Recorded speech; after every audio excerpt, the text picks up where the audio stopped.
everybody. Can the screen cooperate with me, please? Hold on.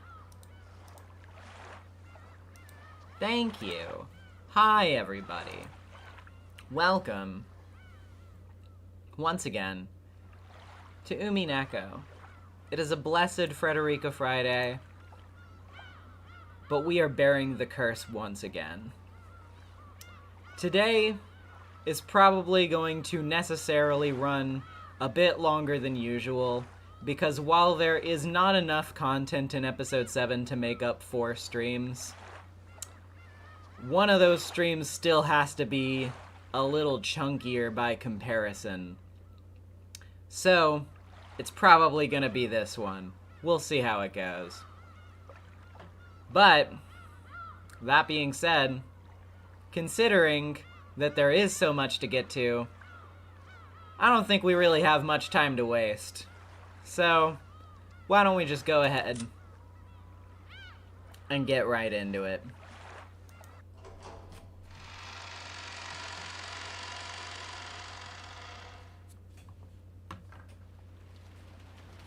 So, did you figure out who killed Beatrice?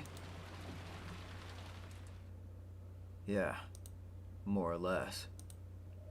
I hope you're not going to suggest that the head killed her. Bernkastel isn't asking about the two Beatrices involved with Kinzo. She's talking about who killed the 1986 Beatrice. I'm not really sure what you mean by this year's Beatrice. What's all this about a witch called Beatrice? You've mentioned a ghost story, you've mentioned an epitaph. Isn't it about time you explained all this to me? Alright. No point stringing you along.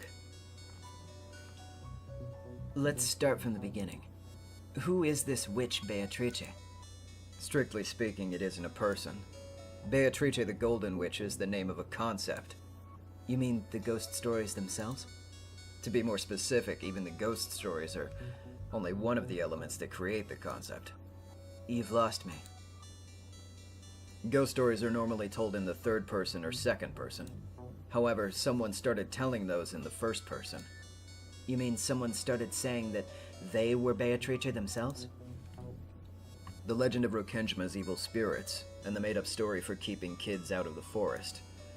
Those were combined with Kinzo's constant cries of Beatrice, Beatrice, and gradually became the legend of the witch. Ushiromiya Maria became entranced by that fictional witch and begged for a chance to meet her. And then, someone granted her wish. I'm still not following, but I'll just nod and tell you to keep going. What do you mean by granted her wish? Because of the unfortunate way in which Ushiromiya Maria was brought up, she became obsessed with the occult. Someone felt sympathy for her, acted the part of Beatrice, and played with her. Maria tends to recognize people by their behavior instead of their physical appearance. When Rosa becomes violent, Maria calls her the Black Witch, and at these times, Maria views her as a different person, not her mother.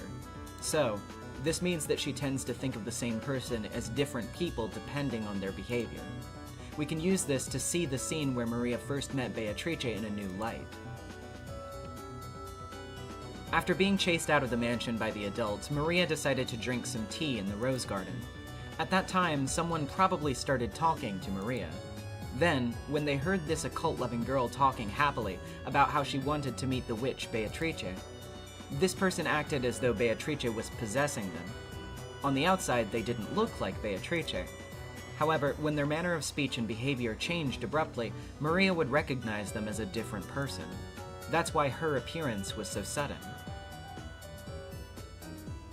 We can probably view Maria's love of witches and the occult as a form of escapism.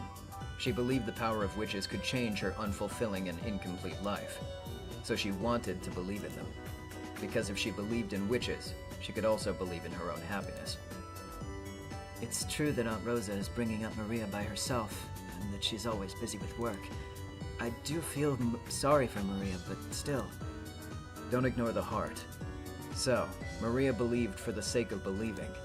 She believed in Beatrice's simple conjuring trick from the bottom of her heart. That probably comforted her a lot. And at that moment, the witch Beatrice was born. someone saw that Maria-chan wanted to meet a witch, so they decided to play witches with her? That's right. This marks the birth of Beato the Elder. All of that about living 1,000 years and being bound to Rokenjima, that was all the result of mixing the legend of Rokenjima's evil spirits with the story of a ghost wandering the mansion at night. As Furuto Erika guessed, the two ghost stories fused. Someone fused the two stories together and acted the part. So Beatrice held traits from both ghost stories. She was the master of this mansion's night, while also fearing spiderwebs. So when Bernkastel asks us who killed Beatrice, she means who killed the kind person who pretended to be Beatrice? That's close, but not quite. It's not the one who pretended. We're talking about two different people. In Maria's eyes, just like how her mother and the Black Witch are different people, Beatrice and the person who played that part are also different people. It's just like Maria Sorcier. That was where one person would be the creator and the other person would acknowledge those creations, thereby nurturing the illusion. The Golden Witch Beatrice, also created by one person, and then nurtured when Maria was also created by one person, and then nurtured when Maria acknowledged her. You mean, even if you killed the acted character, that doesn't mean you've killed the kind person who was playing the part? Even if Beatrice's vessel is lost, that isn't the same as Beatrice being killed. It's easier to understand if we use a telephone as an example. Let's say I call you on the phone. From my perspective during the call, the phone is you, in the sense that it's what I talk to. But what if I destroy the phone? I see. If you kill the phone, you won't be able to talk to me, but that doesn't mean you've killed me. We know Maria once offered to let Beatrice possess her, early on in their relationship. That clearly shows that Beatrice did not look like the portrait at that time.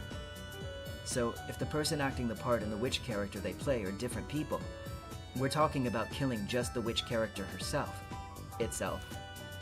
Is that even possible? Only the actor can kill the character. In other words, the person who killed Beatrice is the person who played the part of Beatrice. You mean that the person who played witches with Maria-chan is the culprit Bernkastel is talking about? That's it. But, as if this wasn't confusing enough, this chapel is now a world inside a cat box. The culprit is the cat, and there are now two cats existing at the same time, one alive and one dead. Confusing is right. I'm still lost, but keep going. You're saying that there are two culprits? Right. The person who can create and kill Beatrice, and the person who never gave birth to Beatrice in the first place, who can kill the entire concept of Beatrice. Both of those people are here. Then let me ask. In this Beatrice murder case, who are the two culprits? Let's start with the dead cat. Who is it? You. What? Huh? The logic is extremely simple. Your world is the only one where the witch Beatrice doesn't exist. I don't understand. Both Maria and Jessica told me stories about the witch Beatrice. However, when they talked about the ranking system at the dining table, you weren't there. I wasn't there? Maria came to visit Rokenjima with Rosa, and Rosa was sitting next to her. That's impossible. If you exist, then after Rosa comes you, then Jessica, then Maria. There should be two people between Rosa and Maria in rank. In that case, they should be across the table from each other and separated by one seat. In other words, in the world where Leon exists, it's impossible for Maria to be sitting next to Rosa. It was the same in Jessica's story. If you're included in the ranking, then when looking down the table toward Kinzo's seat, you should be on the left side and Jessica should be on the right. After that comes George on the left side and Anjay on the right. Jessica and Anjay will be sitting next to each other whether you're there or not. However, which side of the table they're sitting on changes. In the world where Leon exists, Anjay's seat is on Jessica's left. However, if Leon doesn't exist, then Anjay's seat is on Jessica's right. Every time someone talked about the Witch of Beatrice of 1986, they were all talking about a world where you don't exist. And in your world, there are no ghost stories about a witch. To you, Beatrice is either Kinzo's mistress or his benefactor, not a wandering ghost. The head loved Beatrice deeply, did he not? I can't imagine why she would be made into a ghost story. Exactly. If you exist, the witch Beatrice doesn't. Your existence kills Beatrice. Are you saying I'm the culprit who killed Beatrice? That's just crazy. How can I be the culprit if I don't even understand her and have never met her? Flip it around. If you don't exist, Beatrice will be born. Flip it? Are you trying to say Beatrice and I are two sides of a coin? That's a good way to put it. That's it exactly. You're a coin and Beatrice is on the other side. I don't get it at all. At first I didn't get your existence either. But I've formed a theory about you after hearing all this. The important fact is that you're 19 years old. I don't remember telling you my age, but you got it right. How? Jessica said you were already the student council vice president when she started, and that you became the president the next year. That means you're 1 year older than Jessica. Jessica is 18 years old, so Leon must be 19. I see. And what sort of theory can you make now that you know I'm 19? You aren't Ushirimiya Natsuhi's child. That's the theory. How rude. I don't know what game you're playing, but I demand that you take back that slanderous insult to both me and my mother. Why are you the successor to the headship instead of Kraus? I will succeed the headship when I come of age. When I have a kid, I'll probably pass the title down to them when they come of age. Then why didn't Kinzo give the headship to Kraus when he came of age? You heard what our head said.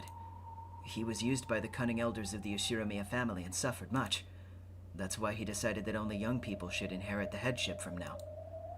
In the world without you in it, the silver ring for the successor to the headship doesn't even exist. That silver ring on your finger proves that Kinzo has a strong desire to see that you become the next head. A desire which does not manifest in any other world. I can't deny that you may have a point there. The head always seemed to adore me particularly. I was told from a young age that I would succeed the headship at once when I became an adult, and that it was very important for me to keep up with my studies in preparation for that day. But I don't think my father was any less talented. Why did grandfather skip over him and make me the successor? I've thought it strange from time to time, but since it's always been that way, I never said so aloud. Do you know why Kinzo wanted you and not Kraus to become the next head? How could I know? Are you trying to tell me to stop ignoring the heart again? Tell me, what deduction can you make about how the head's heart works? It's because you're the child of Kinzo and Beatrice.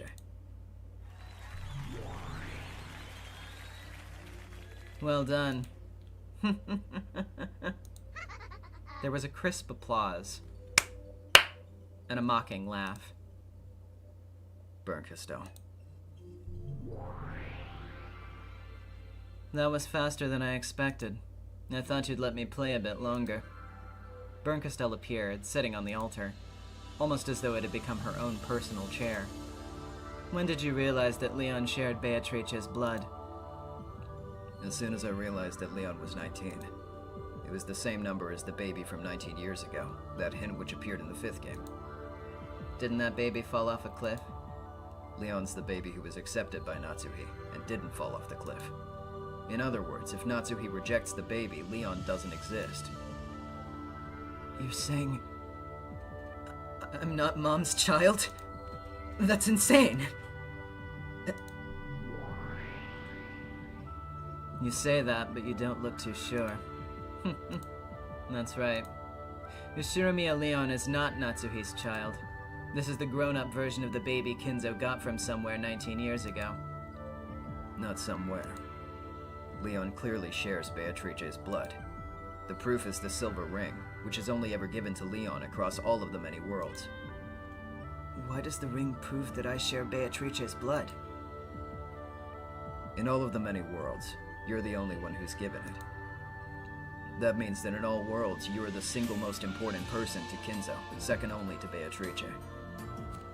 Our Habaki Gaming with the $5. Leon defending Kraus makes me believe they support moon tourism, which would actually make them a true visionary. Kinzo was right. Leon is deserving.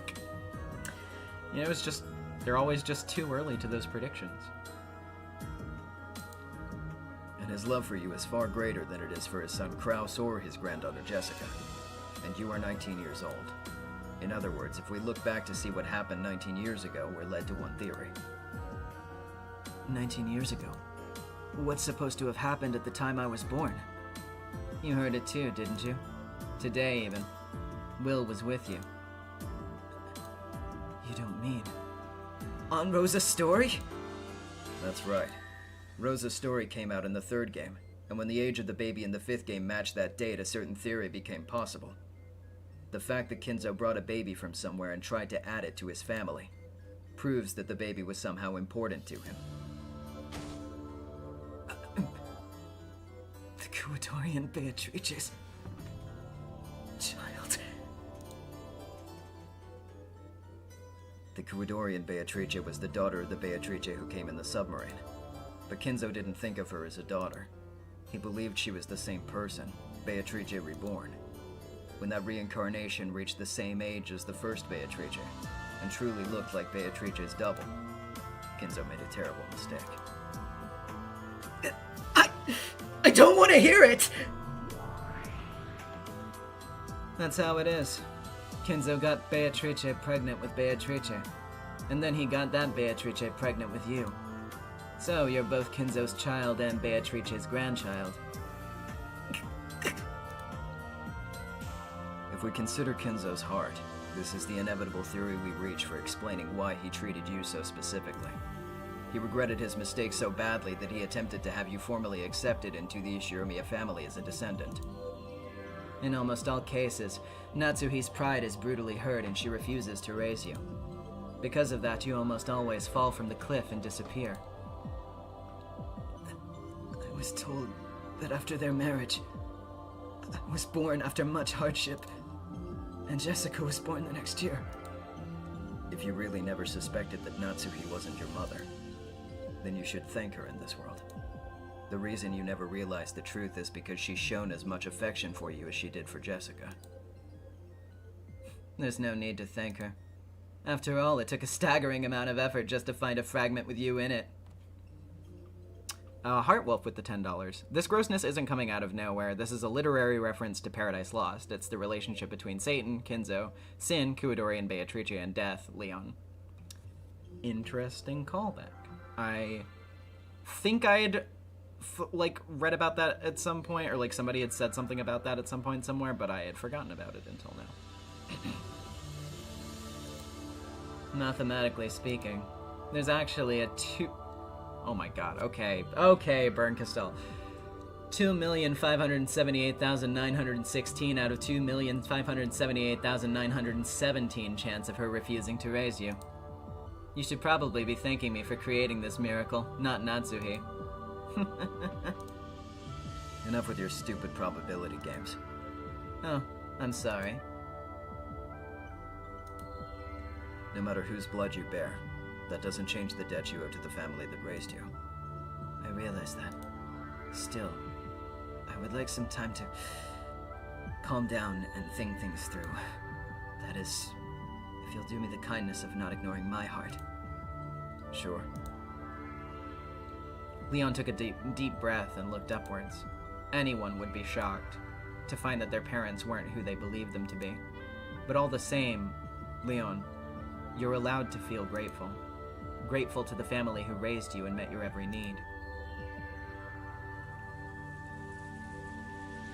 It's pretty interesting. Hard to believe that the Golden Witch Beatrice might have lived such an ordinary life, even at absurdly low probabilities. Isn't it? I think moments like this are hilarious. Will had said it plainly. Ishirimiya Leon is how the Golden Witch Beatrice appears in a different world. The baby Natsuhi rejected 19 years previous. If she accepts that child, this is the future that results. However, if she does not accept it, a witch is born.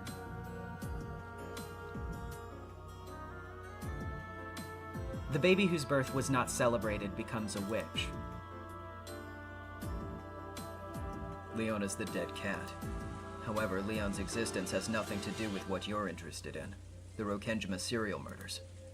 In other words, Leon is the cat that disappears when you open the cat box. Exactly. Leon is just a disappearing cat. But this was a pretty entertaining diversion, don't you think?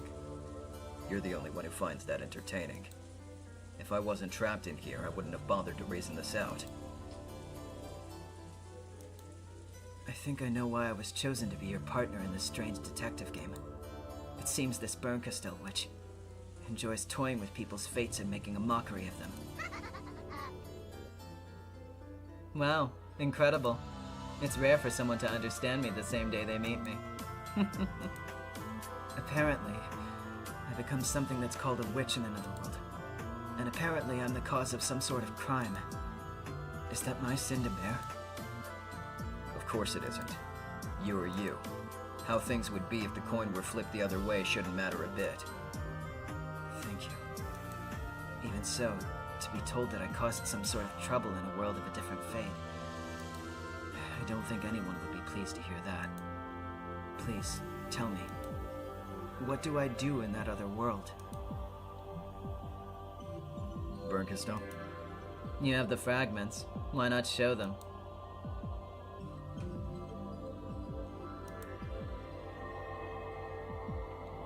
Will opened his hand, and something that looked like a pale blue glowing shard of crystal appeared there. It contained the memories, no, the records, of all the games so far. Touch that. You'll be able to see your fate in other worlds. I'll be happier not touching it. Is what your face is telling me? Of course. I'm sure you guessed this, but it isn't pretty. Even so, even if it is another world, it's still about me. You have both the right to know and the right not to know.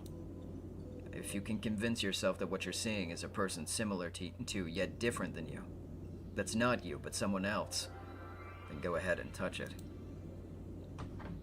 You want to know, don't you? About the path that fate could have chosen for you. I ask this as your partner. Would you show that to me? As your partner, I'd say look. But as a friend, I'd say don't. Unfortunately, I'm not your friend. Then as a partner, I have one last question. What? Are you a man or a woman?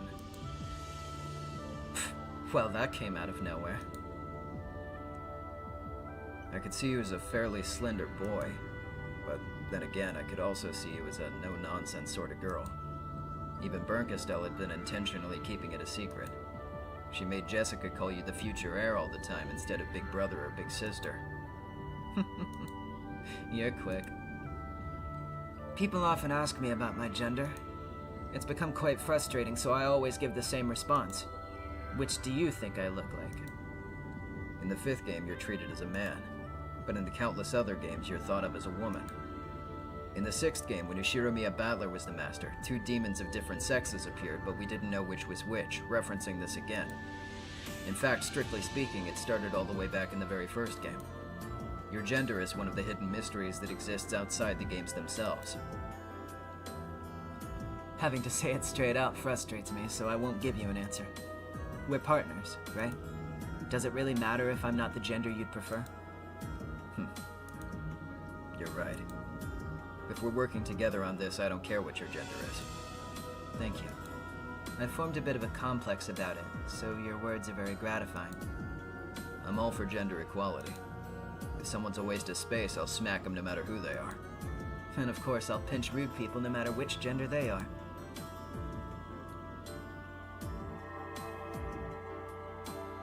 Slowly, Leon reached out and touched the fragment. I think the thing, like, just to interrupt for a second, the thing that I like the most about this bit right here is that it basically confirms that no matter what, the culprit is a trans person, like, regardless of whether some traumatic thing happens in their past or whatever, they are still a trans person regardless. Like, the trauma does not inform the transness. It is just a part of who they are. Beatrice just is trans. It's fucking awesome.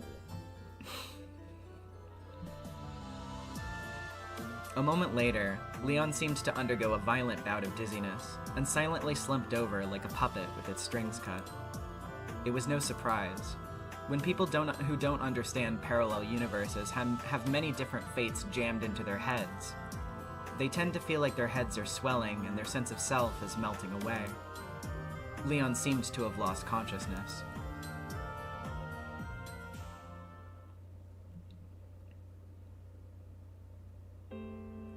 So, Leon had what it took to learn everything. A perfect piece to be your partner, wouldn't you say? I'll continue my reasoning. I've talked about the dead cat.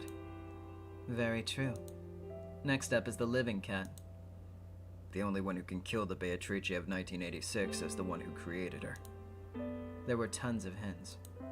If you think about it, they've been coming since back when Beatrice was running the games. That's true. In the fourth game between Beatrice and Battler, Beatrice's origin became clear. And at that point, I learned who Beatrice was, and I understood that person's heart. What do you mean by heart? The reason for committing the crime.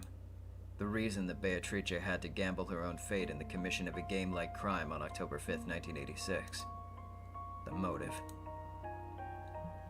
Impressive. So you'd figured out the whodunit and the whydunit by the end of the fourth game. Then what about the howdunit? Robert Lute with $100. Holy shit. Thank you so much.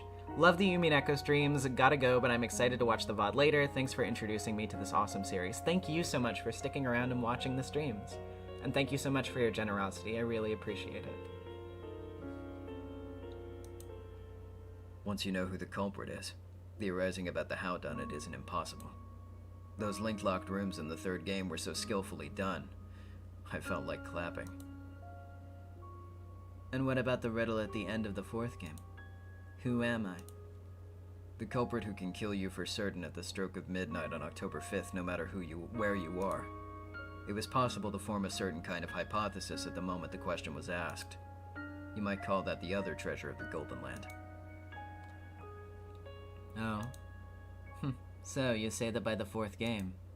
In other words, with just Beatrice's games, you managed to reach all of the answers? It's possible. Lambda Delta and Battler's games after that were just an extra helping of hints, as is this game of yours. In that case, why don't you stop beating around the bush and just tell me, who is the culprit?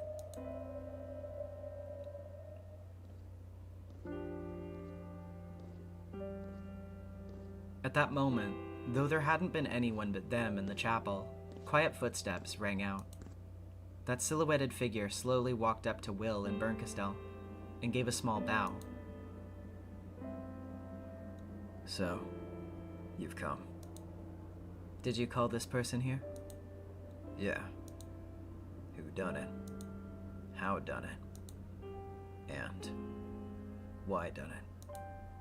I understand this person's motive. And you? Are you going to give up just because he's found out your motive? There's no concrete evidence, right? You could make a flashy fight of it with red and blue. That's not what they want anymore. The person nodded slightly. Their wish was for someone to realize. Now that this had happened, they had no intention of engaging in trivial excuses or pointless word games. I believe that I understand your motive. Your heart. I'm going to talk about it now. I called you here to listen and correct me if I've gotten anything wrong. The two of them nodded to each other once more. I found the message you'd put in into your 4 games. And through 3 games with different masters, I pictured the strange sort of fate that must have toyed with your life. I was left speechless. In every game, you die without revealing that truth to anyone. Having you confess in this empty chapel might be pointless. However, even so, I believe it will bring you some measure of salvation. People are only saved when someone understands them. It's time someone forgave this pitiable witch, who went years after her death without being understood, and whose life ended before the one man she wanted to understand her could do so. At the end of the 5th game, Battler finally understood. However, it took him so long that he didn't make it in time. So even though she is alive here and now, Battler cannot save her. That's why he's absent from Beatrice's funeral. He won't come. He won't make it in time. This is Beatrice's funeral. You will confess. The Divine Master will hear, and I will forgive you. That's supposed to be Battler's job, but he didn't make it in time. So you'll have to settle for me. Beato gave out so many hints, too. Lambda also gave that bonehead Battler a ton of hints. And his response, that game of repentance, that was hilarious as well. But I won't be making anyone laugh. I'll just indifferently carry out your funeral. No more talking from you. That's my job. If you're ready, let's begin. No one will rush you. Bernkastel has closed off time for eternity until your funeral ends. You have endless time to prepare yourself emotionally. The shadowy figure slowly shook its head. It had come here because it was already ready. Will nodded to show he understood. Then the two of them looked into Bernkastel's eyes, and Will spoke out clearly. Here's the culprit.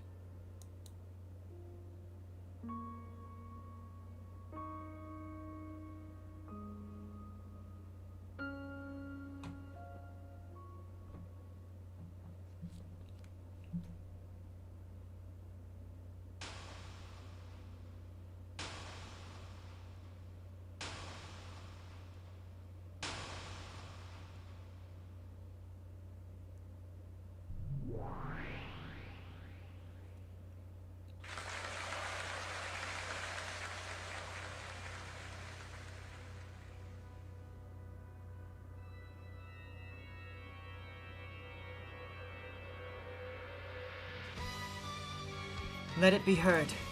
I am one yet many. What I speak is our tale. However, this is a small world sealed by glass and cork, with no one to hear. None shall lay eyes upon it, and my entire tale should be sealed away, set adrift in the sea of my heart until it disappears along with the seaweed. Indigo with the 5 pounds. You weren't kidding when you said V3 did its best Umineko impression, the emotionally intelligent man revealing the truth with compassion. Ah! Where is this place? And who am I? Then let me ask, where would you like it to be? Who do you want to be? Any place, so long as it will blanket me gently. Anyone, so long as I am treated kindly. Yes, for us. For us. Where and who we are hardly matters. Indeed. To us, that is a very insignificant thing. At least until that day comes to pass. Why must we be cast into a new fate? The pronouncement of fate arrives sudden and abrupt. It is not the fate I wished for. But it did make the heart pound. Where will this new fate take us? It doesn't matter where. So long as that place is kind to us. The tidings brought to the temporary dwelling where unfortunate children without mother or father gather. Do they herald God's salvation? Or does the devil beckon us to be the playthings of a new fate? We have no means of knowing. And yet, we want to believe. We want to believe that it is gospel, good tidings, salvation offered to us by God. But why would I be chosen? I have no religious beliefs. Then this is not gospel. The devil beckons. And yet we have not the means to resist fate. Oh, I am one yet many. I pray that the new fate brings us blessings. The time is April of 1976. A month too cold to speak of spring. There is no change in this strange new land, whichever plagues us with its stale air and ceaseless breezes.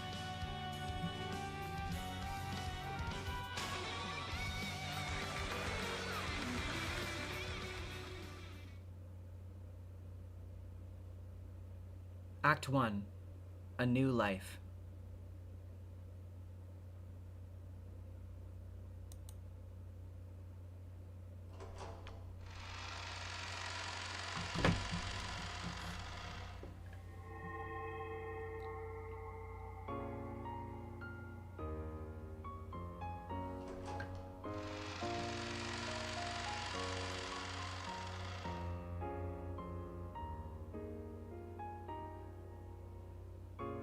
I need to see real quick, because I didn't hear the sound effect, but I want to make sure.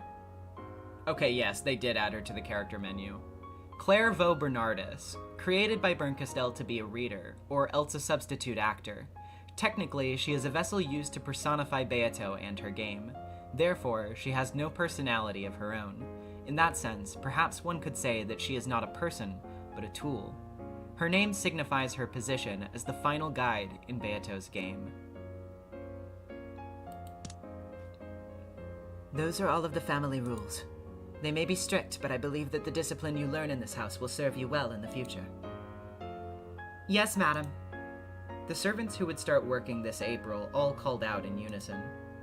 The rules of the Ashiramiya family are no more or less strict than those at the Gospel House. However, here we get paid a lot of money. They also give us a lot of help in finding our next job.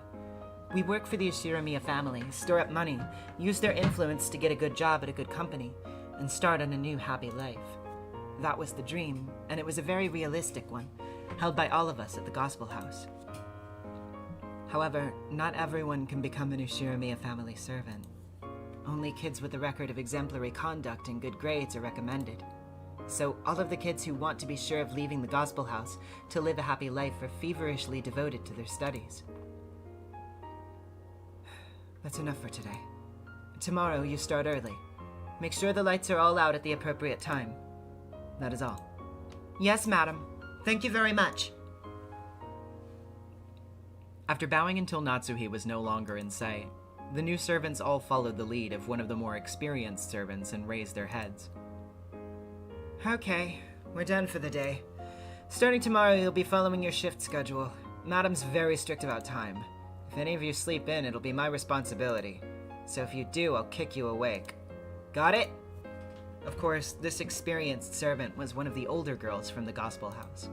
She had been here for 2 years, apparently. That's probably why all the other new servants who were older than me seemed to know her well. They all chatted noisily, saying things like, "Madam looks so strict," and "Dang, I'm tired."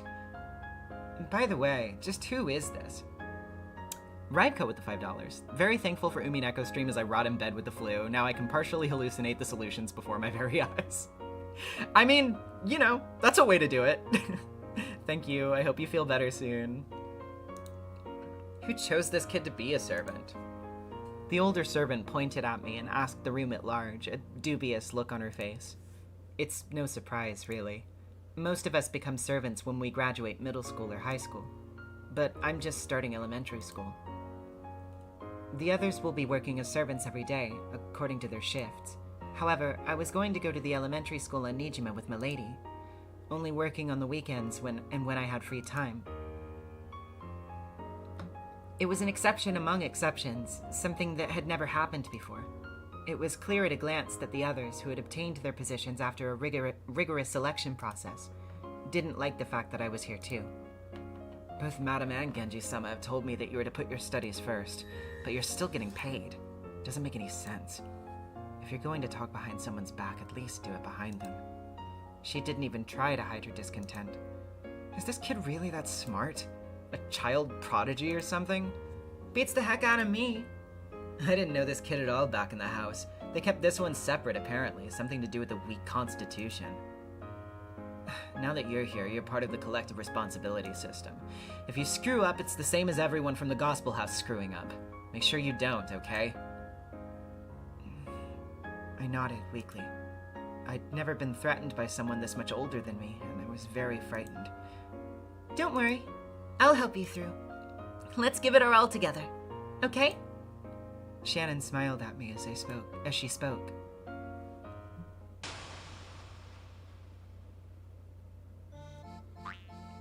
Don't you find it scary, Shannon? This house looks pretty strict. No, there's nothing scary about it. It's only scary to you because that's what you think. Then if I think it's fun, will it be fun? Yes, it will. So just like before, let's put on a smile and give it our all. Shannon was my only friend in the Gospel House. She was confident and popular, the complete opposite of me. I was embarrassingly dull-witted and no one wanted to be my friend. I would never have made it through those days in the Gospel House had it not been for her encouragement. So I would probably make it through here too, with her by my side. Well, isn't it about time we got ready for bed? I've got work early tomorrow morning, but you have a different job. That's right. Unlike everyone else, I have to go to school. When I spend the night on Rokenjima, I have to get ready for school and wait for Milady at the dock. Milady looks like an energetic person. I hope you get along well. Do you think I will? I'm scared of school. Nervous. I'd grown used to the life in the Gospel House, so the more relaxed rules at school made life easy. But until I grew used to it, everything was new, and everything made me nervous.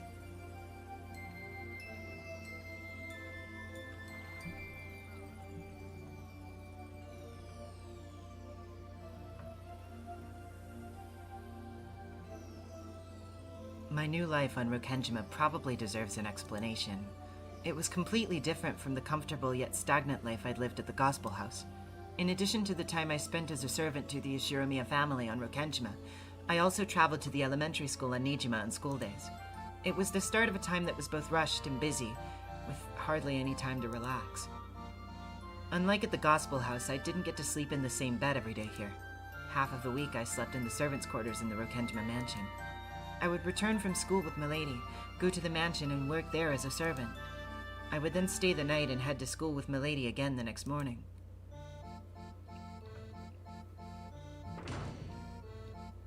On days when I didn't have work, I would return to the dormitory on Nijima where I could have some time to myself in the room that had been assigned to me. There was an adult dorm mother who strictly controlled mealtimes and lights out, but I was already used to that sort of life from the Gospel House, so it wasn't hard for me. The rooms were slightly larger than average and housed 3 people each. However, either because of the number of people or some lucky chance, I was not given a 3-person room. Looks like we'll share a room back here in the dorms, too. With Shannon by my side, I felt like I'd be able to manage well enough.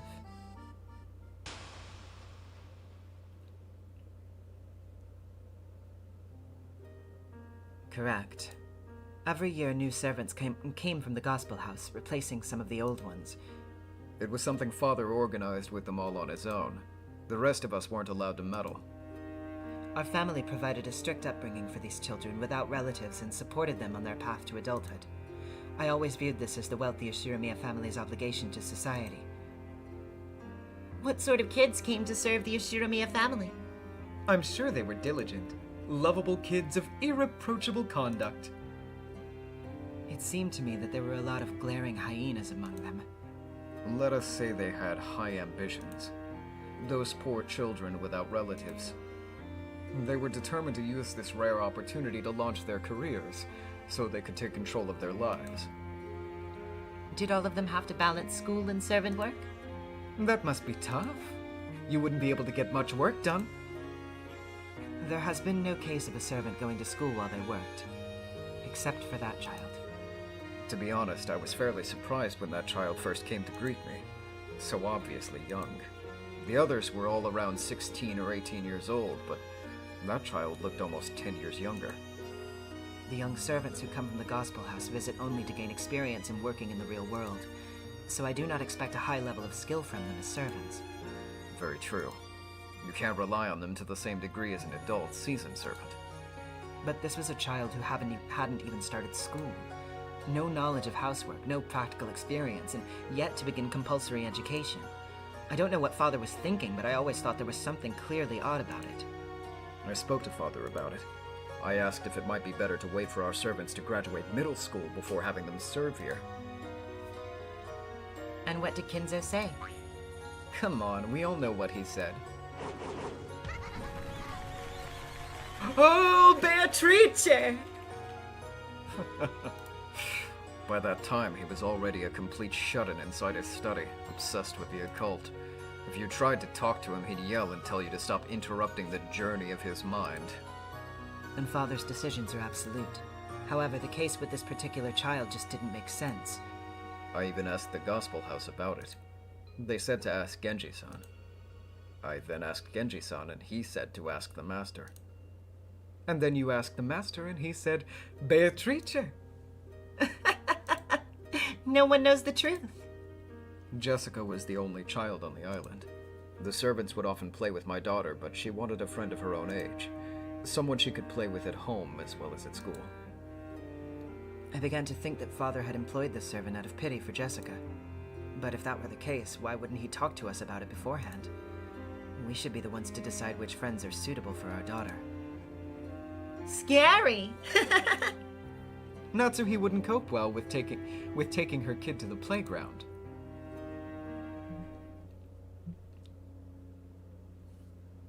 We should probably view this as an arrangement planned by Genji. Yes, probably.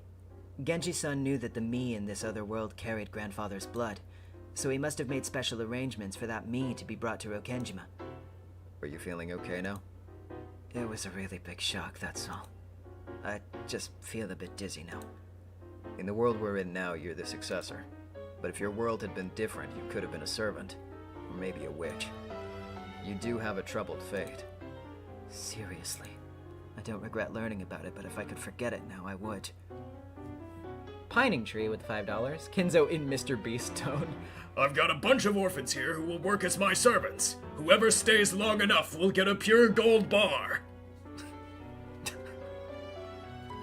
What's happening, YouTube? I brought a bunch of orphans to my island, and now I'm going to do a sacrificial ritual to revive a witch.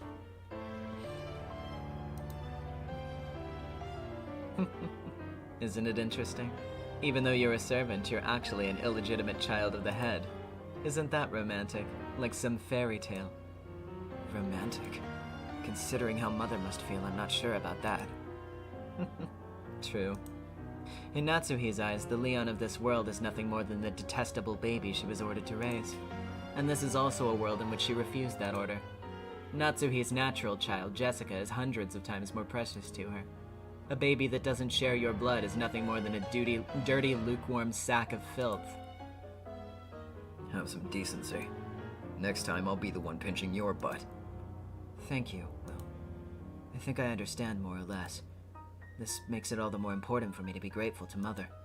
She's raised me fairly all these years. Though at a probability so low it'd take a miracle to happen.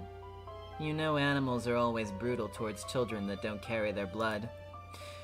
Lions do that too, don't they? Genji's thinking must have gone something like this. This is a true member of the Ushiromiya bloodline. I want this child to live on Rokenjima if at all possible. However, he couldn't suddenly bring Leon over and tell everyone everything. I agree. Maybe he intended to have me live on the island until it became normal, and then reveal everything when the chance presented itself. However, God, I keep getting... Because they said lion earlier, referring to actual lions, and now they're saying lion, so I'm getting mixed up a little bit. However, the Leon of this world was not given special treatment. Notably, the silver ring doesn't exist. I wonder if that means Grandfather never heard about me. It might mean that Genji never found a good opportunity to reveal the truth.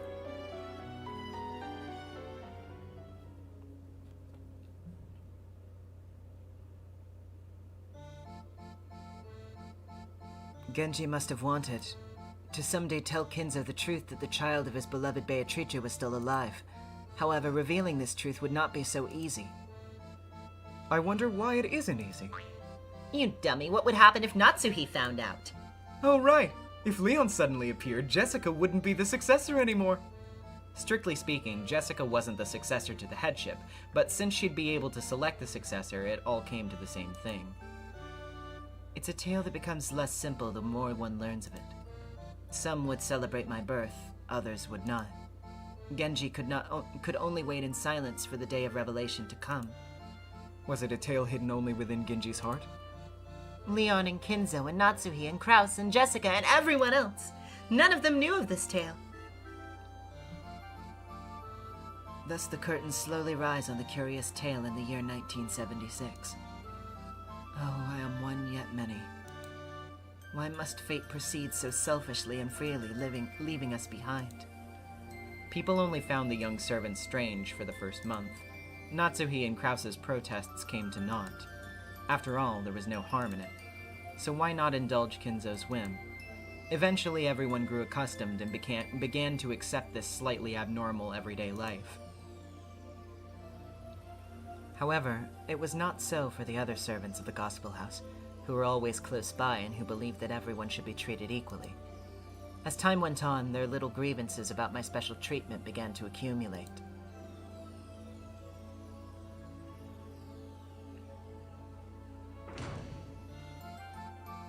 Good job, Sawachi. How'd it go today? Madam was in a real shitty mood. She literally ran her finger across the windowsills. Tadachi got chewed out for cleaning too slow. Like, what does she want from us? The Gospel House treats all the children under its care as family. Because of this, their original names are not spoken there, and everyone uses new blessed names instead. Maybe because the non ne character is in the word gospel, fukuin. That character is almost always combined with at least one character from the child's original name to make their new name. Still, just giving a person a new name doesn't mean they'll accept it so easily. The boys and girls of the Gospel House, living without relatives due to all kinds of circumstances, often feel as though their real first and last names are a bond that's worth holding on to. So many of the Gospel children hate their own names and call each other by nicknames based on their original names. Of course, this is only privately. When in the presence of the house director or other important people, only the blessed names are used. On the job, the blessed names are used. And off the job, the informal nicknames are used. Everyone's very used to living with two names like this, so they're all naturals at switching between the two. Whew, you stink. Go take a shower. Dang, why is it so cramped in here? Can't they get a bigger dorm if they have that huge mansion? Hey, Garashi-san! Why is Yasu the only one who isn't in a 3-person room? By Yasu, they probably mean me. I can't remember my parents at all, but I was given the family name Yasuda, and apparently my nickname comes from that. How should I know? Genji-sama's the one who decides the rooms. JC Long with the $5. I can't watch because I am not caught up, but I am 2 away from completing the backlog. Cheer me on as I finish this backlog, and see you next week. Good luck, soldier. Have fun. And, yeah, so there is an interesting thing going on here that I need to note. So basically, spoilers for a really old game, I guess, but one of the basically like first ever visual novels that was ever popularized was the Portopia serial murder case on the Nintendo Entertainment System, or Famicom. In this game, you have a partner in crime a partner who helps you investigate crimes named Yasu. The twist of the game is that the culprit of the murders is your assistant Yasu. Ryukishi gave the nickname Yasu to the culprit of Umineko to basically spoiler-proof forms, because if you go around saying Yasu is the culprit, everybody just thinks you're memeing about the Portopia serial murder case. So they're gonna be like, haha, very funny, jackass, we all know about Portopia. So, it's very funny. I don't like it either. Yeah, seriously. Wouldn't you normally split it 2 and 2? What's the deal with Yasu anyway? It's like that kid's job is going to school with Milady or something. A school friend position? It doesn't make any sense. Of course, on days when I'm given work, I return to the mansion right after school and work alongside all the others. I help out with the caring for the garden and cleaning up the mansion. I can't do any jobs on my own, so I'm always just helping out. Maybe because I'm young, the adult servants are always kind to me. It seems my fellow Gospel House servants are annoyed by this. Don't you think Kumasawa-san is being blatantly soft on Yasu? It's like she's mistaken Yasu for her own grandchild or something. And why on earth does that kid get paid the same as the rest of us? I don't get it. I realize that you have school to worry about, but don't forget that you're a servant too, okay? You need to stop being a helper and learn to do work by yourself like the rest of us. We aren't going to let you have things easy forever, okay? I've been trying my best. However, I'm not very strong yet, so I can't carry heavy things. I can't carry a lot of things at once either. I can't fold clothes right, and I'm not good at using a dustpan. I just can't do it as well as everyone else. As my face turned red, I spotted Shannon, who was watching from the sidelines and not joining in. Shannon is my only ally. Unlike me, she can do everything well. However, she'll never pamper me. She'll show me how things are done, but she'll never steal my jobs from me. She really is incredible. I really want to be like Shannon, As soon as I can. She never talks behind people's backs, and no one talks behind her back. She's kind and she gets along with everyone. I want to be like her. And she's always kindly watching over my efforts to become like her.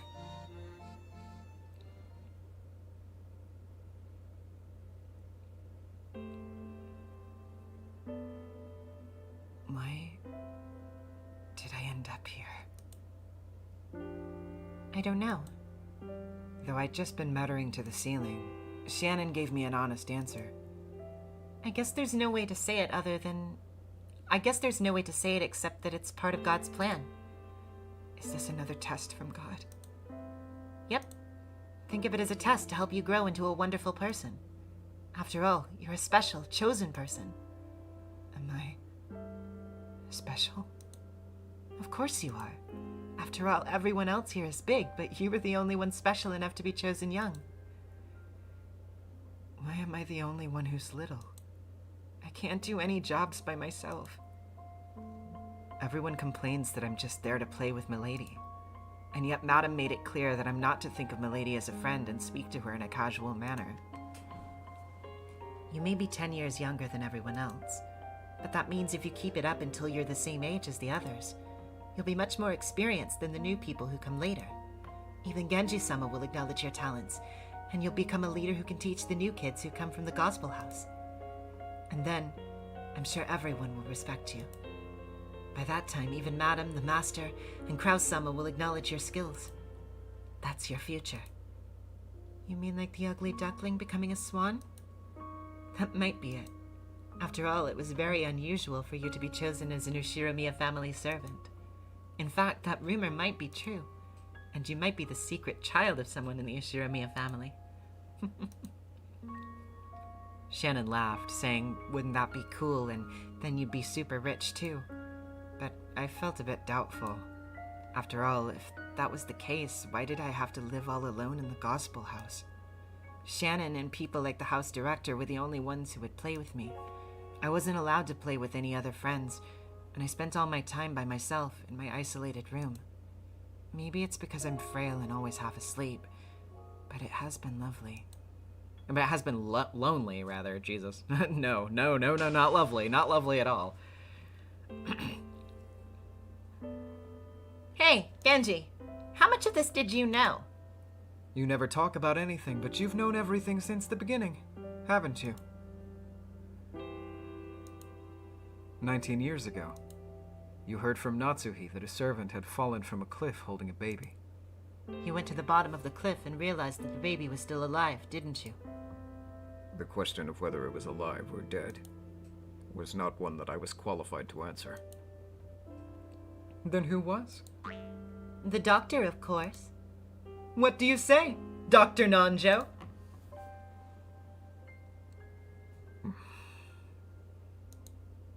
Perhaps it is fitting. Shall I speak? If you would be willing, then I ask it of you.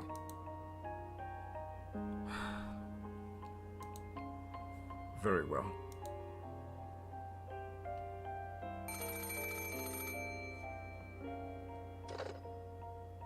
I was contacted by Genji-san immediately after the accident, and I was asked to conduct an examination in secrecy.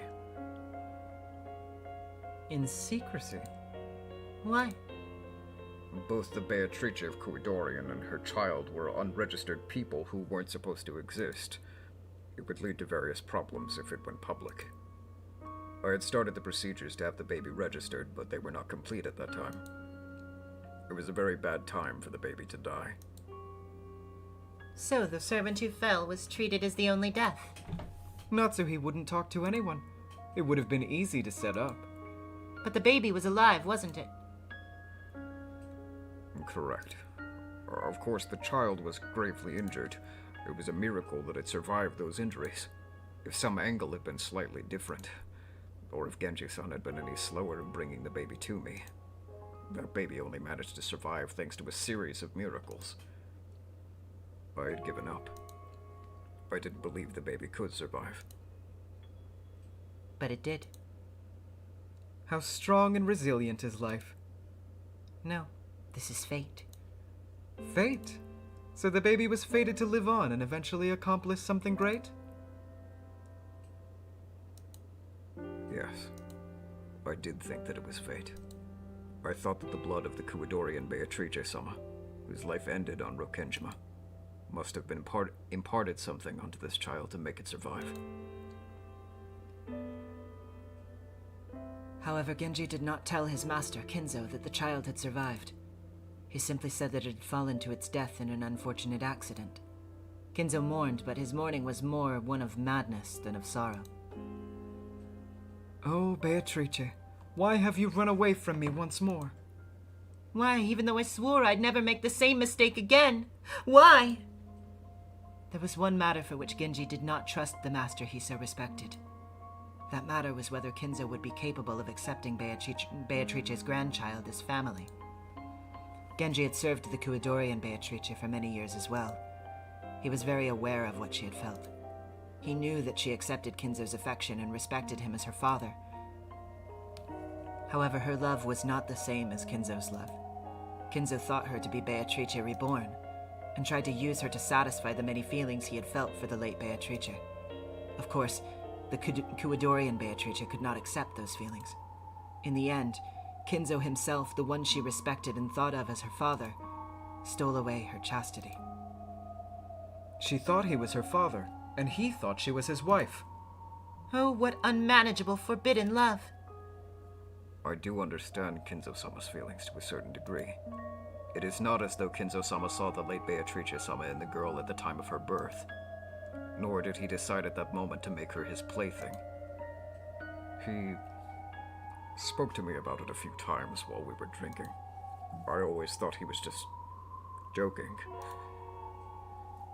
As she grew up, he was surprised to find that she looked more and more like her mother. As she became older, did he suffer from a forbidden emotion he could not suppress?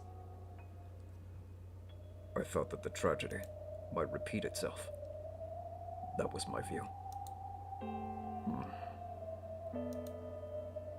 Beatrice-sama suffered much, and ultimately she never truly understood the difference between her feelings and Kinzo-sama's. I spoke with Beatrice-sama many times, listening to her deepest feelings. However, I could not bring myself to tell her the truth. That would be hard to say. Imagine telling her that the one she respects as her father wants to use her as a replacement for her dead mother. Let me say this for the sake of Kinzo-san's honor. Shut up, Najo, but whatever. He also suffered greatly. It pained him when he found out that he could no longer think of his daughter as a daughter. I told him to love her as a father. I think Kinzo-san listened to reason and his conscience and fought for some time. Kinzo loved her. He poured his affection onto the daughter that Beatrice had left behind. He did so as a father, and yet if so, why did he give the daughter the same name as the mother? Yes, Kinzo's sin started from the moment she received life. Beatrice gave birth to her and died as if in exchange. He passed the name down from mother to daughter. From the moment of her birth, Kinzo had already decided that she was Beatrice reborn.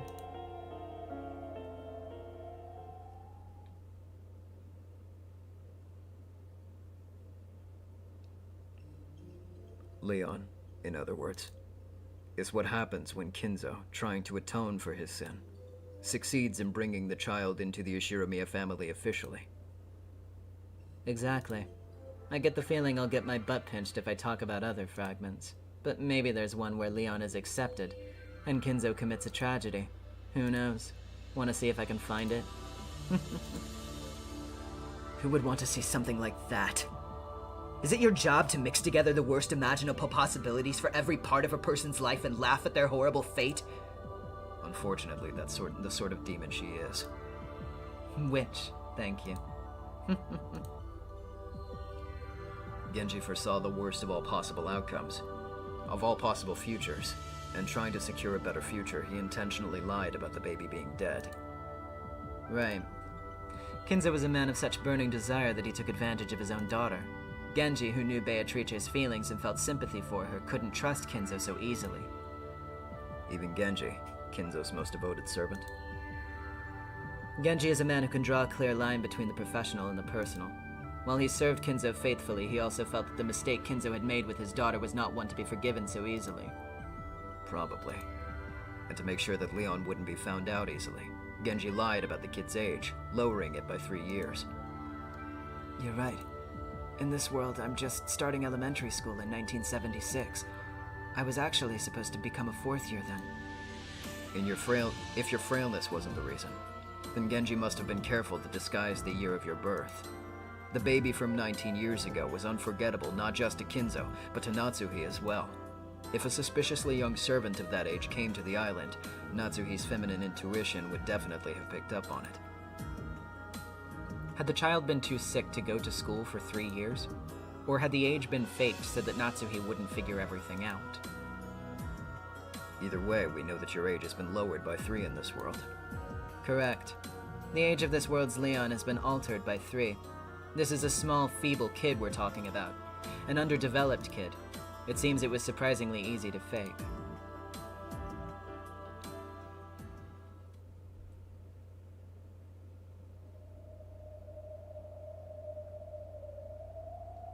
Genji thought he should wait and see. In the end, would Kinzo be able to accept Beatrice's child as his offspring? Or not? He had the child live in the gospel house until a suitable age, and then summoned the child to the island as a young servant. Neither father nor child knew the other. Genji's thinking was as follows. If Kinzo truly did possess the affection of a parent, he would notice traces of the late mother and daughter in this child. They would surely be able to regain their parent-child relationship without the truth needing to be revealed to anyone. That was his belief. Or perhaps the time might come naturally. When that happened, he could tell the truth to both father and child. Believing that this day would eventually come, Genji told nothing of this to anyone. He watched over Beatrice's child, waiting for the fated day. And time continued to pass. Days slid by as he quietly watched over Beatrice's child.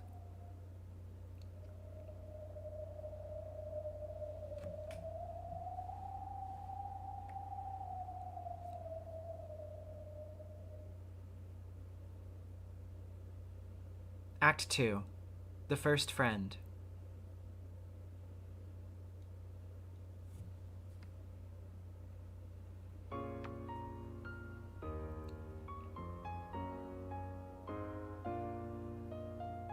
Yasu, what'd you do with the small broom?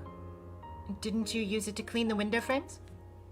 The small broom is a small, thin broom that looks like a large paintbrush. We use it to clear out the dust in small corners, like window frames.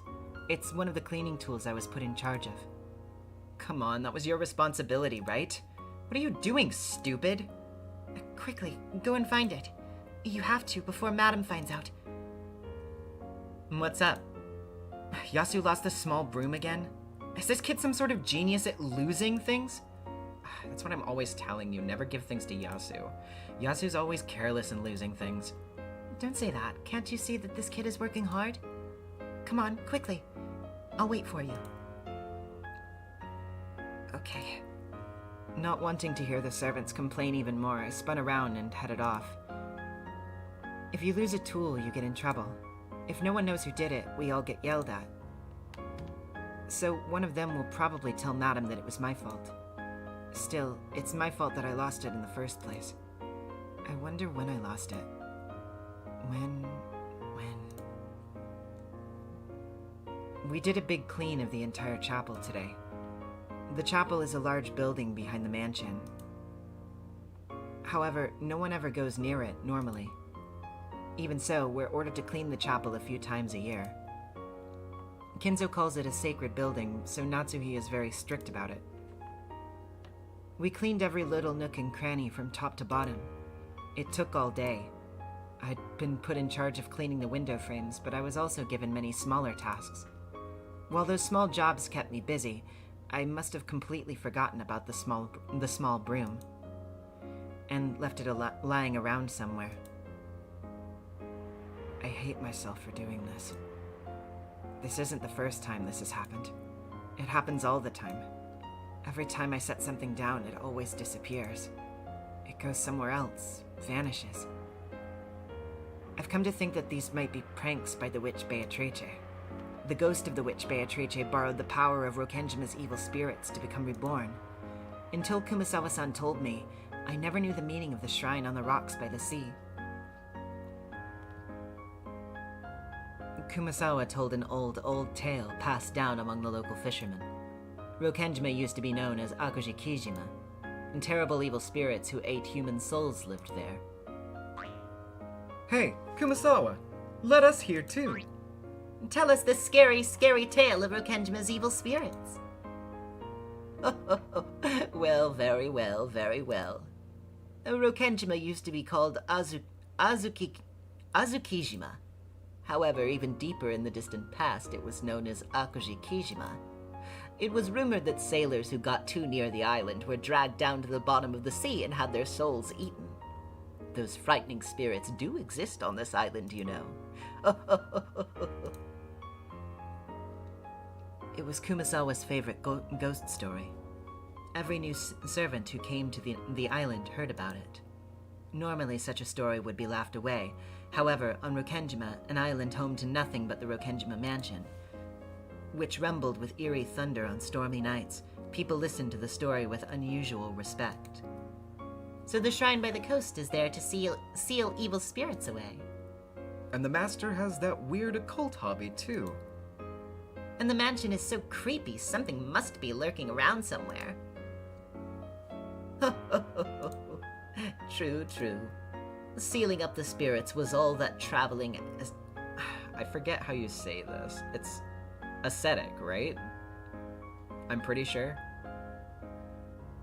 Anyway. Could manage. The seal just manages to hold them, but to this very day they wander through the mansion night after night searching for a victim. Okay, yes, it is ascetic.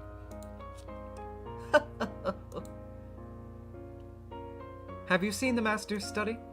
I have. It's like some kind of demon laboratory. There's that rumor about the master researching demons. They also say he's researching how to revive his mistress, Beatrice. Didn't they say he was gathering children to be sacrifices for his magic experiments? Ah, scary. What will I do if the master asks me to come into the study alone? I heard that long ago one kid went into the study and never came out. She must have been a victim of an experiment to give Beatrice's ghost a new body. Yes, Beatrice-sama has become a ghost and wanders around searching for a body. The VIP room on the second floor is where Beatrice-sama dwells. You must always be respectful when cleaning that room. Otherwise...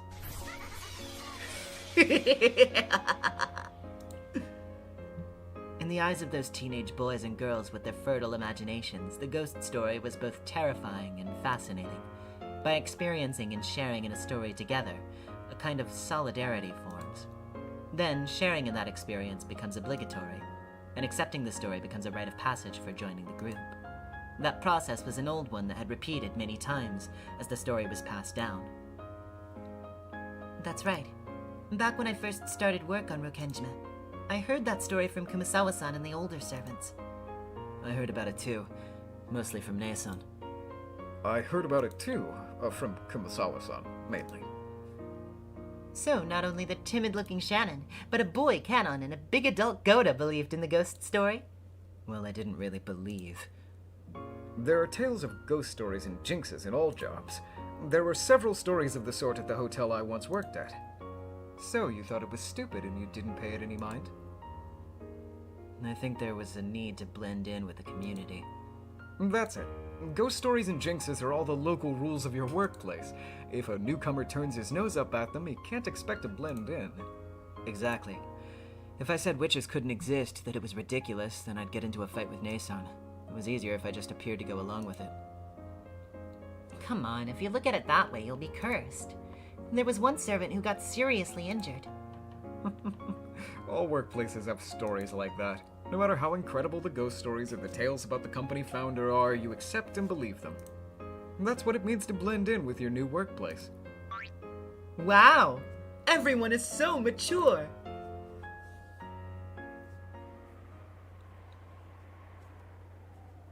I went to each window around the chapel in the order I had cleaned them, searching carefully in all the places I might have left it. I had been cleaning the windows with it, so I'd probably set it down near one of those. When did I leave it behind, I wonder? Now that I think about it, I don't think I had it anymore when I reached the last window. So I must have completely forgotten to clean that window frame.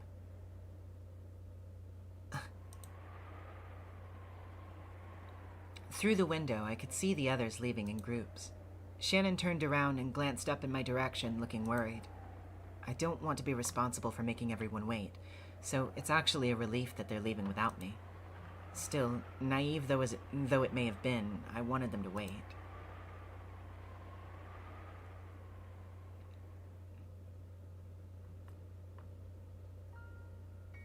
The sun's beginning to set, and the chapel is getting darker and darker. I don't want to hang around in a place like this all by myself. I'd better find the small broom fast. No, that's not all. I also need to clean the window frames I forgot. Madam is strict. She'll probably check all of the windows carefully. If she does, I'll be the one that gets in trouble tomorrow. But really, where did I lose it? Why did I lose it? The darkness grew and grew. When it became dark enough that I would need a light before long, I began to panic.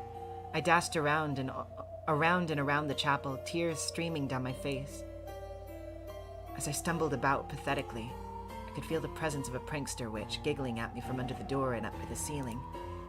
The ghost of Beatrice, the master's mistress, wanders about in search of a body to this very day. As she gains the power of Rokenjima's evil spirits, her strength steadily grows, and she waits for the day of her resurrection. And, for some reason, she's singled me out. And if I ever take my eyes off something for a second, she snatches it away and hides it. This isn't the first time that this has happened. Whenever I look away, keys, handkerchiefs, pencils, erasers, all of them vanish almost right away. I put things down planning to use them later, or because that's obviously the right place to leave them. And still, they disappear as soon as I turn around. It isn't someone hiding them as a prank. It's happened many times when I'm the only person around. Everyone always says that I'm too careless and forgetful, and they laugh at me, get mad at me. I do try to be alert, but like some kind of bad joke, I lose things easily when I forget about them for just a short while. So sometimes I think, I bet this eraser is going to disappear just like everything else, and I stare at it. That's the only time when it doesn't disappear. Nothing disappears when I'm alert. So then I think I'm safe. But the moment I start to think that and relax just a little bit, a different thing will disappear instead. Why is it always me? Yeah,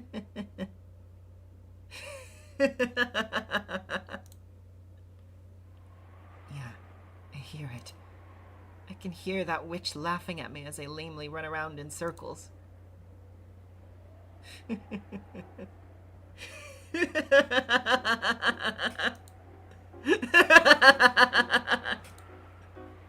Listening to that voiceless laugh, I finally slammed my hands against the wall, crying tears of frustration.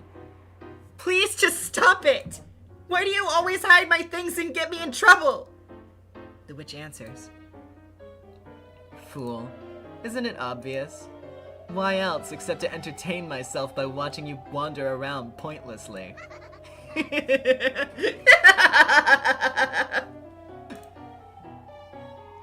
felt so frustrated. Pining tree with the $5. Does this mean that all the vanishing bodies in the games Yasu was Yasu forgetting where they put them? I mean, maybe. Oh shit, where did I put that one? I don't know. Where's Canon again? Shit. Hold on. I knew all along that that was the reason, but the witch being so blatant about it was incredibly annoying. I can tell. That small broom is somewhere in this chapel. No, that's not quite it. Until the very moment I walked up to this window, I'm sure it was right by this window frame. That's right. I'm sure I put it right here by this window. But the prankster witch Beatrice uses her magic. And just before I reach this spot, she instantly teleports the small broom to the next window over.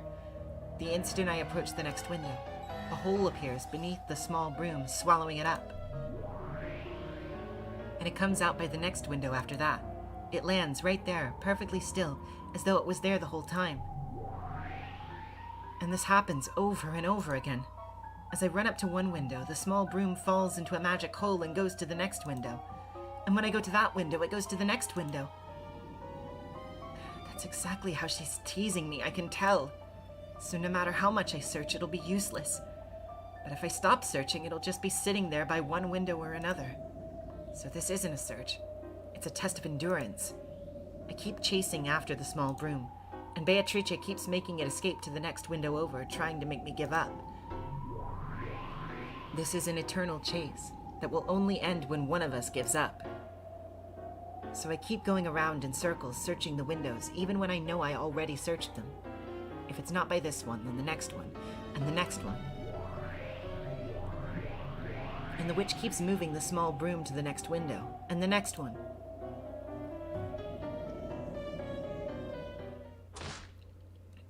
Just give it a rest! How long are you gonna make fun of me? This isn't the only time.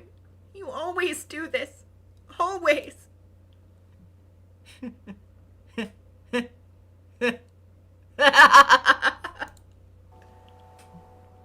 The shrill, voiceless laugh of the formless witch continues to mock my sobbing.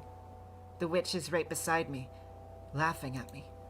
As I dash around the chapel, she's following along with me, taunting me. Then, she must be there.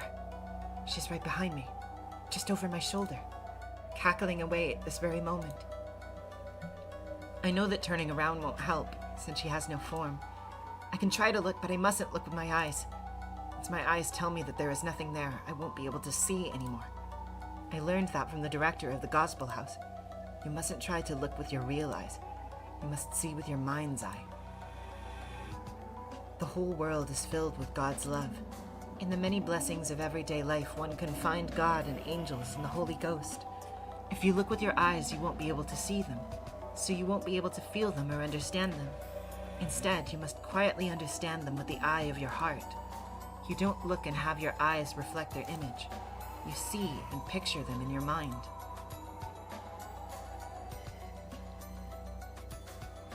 In this way, I learned to recognize beings not of this world at the Gospel House.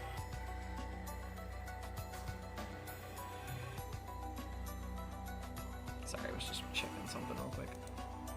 This power doesn't only allow you to see God, it allows you to see all those not of this world. Please, stop it now. Stop this prank. Oh? So you can speak to me? I'm clumsy, bad at my job, and I do forget where I put things a lot. But I know which things were my fault and which things were because of your pranks. How amusing. Not only can you perceive me in my formless state, but you can even understand my little game. It seems you're a more interesting creature than I thought. Yasu. I'm usually called Yasu when one of the older servants is laughing behind my back at some mistake I've made. So when I hear that name, it feels bad. She deliberately called me not by the blessed name given to me by the Gospel House, but by that unblessed name. Upsetting the heart is a classic move for evil beings to make. That's their way of attempting to prevent others from perceiving them. To beings like witches, being understood is like shoving them out into the light of day. It won't work. In the Gospel House, I learned how to perceive those not of this world, so I already understand you. Very interesting. I'm a being so faint that I would scatter into a gentle breeze, yet you hold me in the grasp of your perception. I've taken a liking to you, Yasu. It won't work. I understand you now, and you're in my grasp. No matter how many unpleasant things you say, you'll just expose the ugliness of your heart. Without turning around, I slowly let my field of vision fill the entire chapel. It was as though the viewpoint of my soul was floating out from the shell of my head. See, inch by inch, my field of vision is floating out of my head and drifting upwards. As I look down at myself, standing there with my head hanging and eyes tightly shut, my mind's eye, very slowly, rose up to the ceiling of the chapel. And when I looked down from there, I looked down at myself, standing in the center of the chapel, and the witch standing behind me. Apparently, the witch realized that she was being seen.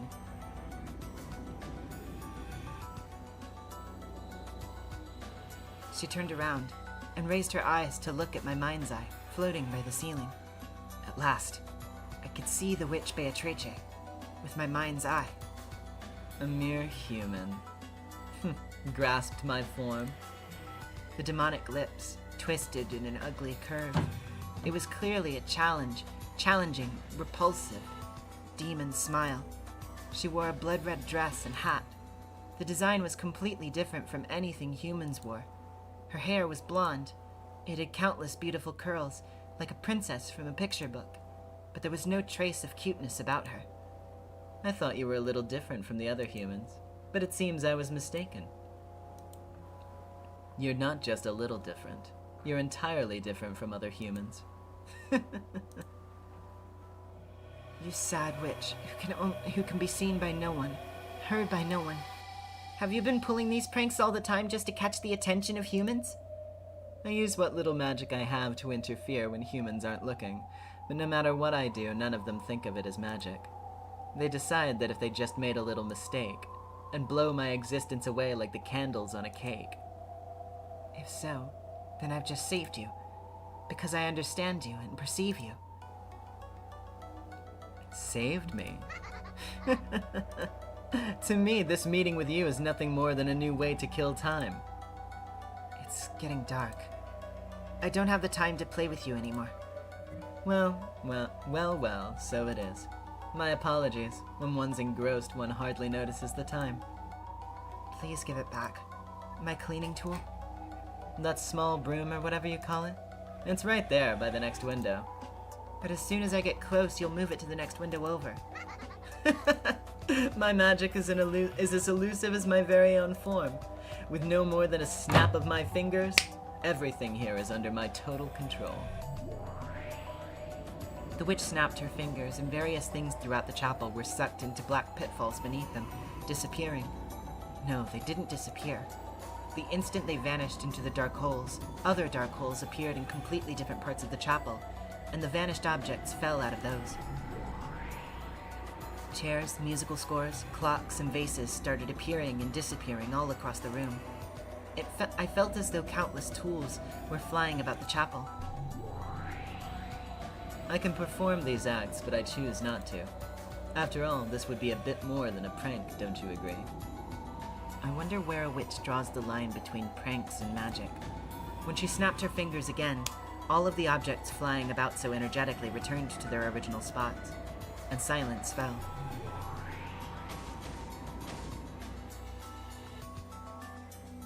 I've taken a liking to you.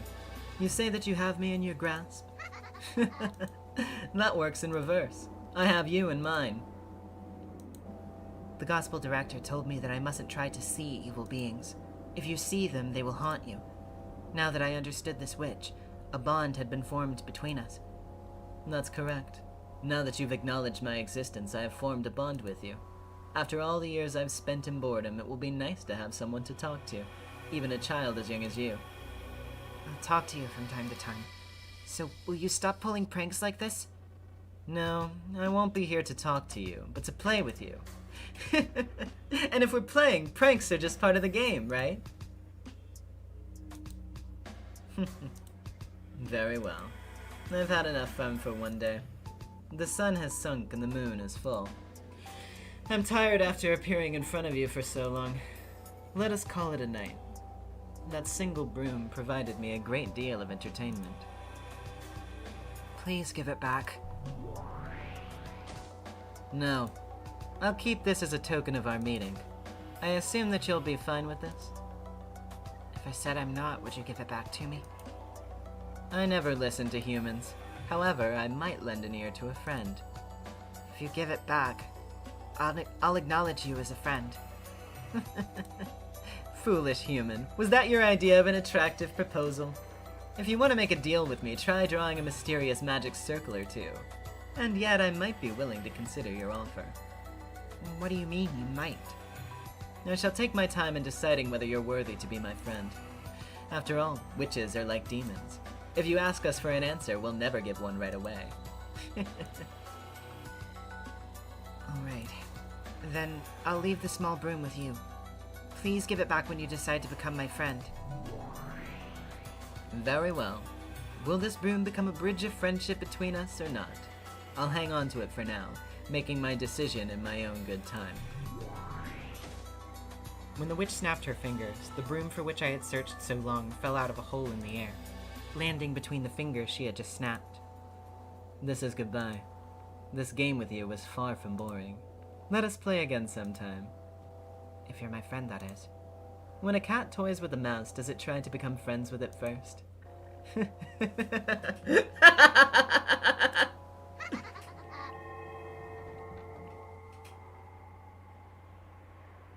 The witch faded away. As she did, my mind's eye closed slowly. When I returned to my body, I felt suddenly tired and let out the breath I'd been holding. Of course, when I turned around, there was no one to be seen. I couldn't feel the witch's presence anymore. It had gotten very dark by this time. I decided to leave the chapel. There's no point in searching for the small broom any longer. Not until the witch decides to give it back. I went out of the chapel. The chapel key had been left in the lock. I used it to lock the door. What am I going to do about the small broom? There's nothing I can do. I can't even blame the witch. I must acknowledge that I'm responsible for giving the witch a chance. I happened to glance downwards and saw a small broom lying there by my feet. It was the broom I had been searching for all this time. Don't tell me that it will be swallowed up by a dark hole the instant I bend over to pick it up. No, this is a sign from the witch. A sign that she acknowledges me as a friend. I picked it up. Oh, I am one, yet many. The first friend I made after coming to this island was apparently not a human at all. However, when I think back on it, it was only natural. What other sort of friend would you expect to make on a witch's island? This was the first meeting between me and Beatrice. However, as the more perceptive among you may have noticed, this was not a meeting with the real Beatrice. The witch I then called Beatrice would later be known by another name. However, the fact remains that she was clearly not human. And being bonded with one who is not human means being bonded with their world. I still had no means of knowing the strange fate that awaited me on Rokenjima.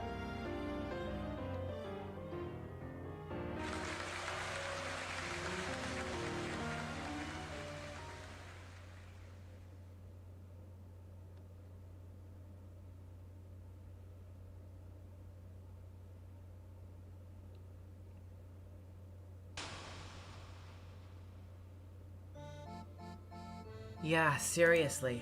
Not only was Yasu slow-witted, that kid also lost stuff all the time. But even so, Yasu always had this look that said, I didn't lose it, I put it down and someone took it away.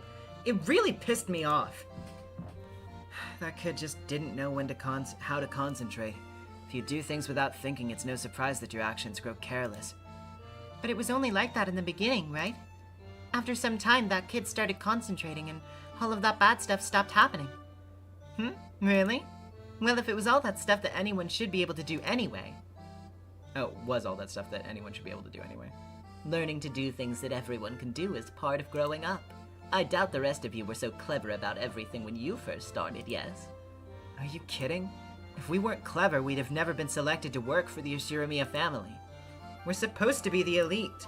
The fact that Yasu was young was no excuse. That's right. If Yasu is supposed to learn cleverness by growing up, then that should be done before coming to work for the Ushiramiya family. Come on. That kid worked really hard to balance school and work. I think you're all being too harsh. We were selected because we made it through a harsh process, right? There's no need for us to pamper Yasu. I'm sick of this. I don't get why someone as dull-witted as Yasu was chosen. Being selected as an Ushiramiya family servant was an achievement that all gospel children respected. The older servants had achieved glory by making it through the strict selection process. Yasu was so clumsy that they all wondered why that child had been selected. Of course, Yasu was working very hard for a child of that age. However, the older servants were unsatisfied, and before long they started being mean to Yasu whenever they got the chance. Even after getting used to life on Rokenjima, Yasu could not make a single friend. At least, not any human friends.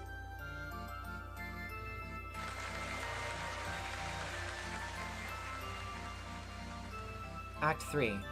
Days Enraptured.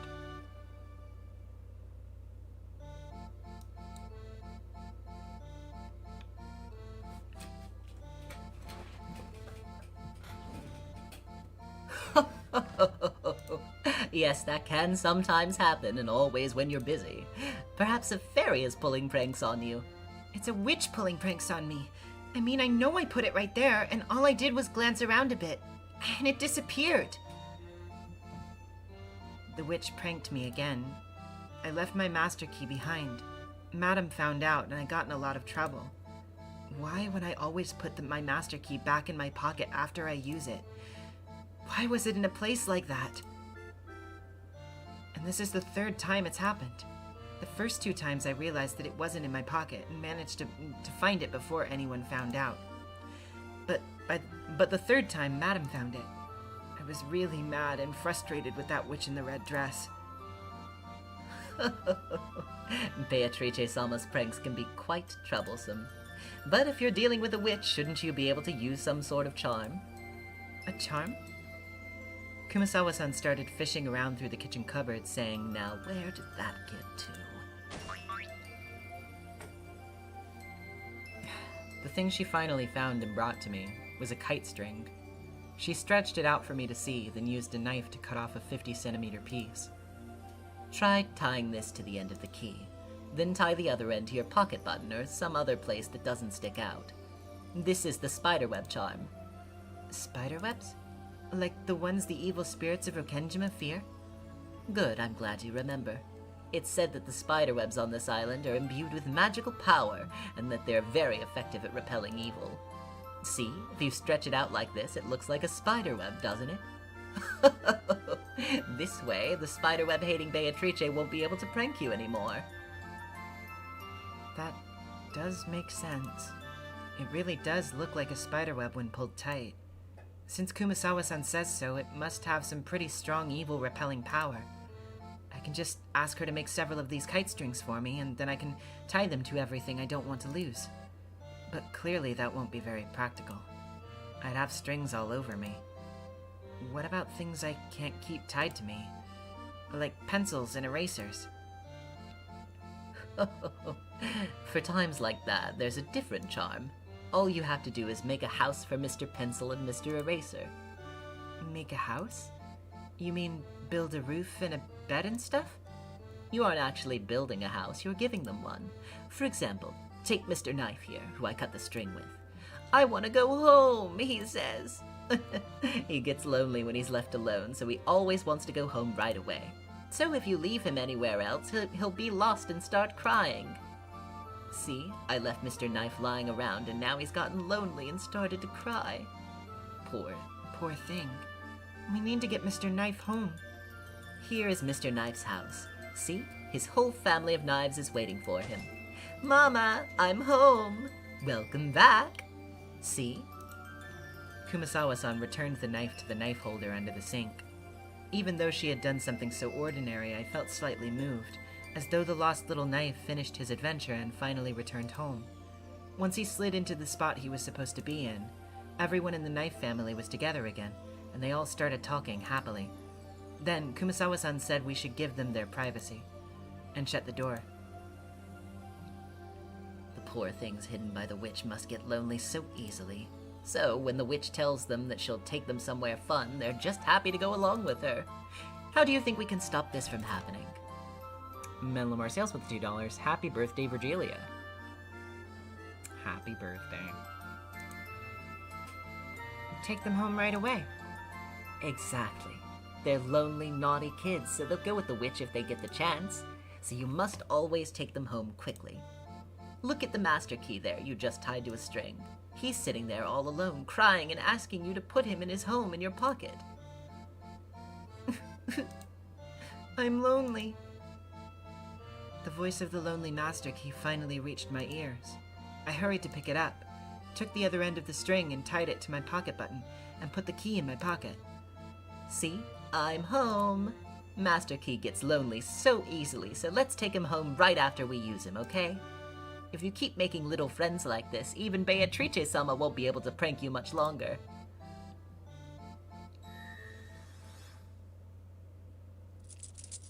Jangle, thud.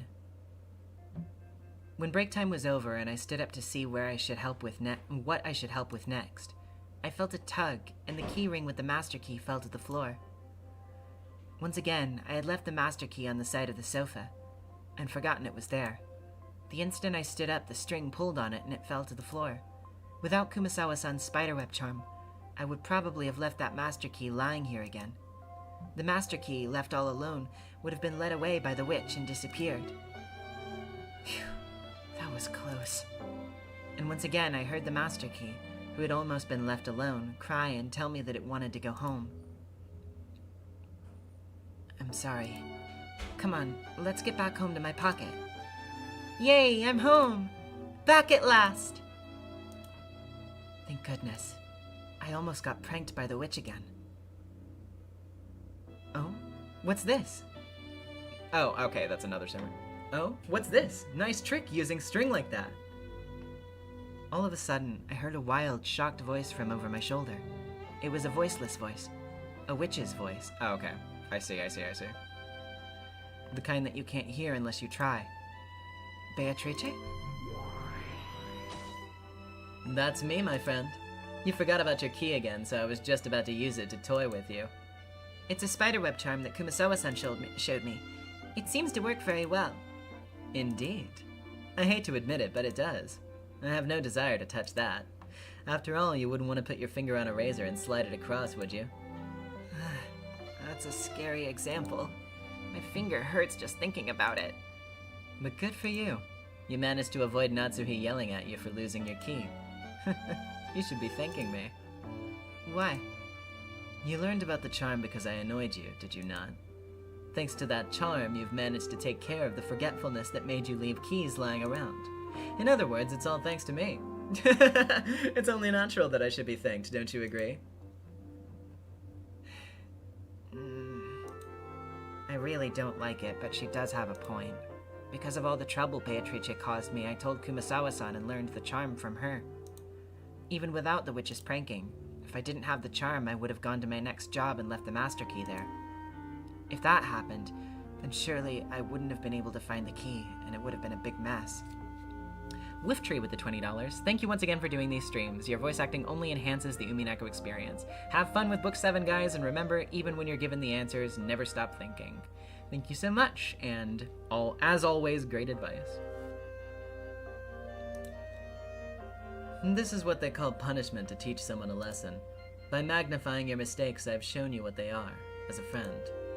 And you've grown splendidly as a result. I get the feeling that Kumasawa-san is the one I should be thanking, not you. My. What a thankless job we witches have. Anyway, I win this time. Okay, I need to get back to work now. Very well, my friend. We'll call this your victory. However, giving up is not my forte. I shall keep watching you, even more closely now, until I can even the score.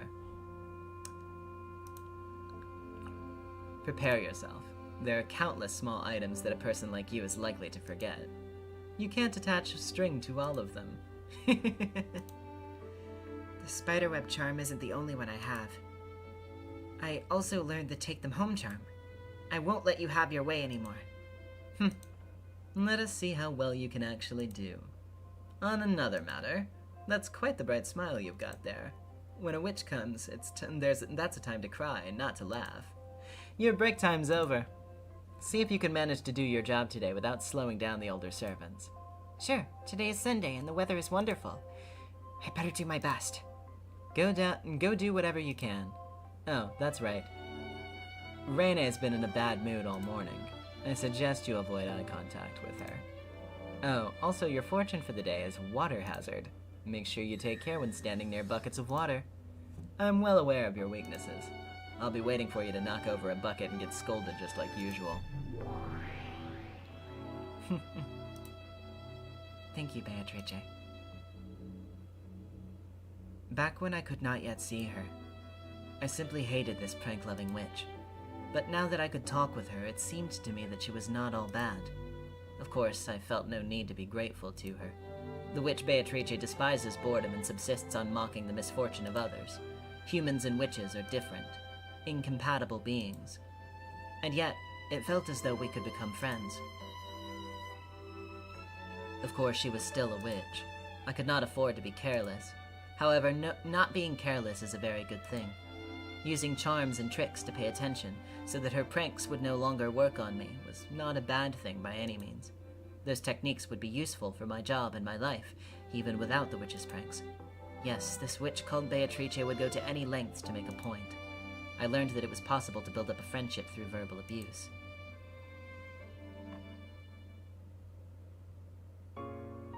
Ever since then, there was an incredible change in that kid. Because of all the charms? That's right. What an assiduous child. All of the charms I taught were followed with great dedication. With strings attached to everything? Or else that going home thing? Yes. That kid would sometimes say it out loud. It was really cute, like watching someone play house with a bunch of tools. Just like a kid. The kid was a kid, silly. With adults, you can say something one way and all of them will understand.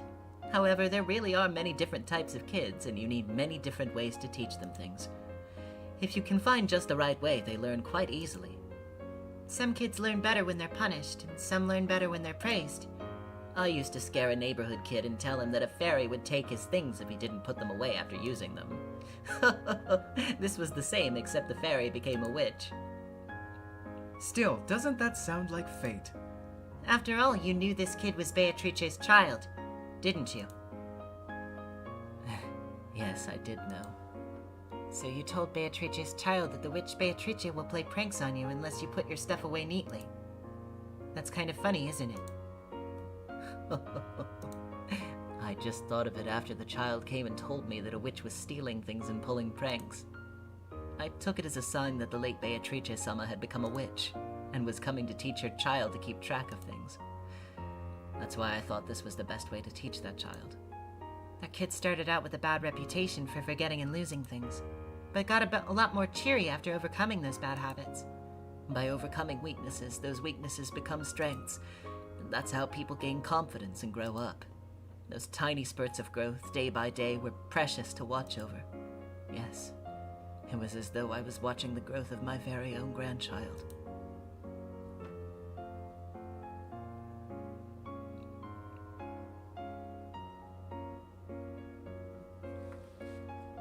Thank you, Genji-sama. Good work with the big cleanup today. The guest rooms are rarely used, but we can never predict when an important guest might stay the night.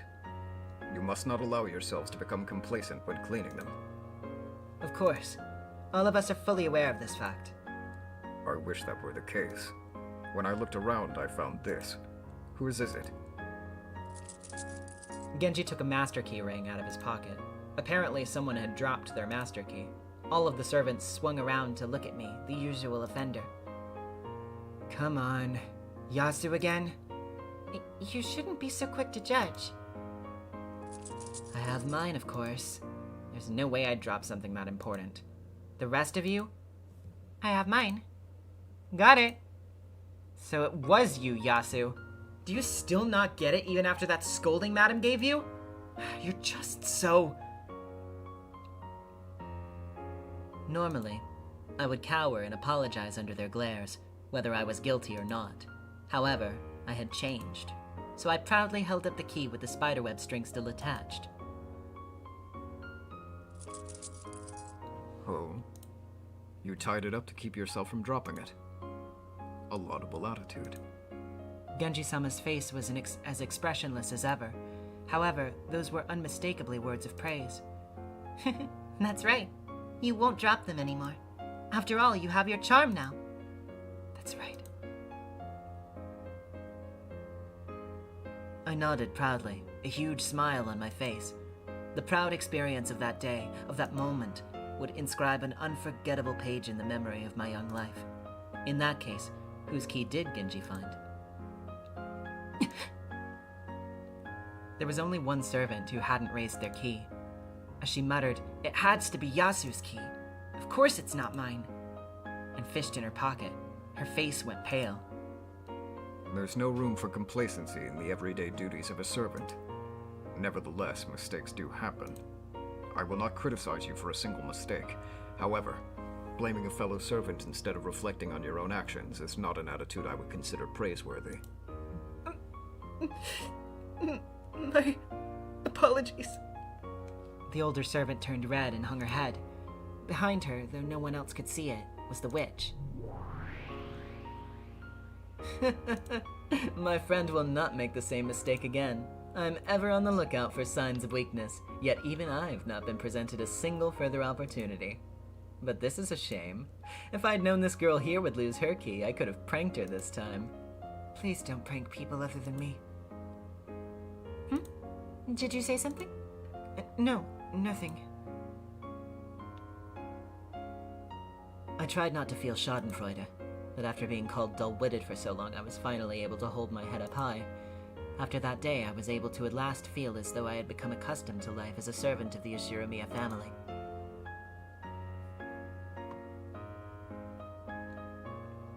When people compliment you, you feel like you've been accepted. It's very important. People cannot grow without it. And what happens when people grow? Firstly, the mind is freed up. You become able to carry out jobs with confidence, jobs that you initially carried out while worrying that you might be doing them the wrong way. You're right. Once you've become comfortable in your work, that does free up the mind. And what happens once the mind is freed up? You can enjoy your days more. To use Genji's words, you might say that it gives you the freedom to be a little bit complacent. If you're tense all the time, that just wears you out. It's good to relax a bit if you can. You mean you learn so much that you can start slacking off on the job? It sounds bad when you put it that way. However, there's nothing wrong with skillfully carrying out your tasks quickly and using your free time to enjoy yourself. Times like that are what enrich a person's life. Come to think of it, Goda plays crosswords a lot between jobs. He also invents dishes with leftover ingredients. Playing a bit and refreshing yourself can also be good for your efficiency. You might say that inventing dishes combines work and play. Even Genji slacks off when no one is looking. He'll watch TV or swipe some of his master's drink, and he reads complicated books. Even Genji? In short, it's all about cleverly using the gaps between jobs to play. If it goes too far, it can be called complacency. However, people only become mature when they learn to balance work with pleasure. Simply put, if all you care about is work all the time, you're not fully mature.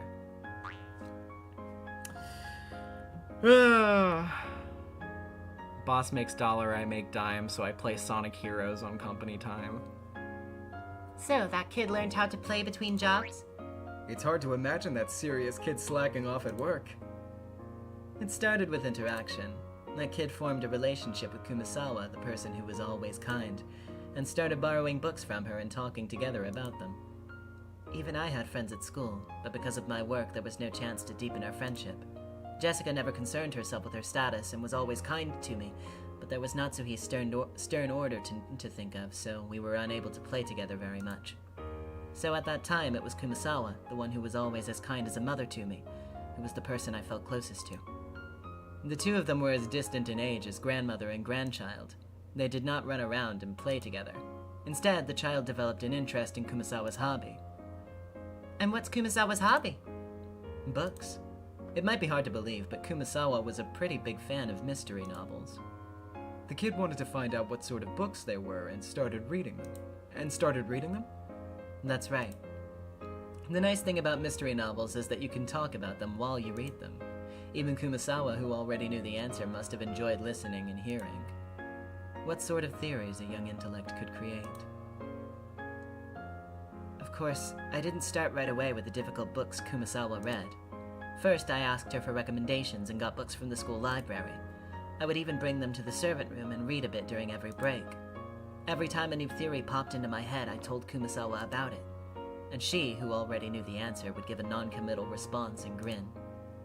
That was a lot of fun for me.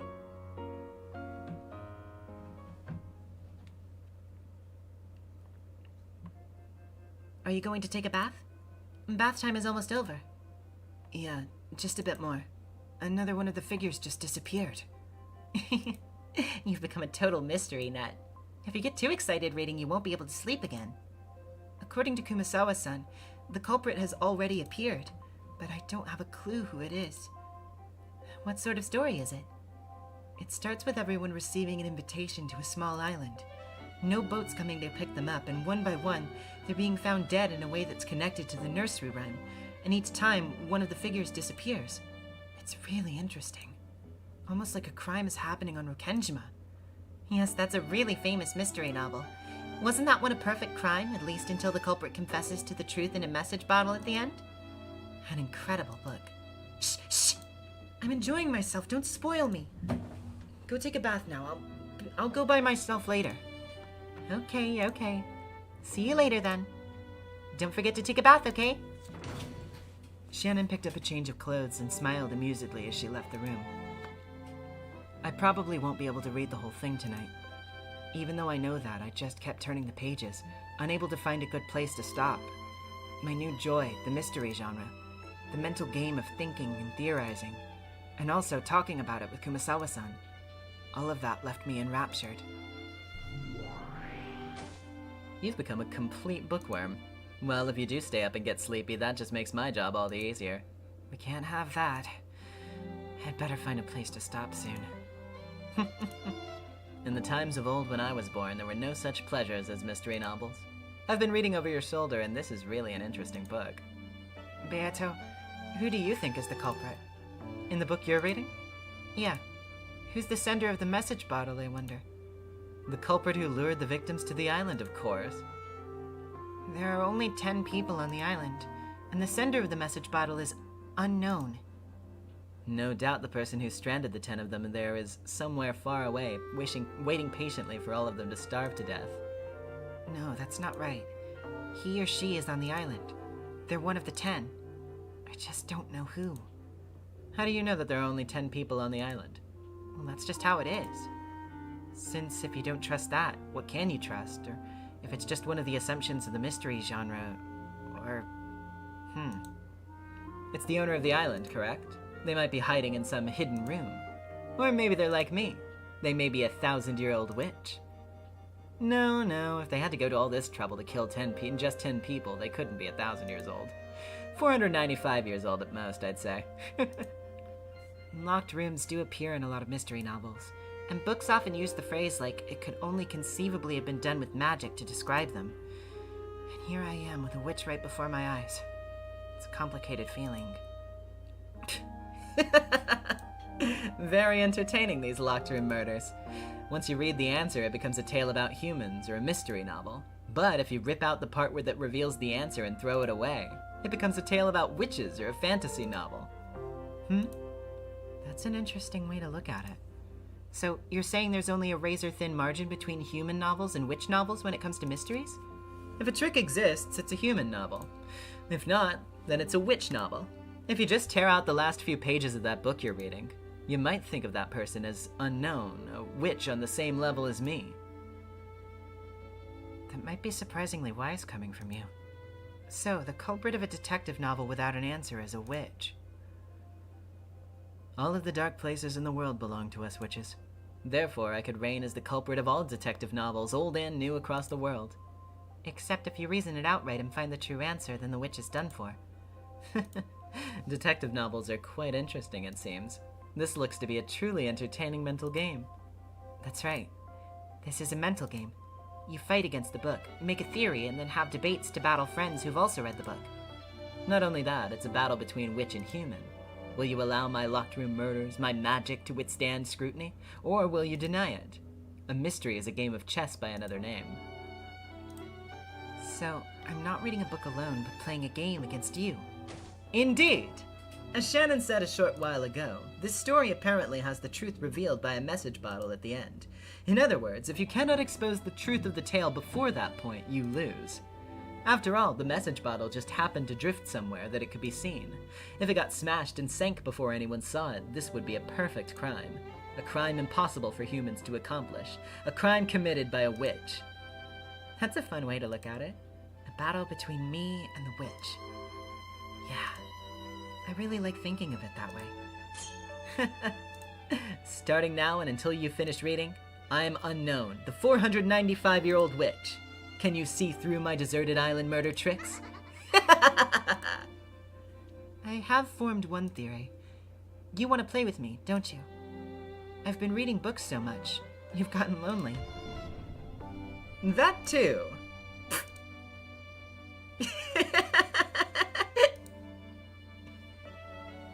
Incidentally, the game Beato and I played with the book ended with my defeat. In the end, I wasn't able to build a satisfying theory, and I had to learn the truth from the message bottle. Luckily, it did manage to drift into human hands. If it had sunk to the bottom of the ocean, as Beato had suggested, I would have had no way of knowing the truth. In other words, I would have been forced to accept that the sender of the message bottle was a witch. Mystery, I once thought it was just a genre for novels. To think that it could so easily become a fight between witches and humans, truth and fantasy. I was instantly enraptured by this new game. As the months passed by, I read through all the mystery novels in the school library, and started to read mystery novels for adults. I discussed them with Kumasawa. I discussed them with Shannon. I played my game of theory chess, the fight between witches and the truth. How enjoyable those days were. Oh, I am one yet many. Here's to the fun game of the mind that enraptured me.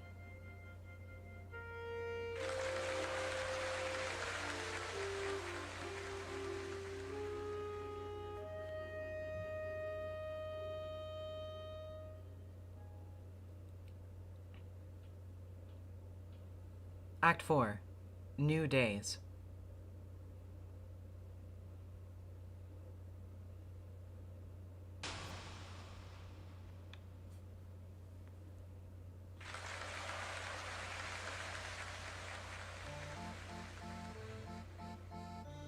The months and years slid by.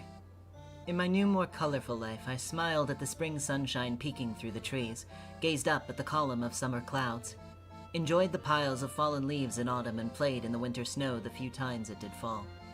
As these days passed one after another, there was a considerable change to my environment. That was a complete rotation in the servants from the Gospel House. There weren't specific grades like in school, so there was no rule saying how long a servant could work before quitting. Each servant made their own decision about when they would graduate from Rokenjima. Some of those who couldn't stand the environment would quit in as little as 3 days. After all, life on Rokenjima was strict. It was also strict in the Gospel House, of course, but there were a lot of Rokenjima-only rules. And Natsuhi, the one who supervised the servants, was also very authoritarian. It was probably easy to feel constrained. That constrained feeling and the money sat on opposite sides of the scale that they used to decide the time of their graduation. And sometimes someone from the Ushiramiya family would use their influence to secure someone a new job, encouraging them to spread their wings and start a new life. The cycle usually lasted 2 or 3 years. No one decided this, but it was one of the goals that most servants shot for, an unspoken rule. However, I was an exception to that rule. I continued to live as a servant while going to school in Nijima. That year, all of the Gospel House servants quit at once. It wasn't at all rare for friends to quit at the same time as each other. All of my fellow servants from the Gospel House graduated from the island at once, leaving only me behind. Of course, I hadn't been on particularly good terms with them. On the contrary, it was annoying to be treated like a child and called Yasu all the time. Even when new servants had joined, the older ones got them believing that Yasu loses things all the time, so things had been still been as unpleasant even then. Those unpleasant older servants, as well as the ones who started at the same time or after I did, all quit at once. The Ushiramiya family had no quarrel with those who left. Adult servants were easier to handle in the first place. The Gospel House servants were only accepted so that they could be trained, so all of the servants except for me left, and no one tried to stop them. Later, Yasu. Don't go losing stuff again. I don't lose things anymore. Later. Make sure you listen to what Madam says. Don't go troubling the next group of servants. You know, it's still a mystery. Why did someone recommend Yasu? It's even more surprising that Madam let Yasu stay for this long. Hey, at least the kid's got the guts to not give up and run away. Keep it up, Yasu. I hate being called Yasu. At the very end, I finally said the one thing I'd always wanted to say to them. However, they basically ignored me and just picked up their things and left. Guess you never got a chance to become friends with them. I wouldn't even want to. Yep. I'm sure they feel the same way, so you're even. Just forget about those people. They don't have anything to do with you anymore. So there's no reason to give them any more thought. Yeah. You're right. I just felt a tad bit disappointed. I was never able to get them to acknowledge that I'd become a fully fledged servant who could take care of myself. It's hard for people to throw off their first impressions. That's just how it is. No matter how wonderful a person you grow into, they would probably always call you Yasu and make fun of you. There's no reason for you to seek their validation. Yes. Yeah, you're right, Shannon. I'll completely forget about those people. Good. You have two great friends, Kumasawa-san and me. And when the new servants come, you can show them from the start that you can take care of yourself. Shannon was exactly right. I regained a sense of confidence and pride that I hadn't felt since the day when I held the key with the spiderweb charm up high. I'm now the most experienced Fukuin servant. The new servants who come will still probably be older than me, but I need to teach them the ropes as the more experienced servant. Genji-sama even told me to guide the newer servants. Okay, I'll give it my all. That's the right attitude. Let's give it our all together. Yeah!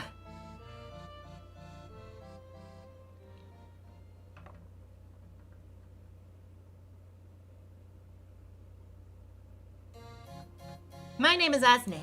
Pleased to meet you. My name is Belne. Pleased to meet you. The newly arrived servants looked a bit frivolous. When I first joined the Ushiromiya family, I was incredibly nervous. However, I couldn't see any trace of that nervousness on these girls. Yes. Usually kids with good grades and behavior were selected. How were they selected? Who chooses? People from the board of directors come and interview them. And other things are considered like their everyday conduct. So as long as they acted like good kids in front of the adults, they could pass. Well,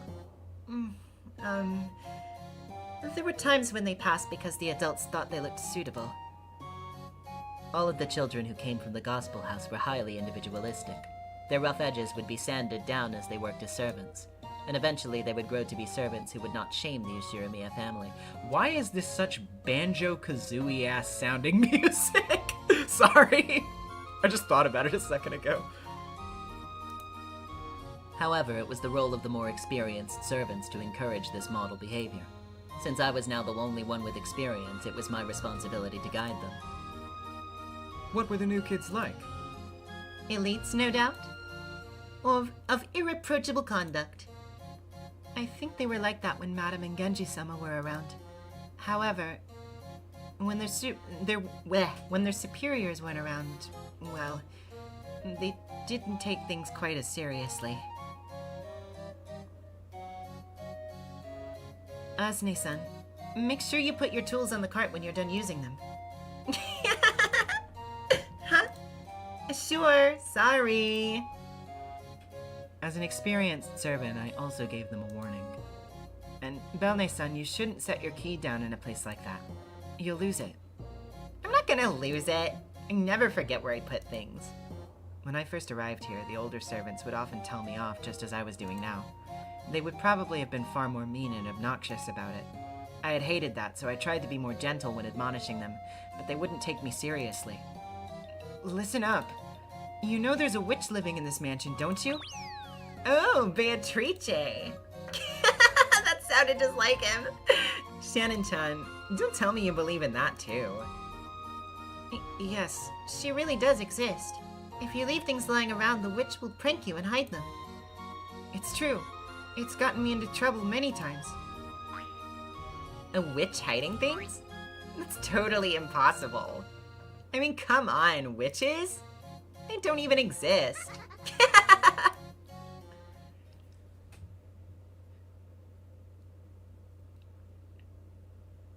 They don't exist. Witches. I thought they were just pranks. No, I think it just gave me peace of mind to think of them that way, while I still could. Do you think the witch Beatrice actually existed? I don't believe it. I don't know if it was Beatrice, but I do think that something that wasn't human really did exist in that mansion. Do you think there's a chance that this non-human thing was Beatrice? Ridiculous. I wish I could say it was ridiculous. That must have been a prank of Yasu's. No, not a prank, revenge. I did think that at first, but Did something happen that couldn't be explained away as a prank? it was persistent and creepy. Specifically, what sorts of things happened? Things I set down would disappear as soon as I looked away for a second. Didn't Yasu just hide them? I thought so at first. It was only natural to think that. But I started getting this feeling that something wasn't right. I kept thinking, would a timid kid like that really pull such nasty pranks? Can you tell us what happened? When my keyring disappeared, it was easy to think that Yasu snatched it when I wasn't looking. But when just a single key disappeared off that keyring and reappeared somewhere impossible, I couldn't think of it that way. Maybe Yasu just pulled that one key off while you weren't looking. Is that even possible? Practically speaking? Quickly hiding the whole ring is one thing, but if you really think about it, taking a single key off a keyring isn't that easy. The keys would jingle and jangle. I was standing right next to them, facing the other way. If someone had taken their time to carefully remove a key when I was that close, even an idiot like me would have noticed. But a single key just vanished without a sound. At that moment, I finally realized this wasn't Yasu trying to get back at me. It was something worse than that. And where did you find this disappearing key? It was in my locker.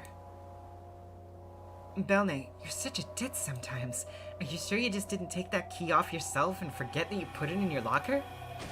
Why would I take one key off the ring? Have you ever taken a key off your key ring, Asne, or put one on? I tried doing it myself. It's really stiff.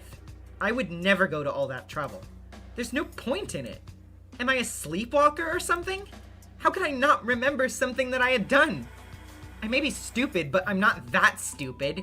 I don't forget about things I do that easily. And anyway, I know I had my key with me when I entered the room. Otherwise, how could I have unlocked the door? Okay then. Being careful not to make any sound, Yasu must have, slipped the key off and hid it in your locker. Oh, that's what I thought at first. I jumped at Yasu, telling that kid not to mess with me. But even as I said it, I realized, isn't there something completely wrong here? I mean, we were with Yasu the whole time that day as we went around cleaning the rooms, right? There's no way Yasu had enough time to take a jangly key off the ring. It was impossible for Yasu. In fact, that would have been impossible for anyone, to remove just a single key in that short amount of time without making a sound. Maybe the ring was missing a master key when you got it. I already told you! The key really was there in the beginning. I was the one who unlocked that room, so it must have been there. And then I went into the room.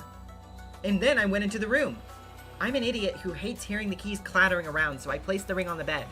Then, when we finished cleaning, I picked up the ring, tried to lock the door, and it was gone. I may have turned my back on the ring, but it was right next to me.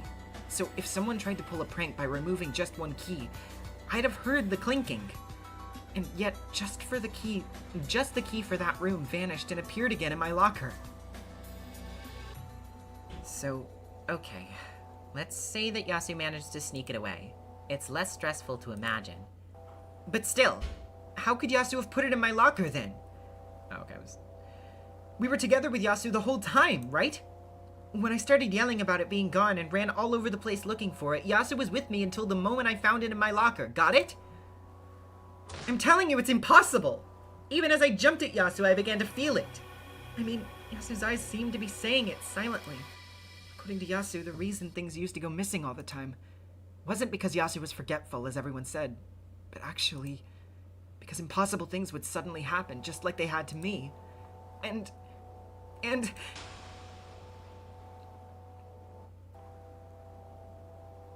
Yasu was with you the whole time, so there was no chance for Yasu to put the key in the locker? Did other strange things like that happen? Yeah, they did.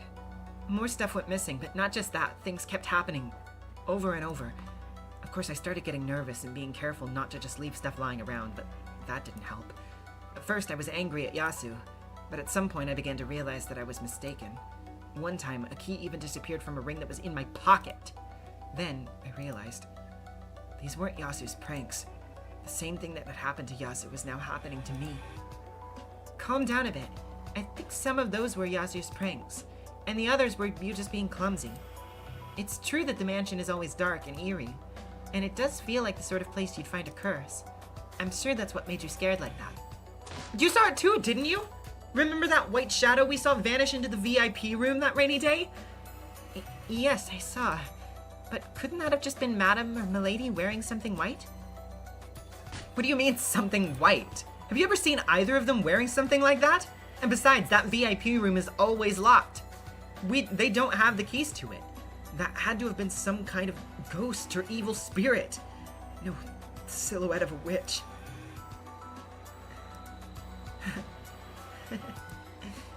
So, as you can see, Belne started acting like this at one point. Totally scared.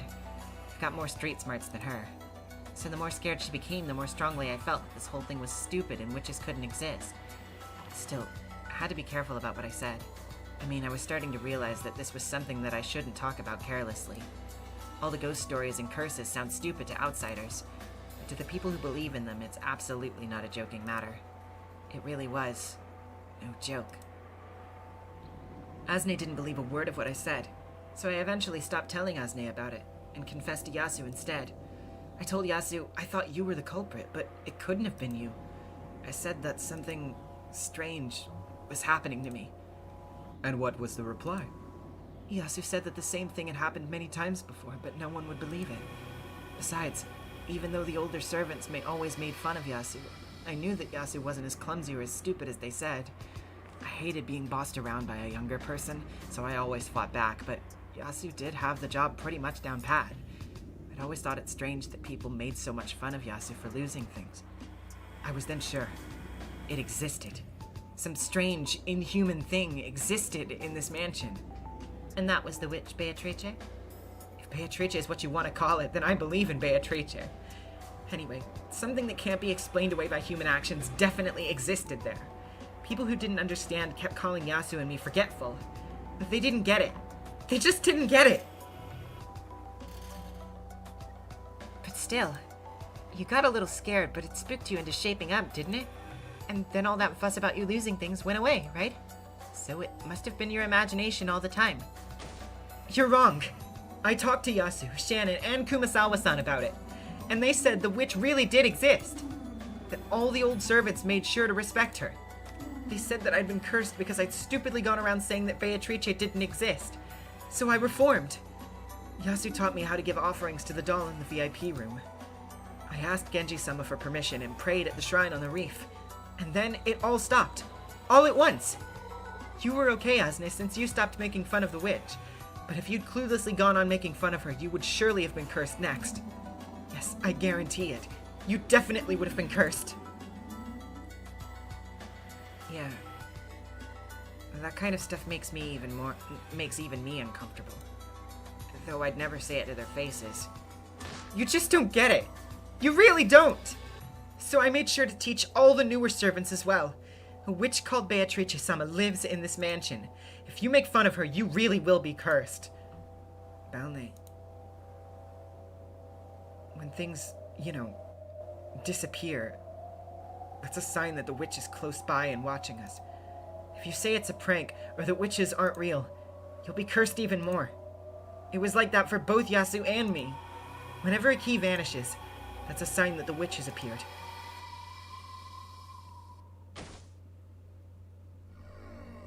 Belne-san carelessly tossed her key ring onto the bed again, humming as she started to clean. No matter how much I warn her, she doesn't change her ways. She's always making fun of me and calling me Yasu, so she won't listen to what I tell her. Why won't she listen to what I say? You mustn't leave things lying carelessly about. If you lower your guard, the witch will prank you.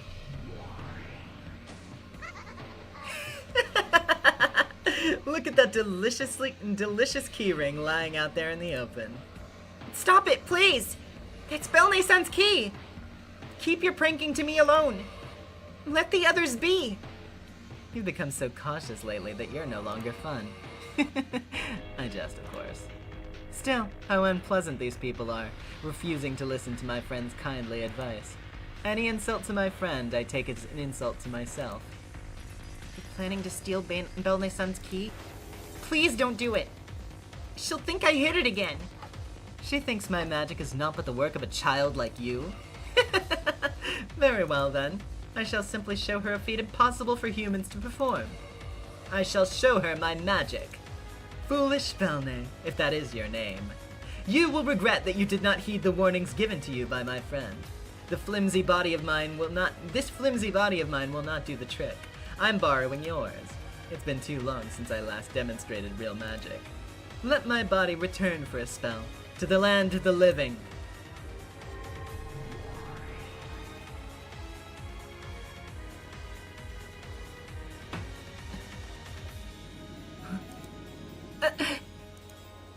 A shiver ran up my whole body like an electric shock.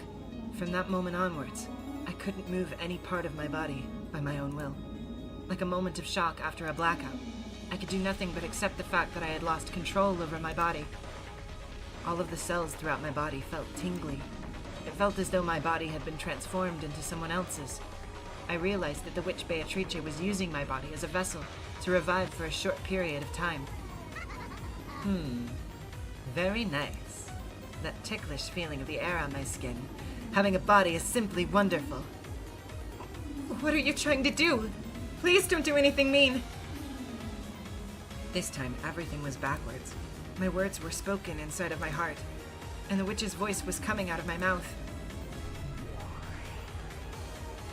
Fear not. I'll return your body soon enough. I just need to teach her a lesson with a little prank. However, it will not be one so simple that suspicion could fall on you. Come, try to remember. Where have you been sleeping? Everything went completely white, and my mind stopped. Once again, that tingling sensation slid up my body. I could feel it all gather in the fingers of both of my hands and come out through my fingertips. It was an incomprehensible, indescribable, unknown sensation. My head went blank, and I couldn't think at all. I could do nothing but abandon my soul to the sensation. I finally understood. This is what it's like to use magic. Come, try to remember. Where have you been sleeping?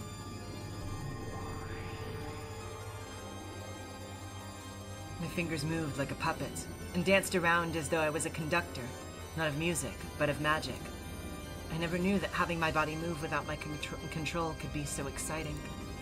When Beato lifted my finger as if it was a string was connected to it, the key ring lying on the bed stood on the end.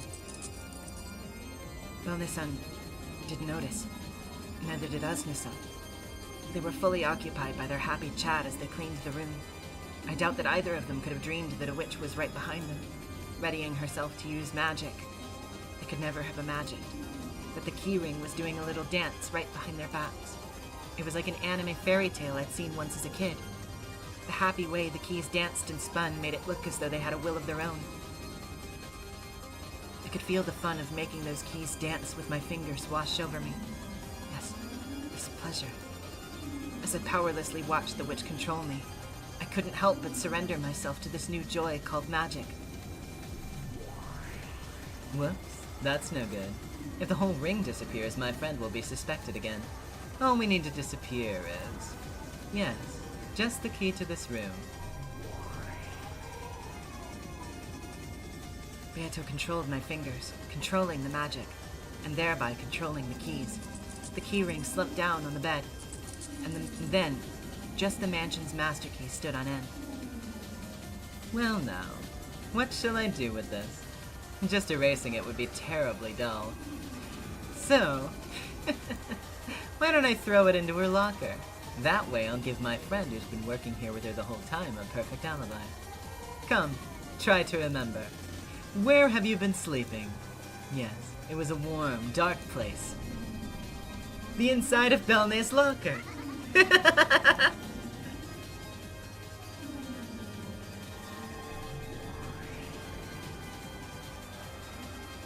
Beato snapped her fingers. The key burst and became a gold butterfly. A gold butterfly? I see. It's gold because she's the Golden Witch, who gave the Master all of his gold. And butterflies are scared of spiderwebs, so it's a gold butterfly. The minions of the witch, Beatrice, are gold butterflies. After flitting into the air, it burst into a shower of gold sparks and disappeared. Then the vanished key went to Belnesan's locker. Though it was far away, in the locker of a changing room, I had a vivid understanding of its new state. It wasn't by sight or by touch. It was by some other sense inside my heart, which couldn't be explained by the five senses. A completely new sensation that I'd never felt before. It was the completely alien concept, called magic. A completely unknown pleasure that left me in a trance. It's done, my friend. I shall return this body to you.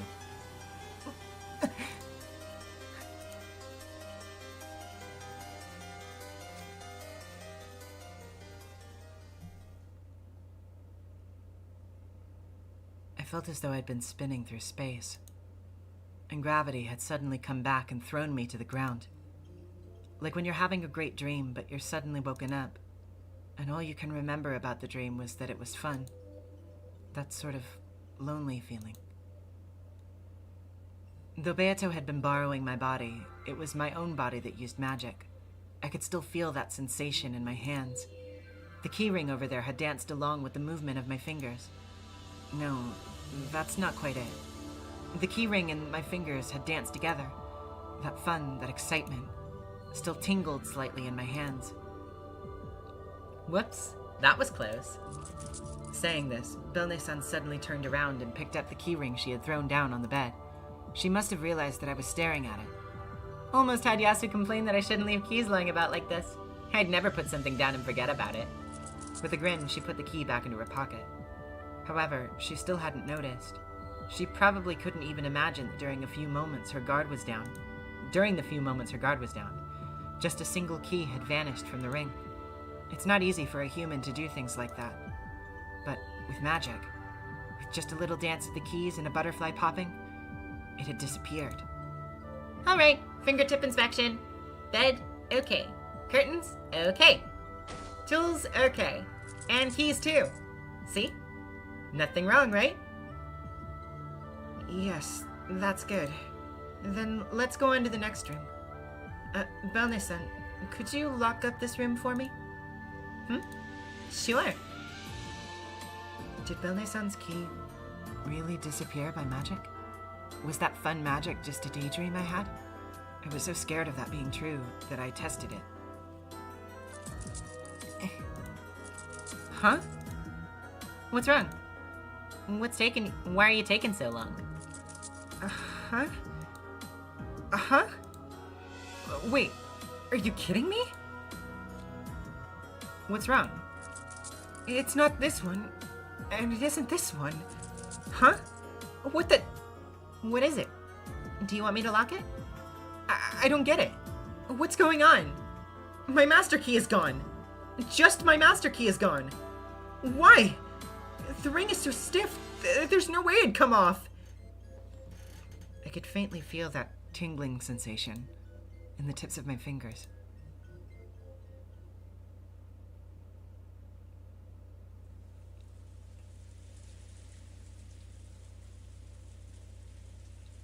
That night, as I gazed up at the ceiling from the bed in my dorm room, I looked at my hands. I couldn't sleep. The excitement from the time those keys danced was still there in my fingers. Is this how Beatrice, how witches always feel? I have a witch friend called Beatrice. She always used to pull pranks on me with her strange magic. Because I saw this all the time, I thought I knew what magic was. But today, she had possessed my body and used magic with it. The sensation of magic that I finally felt at that time still held my heart entranced. It was a completely unknown pleasure. After all, with the movement of my fingertips, the key had danced on command. It was a mysterious, wondrous miracle of magic, something no human could do. I still couldn't let go of that excitement.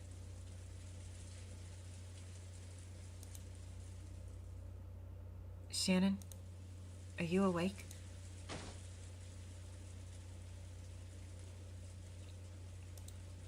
What's up? Shannon was still awake. Shannon is always early to bed, early to rise. By getting to bed early, all of her wariness disappears by the next day. She lives a model life, one that all servants should respect and admire. If I wanted to become a beloved and respected servant like Shannon, I would need to act that way too. However, I had no confidence that I could do that anymore. I guess I can't become like you after all. What do you mean? This is a bit abrupt. You were my ideal. Always. Yeah. At the Gospel House, you were kind to everyone and loved by everyone. You would always play with me, and you were my only friend. And at the Yoshiramiya mansion, you were a wonderful servant who could carry out any task flawlessly and gracefully. My idol and my goal. That's what you were. Yeah. Let's give it our all together. As they say, perseverance prevails. You're gaining recognition from everyone now. So let's aim to become wonderful servants together. I'm done with being a servant. Huh? Instead of a servant, I think it'd be more fun to be a witch. A witch? What do you mean? A servant who everyone loves and relies upon is... Yeah. It's still something I'd love to be. But right now, I want to be a witch, even more. Well, that's... Sorry, I clicked ahead too quickly. Okay. Huh? Shannon was confused. It was hardly surprising. All this about quitting as a servant was at least understandable. But she didn't know how to answer after hearing that her roommate wanted to become a witch. A witch... Beatrice. You see, today, Beatrice possessed me and used my body to do magic. That unknown world felt so thrilling. It was far more thrilling than even the time I learned that I'd be selected as an Yoshiramiya family servant. It was like learning about a new world. As though I'd been living in a world of darkness all my life and thought I knew what the world was like. Then finally learned what light was and saw the world for the first time. It was joy. Excitement. At the time, Beato had only used my fingers, made a keyring dance, and turned a key into a butterfly before hiding it in a locker. But I had understood with my body. If I had moved my fingers a different way, the ring could have flown into the air instead of just dancing. And I could have turned it into a scurrying lizard instead of a butterfly. I could have done anything. True, Beatrice's magical power was still weak. It had all happened in the little world behind the backs of the servants filled with the anti-magic toxin. However, inside that tiny, short-lived world, I could have done anything at all. Beato just happened to settle on making the keys dance and turning one into a butterfly. But if she wanted to, she could have done anything else. The endless sensation of that free, unrestricted power. I could still feel it in my fingertips. Could it be that, along with that sensation, a sliver of that magical power might also remain? I can tell. It's still there. There's still just a bit of it there, along with that sensation. I can do it. I can still do it.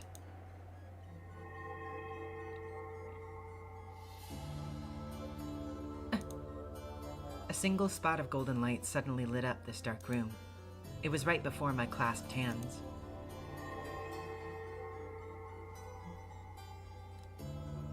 When I slowly opened them, I could still see a single dot that sparkled gold. What is... Shannon didn't know what the light meant. How could a light appear from just the palm of my hands? And yet, even with this miracle right in front of her, she couldn't understand what it was. She just sat there with her mouth open in disbelief. However, to me, this was just the return of that bit of sensation in my fingertips.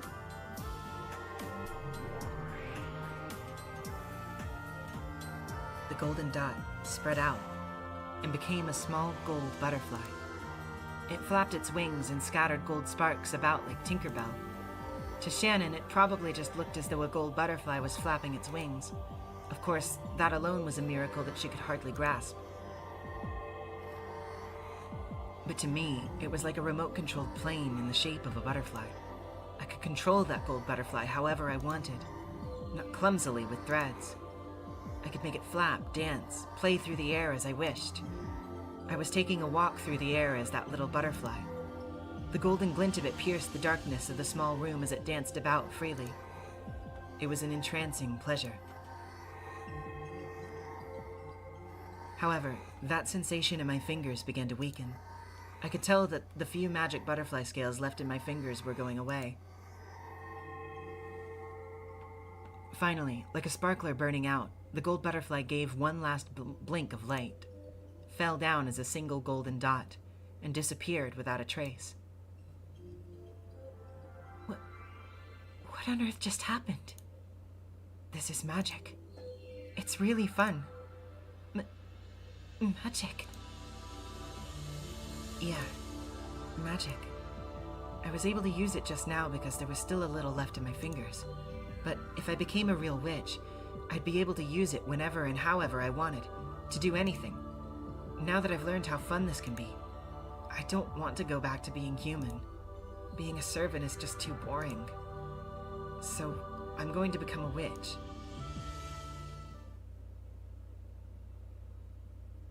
Become a witch. Wait. I've already made my decision, Shannon. It's been fun. I'll give you this room. You can use it by yourself. Later. Goodbye. Wait!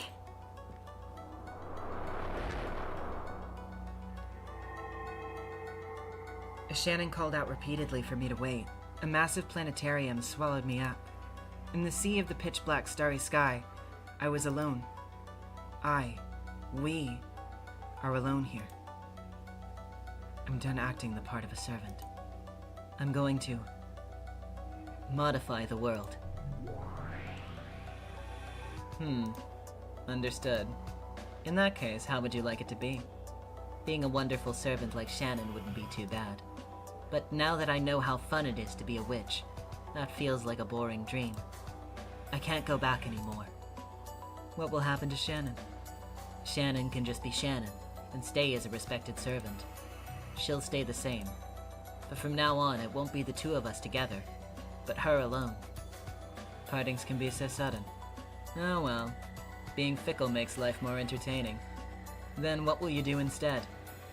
I want to be a witch. I want to be Beato. But I am already Beatrice. Your backstory that you're a witch and my friend will remain the same. But I'll modify the world so that Beato is me. Would I then be a witch who is a friend of Beatrice? Pretty much. So from now on, you're a different witch.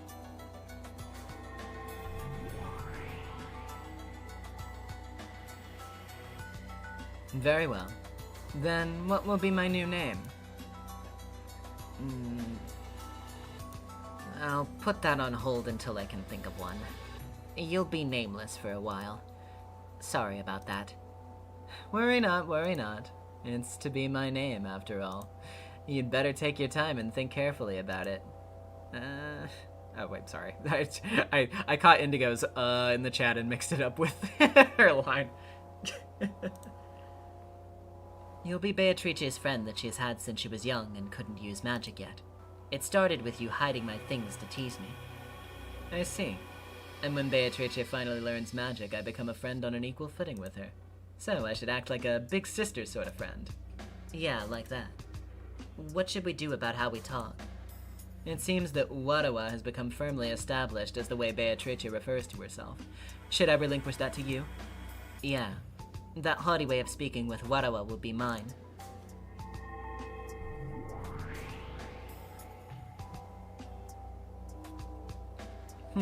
Very well. Then I shall be...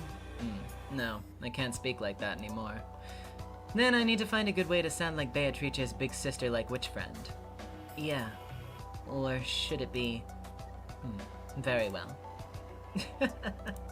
Now there's a nice dignified voice. What about the way I... Let's try that again. And what of my appearance? Good point. You've got a sort of blood red witch look. Why not choose a different color for yourself? When Beatrice wanders the mansion at night, she's often seen dressed in white. Of course, ghosts are classically white. A white dress. On a witch. Let's try putting it all together. I need a different look than the witch in the demon red dress.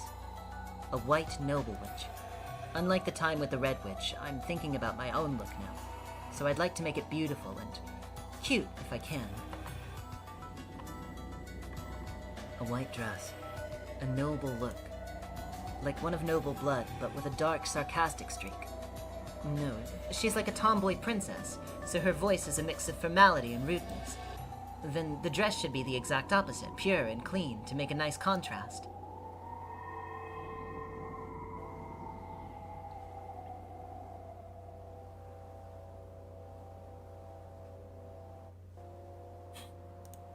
How does this form suit me? Is this the form of the new Beatrice? How beautiful. Just like a noble princess. I've taken a liking to this form. Not bad at all. Looking good. That's wonderful, Beato. I like it.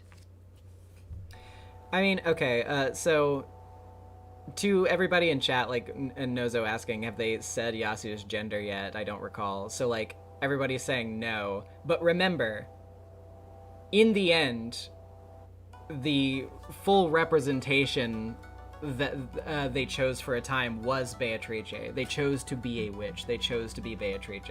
So, like, I kind of think that gives you the answer right there. At least as far as we're concerned, Beatrice is a woman.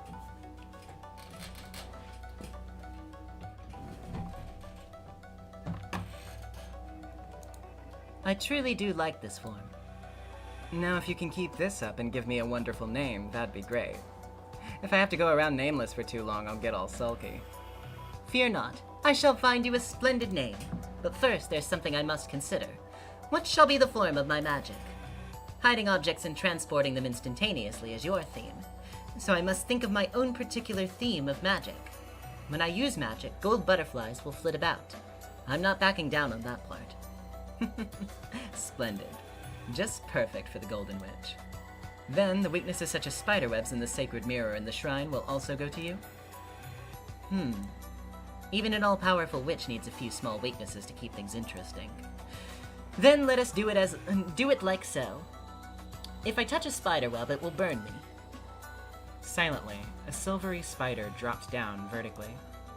Beato, now in her new form, lightly touched the silver spiderweb that trailed out behind it. As she did, there was a faint sound of flesh burning, and a thin burn was left across her fingers. Beatrice can't stand spiderwebs. That was one of the weaknesses of the evil spirits Kumasawa-san spoke of. Since the witch Beatrice had revived thanks to the power of those evil spirits, she also inherited their weaknesses. So, the sacred mirror is also one of her weaknesses. However, I'm unlikely to cross paths with that sacred mirror in the shrine very often. That's not very fun. Then while mirrors with sacred powers will obviously be a weakness, let us make mirrors in general a weakness too. They do often say that mirrors have magical powers. Good idea, I think. Sounds just like a witch. Let us say that I cannot abide mirrors because when I look at one, it feels as though my magical power is being sucked out. That sounds quite entertaining. Now that I really think about it, I'll be bad with mirrors whether I invent a story for it or not. No matter who I want or strive to be, the only face that will ever show in a mirror is the heartlessly pathetic and realistic face of Yasu. Mirrors, which will always force me to face my shabby reality, are something I always want to avoid. That's right.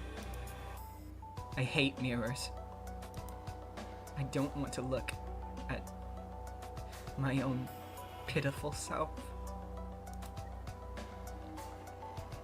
You don't need to decide everything at once. It's fun to build up a world one little bit at a time. True. I understand. I shall enjoy life as a witch as I slowly expand my world. That tiny dark room's no place for you to sleep now. Indeed. I am the Golden Witch. I am the ruler of Rokenjima's night, and the nighttime mansion belongs to me. This is where I should be living, is it not? A room for Beatrice? Isn't it obvious? Yeah, that's right. That wonderful room on the second floor of the mansion. The VIP room of the witch. That is Beatrice's room. Oh, so it is. From this evening forward, that room in the nighttime mansion shall be my dwelling place. Why didn't I think of that myself?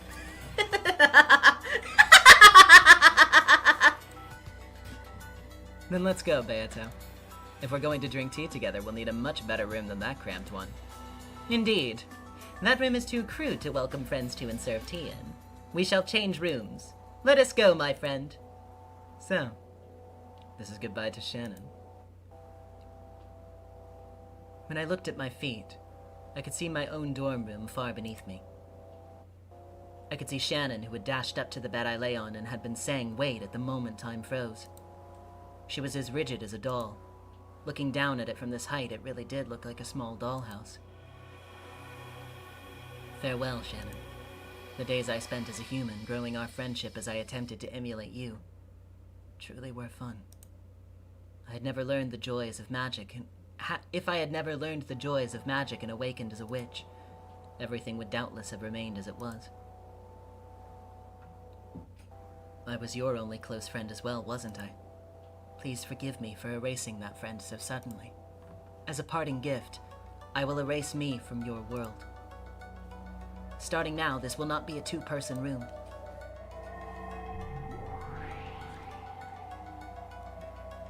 It will be a single-person room with just you in it. Strive to be a kind, reliable servant loved by everyone, and embody that ideal as you always have.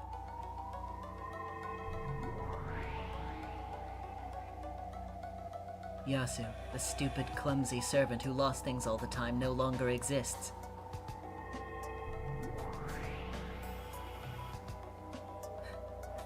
Farewell, Shannon.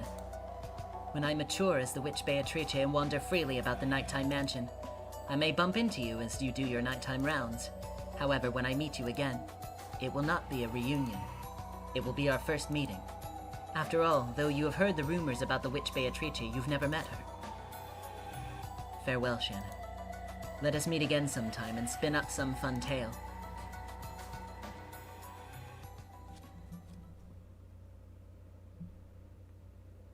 Wait!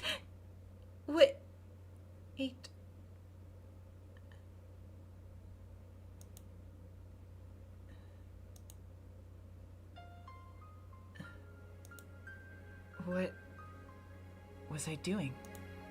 Was I talking in my sleep? Apparently, I had gotten out of bed, stretched my hand out towards it, and said, wait.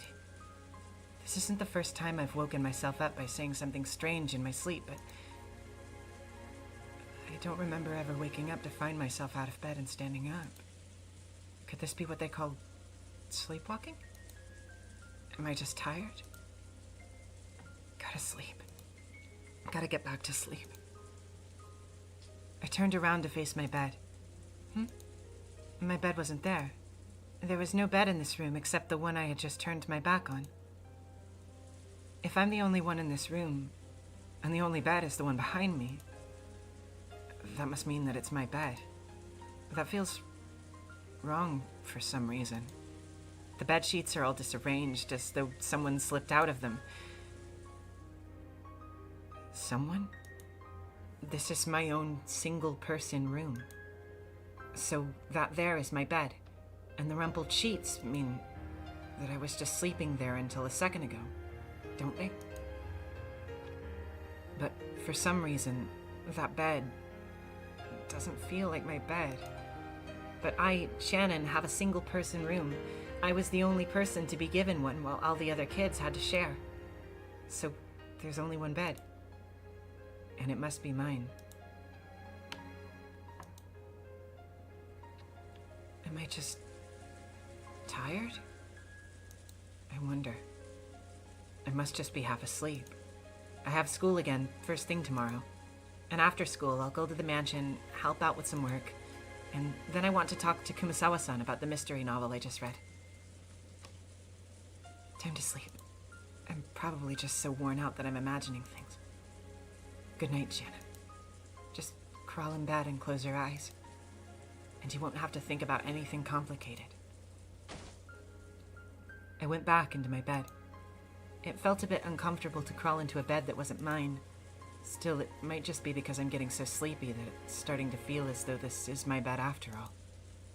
I'm just half asleep. I am Shannon, a lonely servant. I mess up from time to time, but I want to become a kind servant whom everyone loves. Good night, me.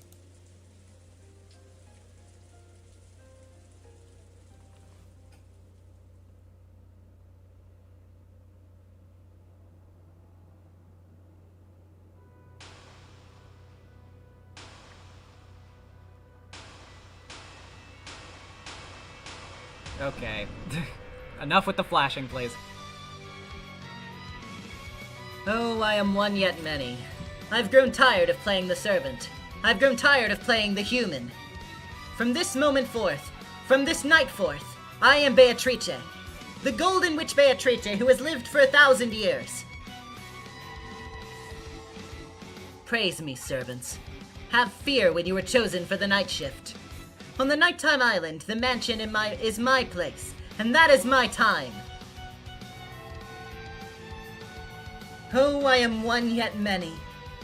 Yes, let our world swallow up everything. It is like the raging seas.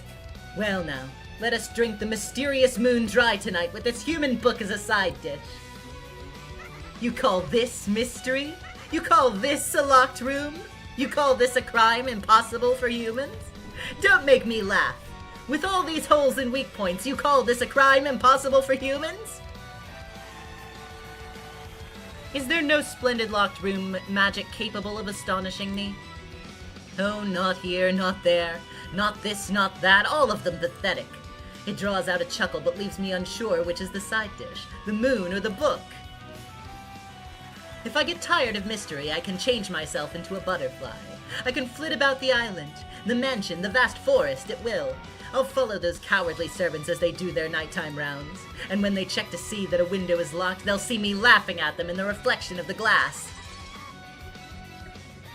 I can be fickle and do as I please. Pranks at night will probably be a lot of fun. Yes, my mind is made up. I will play like that starting tonight.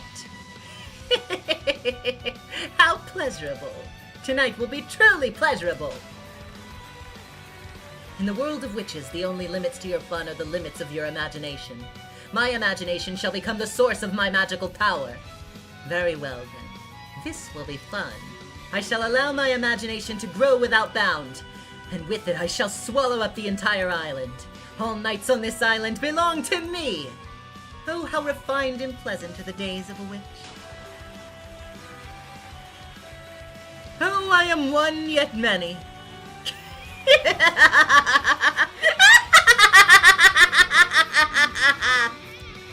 Here's to the wonderful world of witches.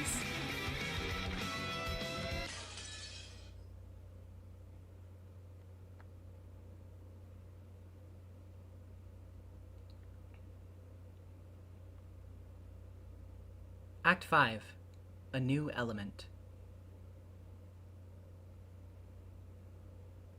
Iconic laser with the $2. Oh, to the wonderful world of witches. Praise her.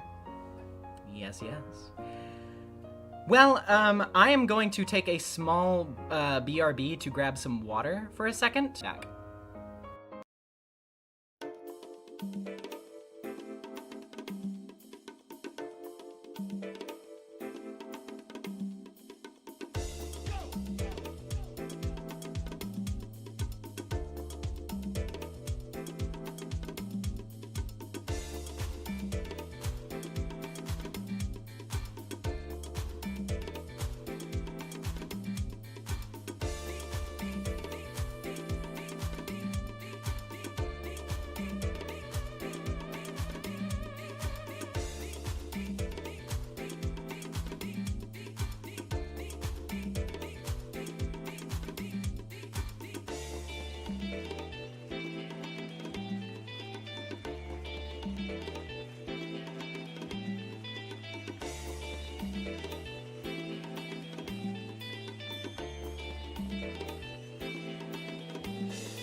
Okay, I am back.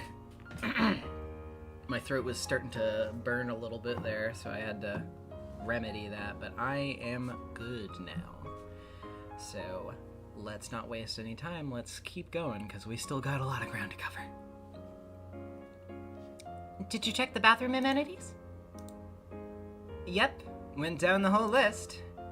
Did you make sure they were facing the right way when you set them down? Yes, of course. Everything's as the list says. Thanks. Genshi-sama, the guest rooms are ready now. Good work. Make sure you check over everything with your own eyes, Shannon.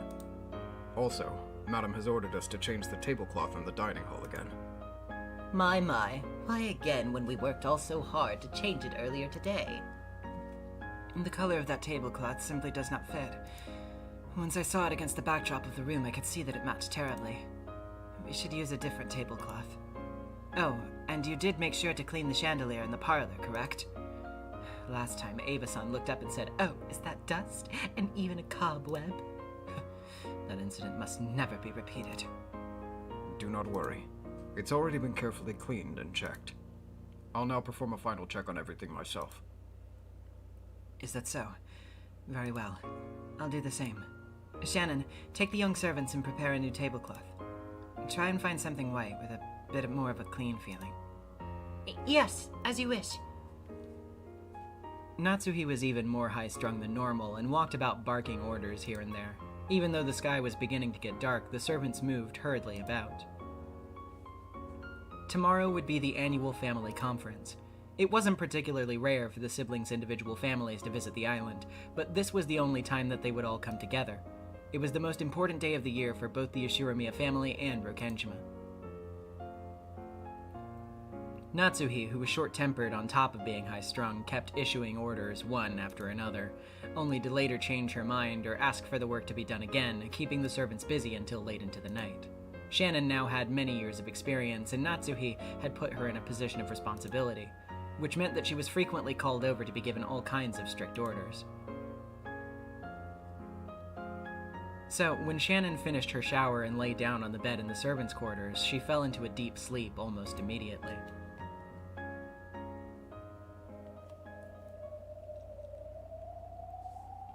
I can hear the sound of wind coming from somewhere far away. It's a bit different from the sound wind outside a room would make.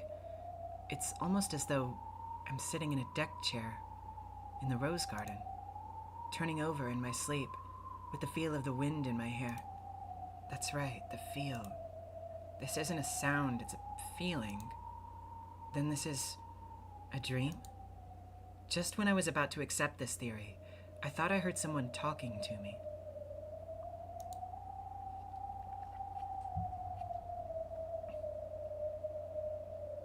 My. It seems the work of a servant is just as boring as it ever was. Not only boring, but difficult, strict, constraining, joyless. All you get in return for your years of service is some level of respect from the newer servants. And even that's far from sufficient to repay you for all the hard work you've done.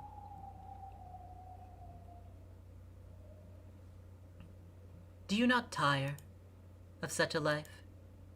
Huh? Who? She wasn't just imagining someone talking to her. She was shocked to find that it was real. When Shannon opened her eyes, she gulped.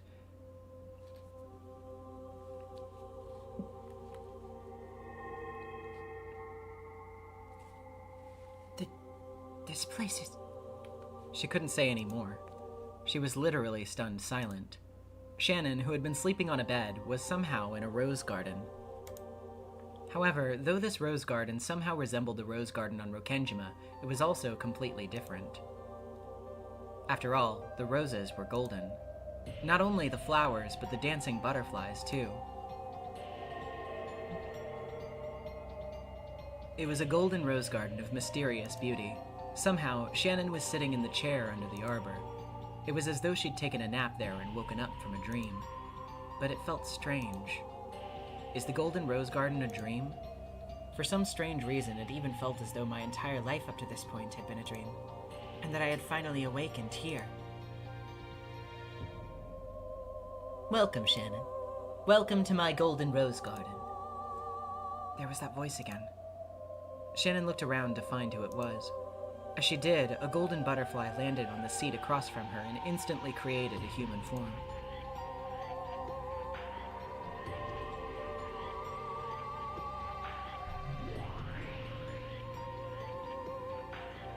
It has been quite some time, Shannon. Have you been well? Of course, I know already that you have. After all, I've been watching all of you, every day. This woman laughed as though she was an old friend of Shannon's. However, Shannon obviously didn't remember this strange gold rose garden, and she didn't remember this person's face either. Indeed. You no longer remember me, do you? Have I forgotten about you? If so, please forgive me. There's no need to apologize. I made you that way, so it's no sin of yours. Allow me to introduce myself. I am the Golden Witch, Beatrice. Beatrice? Sama? The benefactor of the Ushiromiya family? Whom the master always speaks of? Not that Beatrice. I am Beatrice the Golden Witch, the one who controls Rokenjima's night. I am the other master of the mansion, the one you always pay homage to. You are... Beatrice? Sama. You need not fear. The two of us used to be friends. No, roommates, did we not? At one time, I idolized you and tried to be the best servant I could. I've always had a single-person room, so I couldn't have had a... When we last parted, I stole away your memory. However, I have not forgotten that we were once roommates. I also remember that I was the one who destroyed our friendship and left. So as not to leave you alone in sadness, I erased all of your memories in the very world of our days together. You do not need to understand. But believe this, I have not called you here to do you harm. Isn't this inside one of my dreams? You may think of it that way. Strictly speaking, I beckoned your soul to my garden while you were sleeping, to invite you to be a resident of this world. Beatrice snapped her fingers, and a storm of gold butterflies all rose up around the rose garden. As the cloud of butterflies danced over the table, a gorgeous tea set appeared. There were teacups and a teapot, more elegant even than those used by the Ushiromiya family. The tea filled the cups to the brim and had a sweet rose scent, one which Shannon had never smelled before. Before there was even time to be amazed by that scent, butterflies started gathering one by one on the table, and a tea stand sprouted right out of it. It was like watching a magical mushroom from a fairy tale kingdom grow out of the ground. The many-layered tea stand was filled with beautiful cakes that were deserving of being called edible jewels. Of course, there were also several lovely light brown scones. The honey truly was golden honey, with bits of gold leaf dancing through it. It seems the Ushiromiya family holds tea parties from time to time, but those cannot compare to mine. Incredible. I've never seen anything like this. Even if you had, it would only have been as a waitress. You are my friend. I need no waitress. After all, I am a witch. That's more than enough. Come, do not be shy. Stuff yourself to your heart's content. Thank you. Very much. That was all Shannon could manage to say. It would be hard for anyone to say much more after being suddenly invited to such a beautiful witch tea party. Let us begin with black tea. This milk is fresh, and the sugar is so delectable that you'd almost want to eat it raw. But I do recommend you try your tea straight first. With nothing more than a single rose petal floating on the top, it will surely be so delicious that you'll be unable to drink the black tea of the human world ever again. Laughing happily, Beatrice opened not a sugar pot, but a rose petal pot, picked up a single crimson petal, and floated it on her tea after relishing its scent. Shannon did the same, picking up a single petal and smelling its aroma. It smells so wonderful. Is this really the scent of the roses in this world? I'm glad you enjoyed it. I bred this rose simply for the purpose of using the petals with black tea. If you crush them, they're also splendid for making jam. That goes better with scones than anything else imaginable. Do you want to try? Sure. Just a bit. Shannon had been invited to this witch tea party suddenly.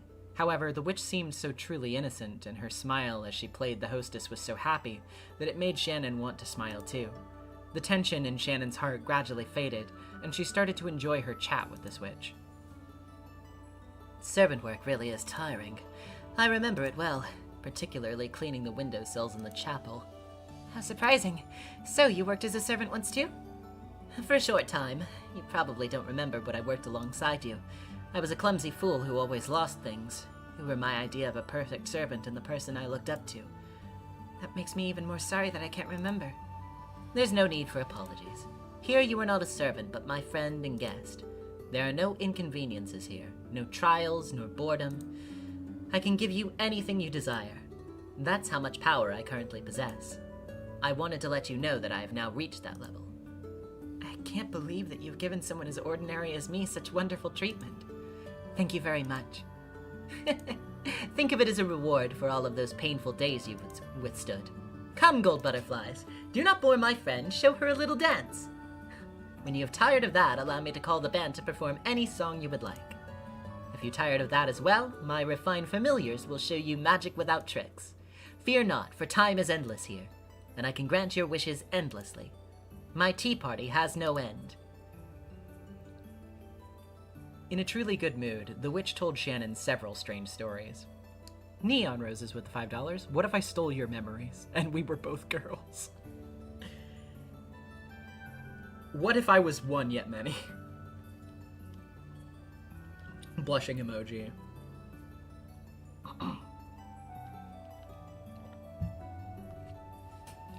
In a truly good mood, the witch told Shannon several strange stories. They were all stories Shannon had never heard before. Very interesting stories. And they were all odd, bizarre fairy tales. Shannon felt as though she had become Alice in Wonderland. The time she spent at this tea party was wholly strange, pleasant, and relaxed. No. At this tea party, there were no hands of a clock. So the time passed like a Sunday morning, when you can wrap yourself in your blanket for as long as you want.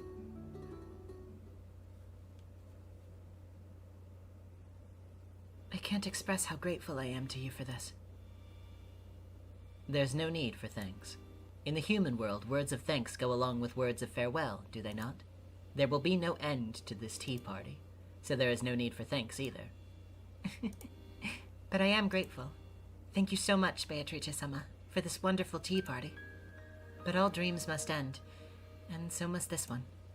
Oh? And why must they end? Because I have to get up early tomorrow. If I stay here talking too long, I'll sleep in, and Madam will give me a good scolding.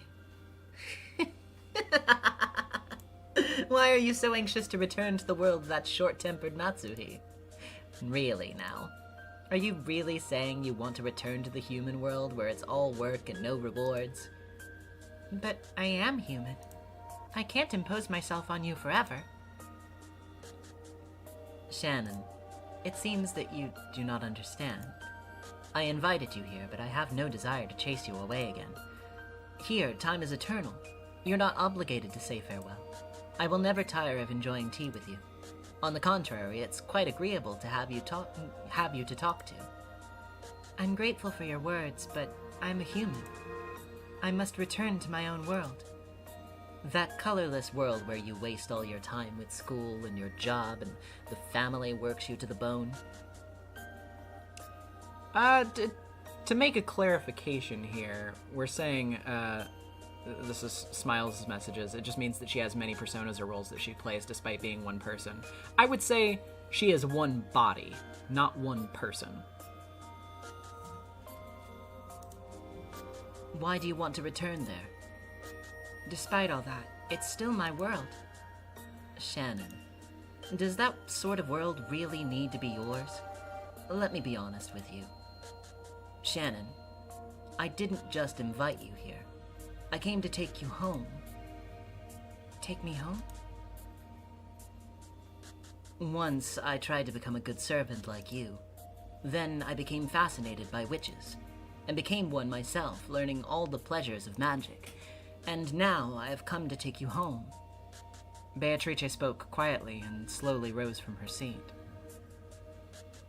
Shannon, the world of witches truly is more fun than being a servant. This tea party is nothing more than a mere welcoming party for an old friend. We can hold as many fun festivities as we desire. Yes, endless, eternally. Now that this golden rose garden has been completed, I've reached my goal.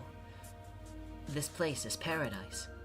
Yes, let us call it the Golden Paradise. Now that it has been completed, I've come to welcome you in. There's no need for inconveniences, any perseverance or hard work. Here, you and I can enjoy ourselves for all eternity. It will be like a never-ending fairy tale. I'm truly grateful for your splendid proposal. However, I need to go back to my original world. Why? Because this isn't my world.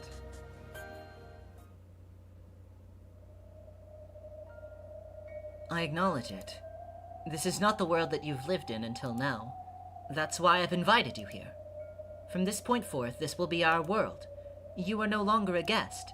You are the second master of this world. You need not show any restraint for my sake. We simply live in this endless world like we once lived as roommates. I regret that I have no memory of that time. However, I'll have to turn down your invitation. Why? What responsibility do you have to the world of humans? What duty do you have to return there? True, the world of humans, or the world of servants, is busy all the time. Madam is strict, high-strung, and has a short temper. It'd be a lie if I said that everyday chores weren't a pain, and having to balance work with school makes it even harder. Beatrice had watched over those painful days the whole time. She had seen those constantly tired shoulders heave in a sigh many times. That was why she had invited Shannon here, to this golden paradise. She had tried to give Shannon a perfect welcome, to truly make her happy. So why had Shannon selected her original world over this one? Beatrice was overcome with shock and completely unable to understand. I have given you the perfect welcome to this paradise, and the days to follow will be even more fun. So if you still choose the human world after all of that, does it mean that you find something there is even more fun than the pleasure of witches? That's right. There are things in the human world that are even more fun than magic. Absurd. That can't be. Yes, it's true. Shannon's expression was soft. Her words were firm. There was something wonderfully alluring in the human world.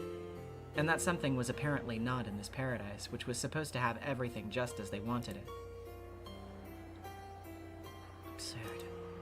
I don't understand. I don't understand. To be clear, by the way, people can interpret my answer to that as much as they want to, and there are certainly arguments to be made for some kind of, dissociative disorder being involved in this. I will say, however, that I don't think this has ever been concretely stated, and furthermore, the only thing I meant to clarify is that in red, it has literally been stated that they are separate people.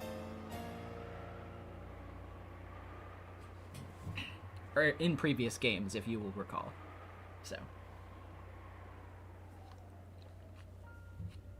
I'm not going to poo-poo on any particular reading of that. I just wanted to clarify that. As Beatrice muttered, she shifted restlessly several times. However, no matter how often she said it, Shannon's smile didn't falter, and Beatrice couldn't think of an answer. In that case, it's time for me to leave. Your tea really was delicious. I don't understand. I don't understand. I am the Great Golden Witch, the one who can have an infinite quantity of anything I desire. You tell me that there is something I cannot obtain? Yes. I want to know. I believed I had everything, so tell me what it is that I lack. I think that you already know. Isn't that why you invited me here? Are you trying to speak in riddles to a witch? That's all for now, then. I can't live here, but I would be glad to come over whenever you invite me for tea. I won't call for you again. Have no fear of that. Beatrice snapped her fingers, and Shannon popped out of existence. She had returned Shannon's soul to the dream of her original self. Although people have many dreams in a night, they can remember none of them. The tea party in this paradise would mix in with many other dreams and vanish. The next morning, Shannon would not remember this tea party. However, Shannon's cup remained here. The witch who had lost her guest and was standing alone looked all the more lonely. The witch dug her fingernails into the tablecloth. That grimace as she bit her lower lip made it clear that she still hadn't solved the puzzle Shannon had left behind. Rita, there's no need to worry about it. Above Shannon's empty seat, a black hole opened, and the owner of that voice fell right out of it. I do worry. How could she say it with such certainty? Maybe she just wanted to get back to sleep quickly since dawn's coming soon. What pleasure could Shannon have? Know that I do not. What is this something that can be found in the human world but not in my paradise? I don't understand. I want to know. Thinking about complicated stuff like that will just fuel your headache. I can be of service in Shannon's place. Let's enjoy a tea party together. I'm no longer of the mood. I'm bored of having tea parties with you. Aw, she's cranky. The witch shrugged and laughed, then took a bite out of a scone. She then blew into it, and it swelled up like a balloon before finally popping. Golden ribbons and butterflies flew out, but Beatrice didn't appear to notice. Just what is it that I do not possess? What?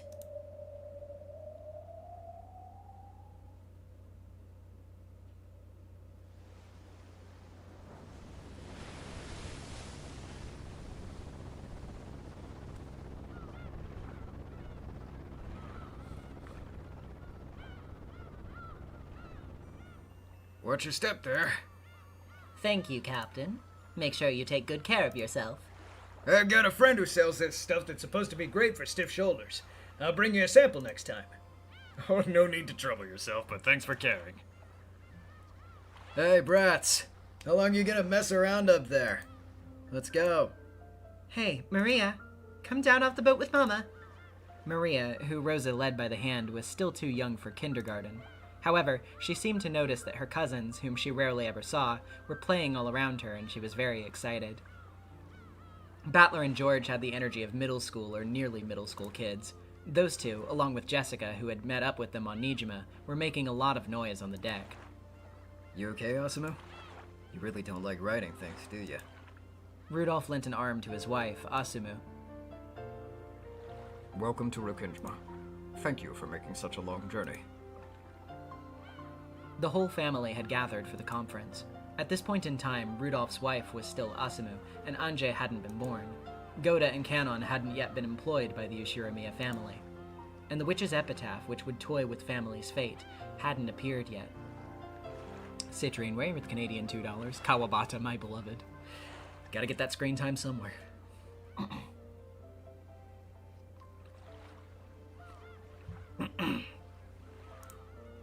They probably couldn't even imagine the bizarre crime that awaited them several years in the future.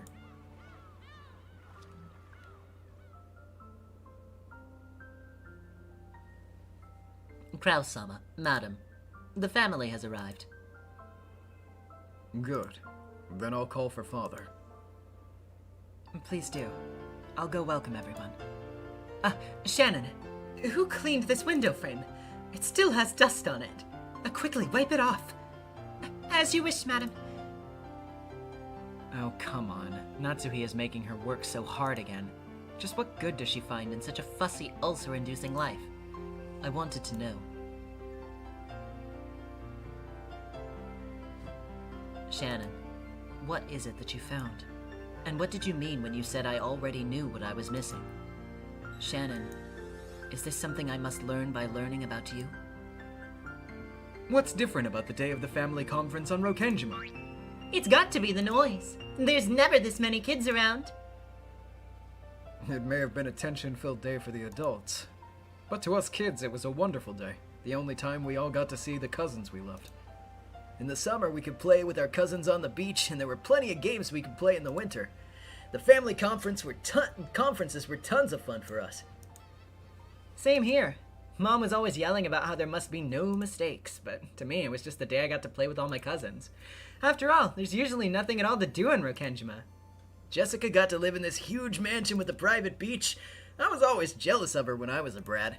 But thinking about it from her perspective, it must have been a pretty constricting place to live. Yes, probably. There's hardly anything on Rokenjima. No friends' houses, no next-door neighbors, no neighborhood. When I consider Jessica-chan's feelings about that, I feel a little sad for her. That's why the family conference was so special to me. Jumping around, messing around. Felt like I was at a festival. We spent every last second joking around together. If the adults always talked about adult things and told you to go play somewhere else. And you were 3 cousins at about the same age. Of course you'd horse around. No, it wasn't 3. There were 4 of us. I thought Anjay wasn't born yet and Maria was still too young to play with you? You've got it wrong, Furfur. The cousins weren't the only ones at the same age. Shannon-chan was the 4th. She was about the same age as the rest of us. Mom was always going on about not talking with the servant kids, but Shannon and I started to get close. After all, she was the one girl closest to me in age on Rokenjima. All 4 of us played together. We played at every family conference. Right, Shannon? Yes. I knew that Madam would scold me if she found out, but... I wouldn't have let her. You were always the one close friend I had who could understand me. Thank you for your words, milady. I could not hide my shock. How had she formed a relationship with the children of the family despite being only a servant? Natsuhi had probably been very careful to prevent such a relationship. However, it's no surprise that Jessica, all alone on this island, would want to be friends with a kid of her own age. And Shannon was also alone on this island without any friends her age. Though they both understood their relationship as master and servant, they somehow managed to strike up a friendship. Then, at the family conference, Jessica had introduced Shannon to George and Battler. All of the adults had their hands full with their complicated discussions in the mansion. During that time, Shannon was able to put aside her role as a servant for a little bit, and act her age with Jessica, George, and Battler. I had no idea that Shannon had constructed this new world so quickly. As a butterfly hiding in the shadows, I observed this new world of Shannon's.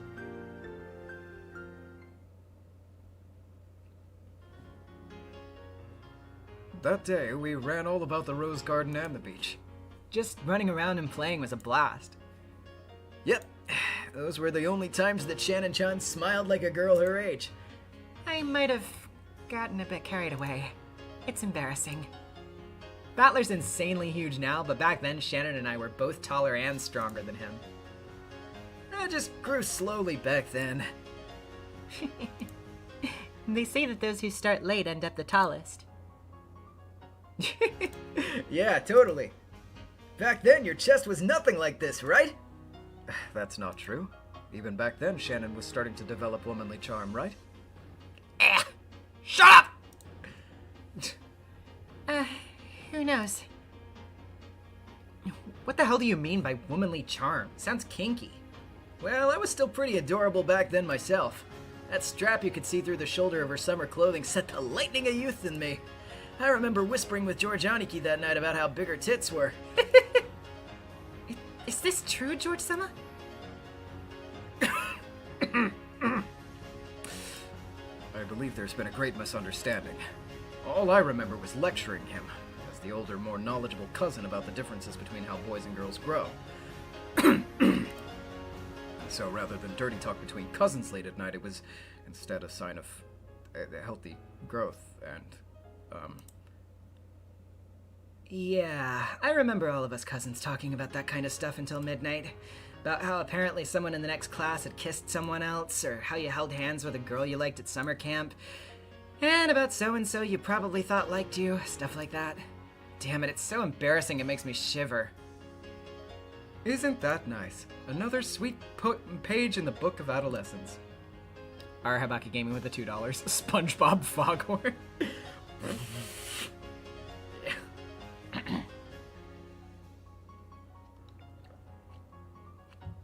I don't think they're really written like 12-year-olds here. You'd be surprised. Some of the things that my peers said when I was in fucking elementary and middle school were, truly embarrassing. That simple, pure desire just to be around someone of the opposite sex. The noble first loves. Just wonderful. A bunch of kids thinking and talking about the world of love. Did that sort of thing really happen? Don't play dumb. You were the most absorbed and curious of all of us, sitting there till even your ears turned red. I was not curious. I was just surprised at how much everyone knew. And, Yeah. Shannon always played dumb the most, even though she was the most interested. She was the biggest pervert there.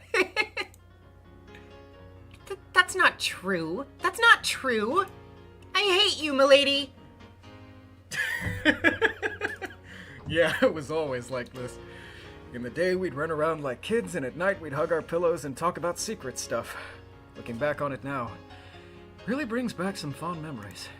We'd be whispering about something dirty, and whenever we heard the footsteps of the adults coming by, we'd jump under the covers and pretend to be sleeping. Yeah, I remember that. Like some school field trip. There's times we all dove under the covers at once. Felt like some sort of unspoken rule, like a strange sense of unity. I really liked that feeling. Well, anyway, that's not all we talked about. There was a lot more than that. We really did enjoy our youth to the fullest.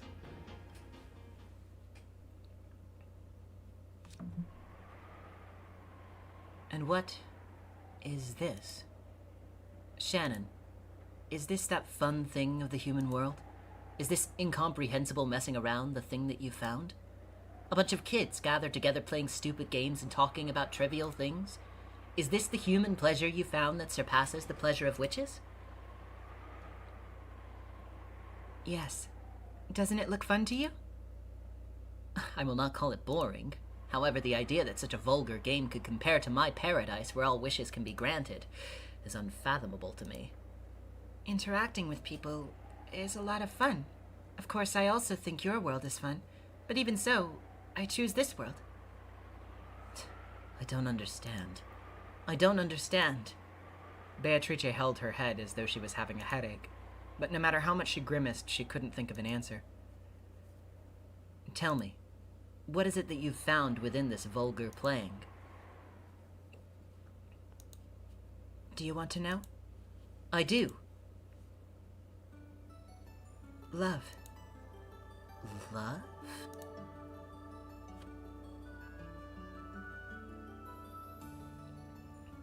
Here, it's the mystery novel I promised. Thank you very much. I'd be happy to borrow it.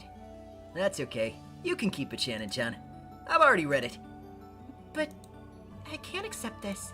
It was probably expensive. It's just something I got for a few $100 in a bazaar. Don't worry about it. I'd rather you read it quickly so that we can talk about it. It's fun to talk about this sort of stuff with you, Shannon-chan. Yes, it's fun for me too. It's much more fun to read mystery novels with two people instead of alone. I like discussing it and imagining all kinds of things. With mystery novels, reading is only half the fun. My theory is that you can only really enjoy a mystery novel when you talk with other people who've read it too. It all started when we realized that we both read mystery novels. We were both surprised and very interested to find that the other not only read tons of mystery novels, but read them very thoroughly. Ever since then, it's been like this. Separate from the games we played with all the cousins, the two of us met together for some time alone. At first, it was like sort of a contest to see who knew more than the other. However, eventually this turned into a respect for how much the other had read, and how deeply they were able to think about it. Respect. Trust. Those emotions made our friendship even stronger. Of course, all of that had still fallen within the category of friendship, but we were still slightly aware of the fact that the other was of the opposite sex, making for a relationship that was charming or youthful, or maybe you could call it exciting. However, we were still so young that even the word youth felt like it might be overstating our age.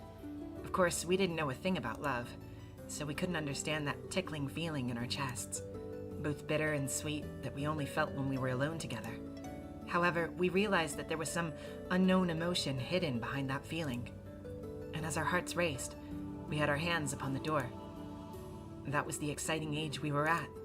So, at some point, our discussions about mystery novels became just an excuse for us to spend time alone together.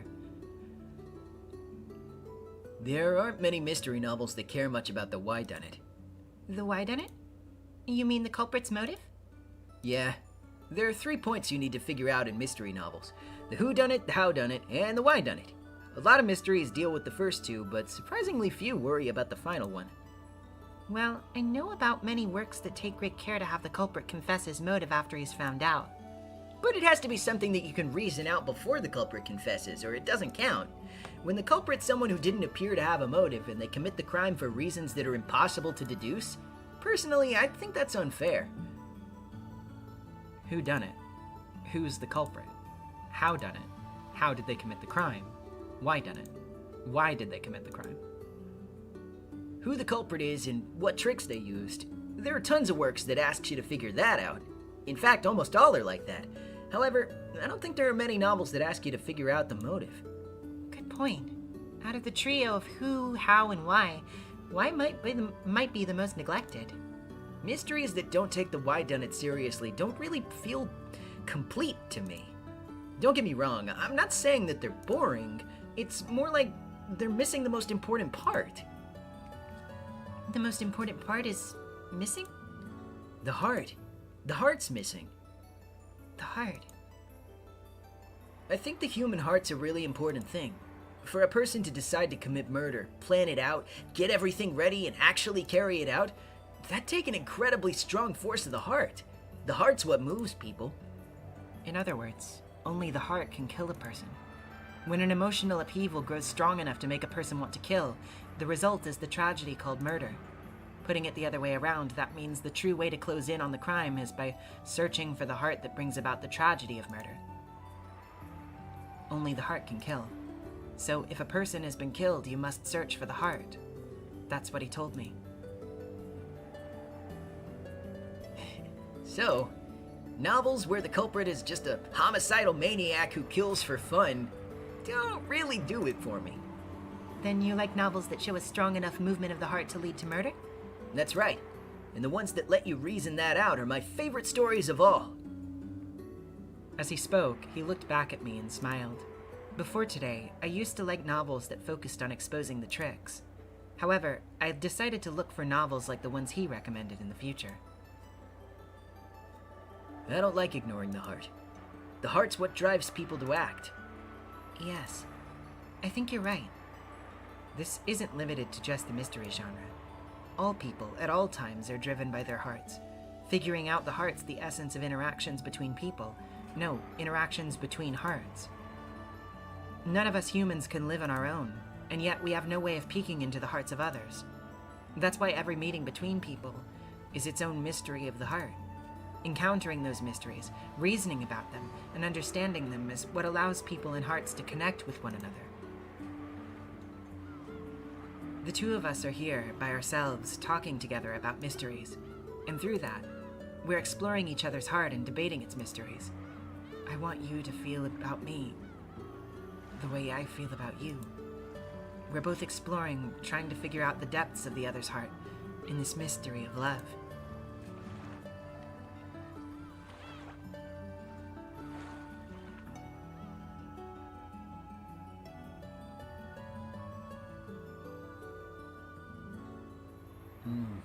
Look at how late it's gotten. I wonder if Aniki and the others are waiting for us. Yes, we should probably go back soon. Time seems to fly when I'm talking with you, Shannon-chan. He seemed to be speaking the words of my heart. We were thinking the same thing, so the same words came out. I wish we could talk like this forever. I hate clocks. Same here. Talking about this stuff with you is the most fun part of coming to the Rokenjima.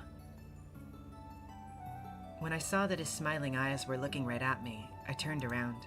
I couldn't let him see my suddenly red face. If only I could go out into the world at large. I'd be able to read so much more. The bookshop on Nijima that I go to and the bookshop he goes to in the city are on completely different scales. The book exchange between the two of us had become completely one-sided, with him giving me all the books. How long do you plan to be a servant, Shannon-chan? I don't know. If someday you decided to quit... If I do?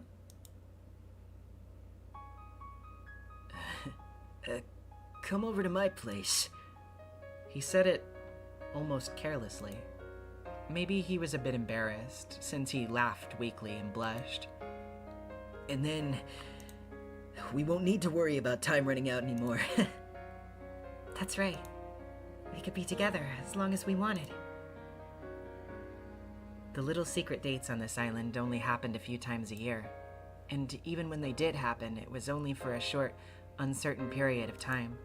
It wouldn't work over the phone or with letters. We can only talk about our mystery when we're standing together like this. I know that day will come someday.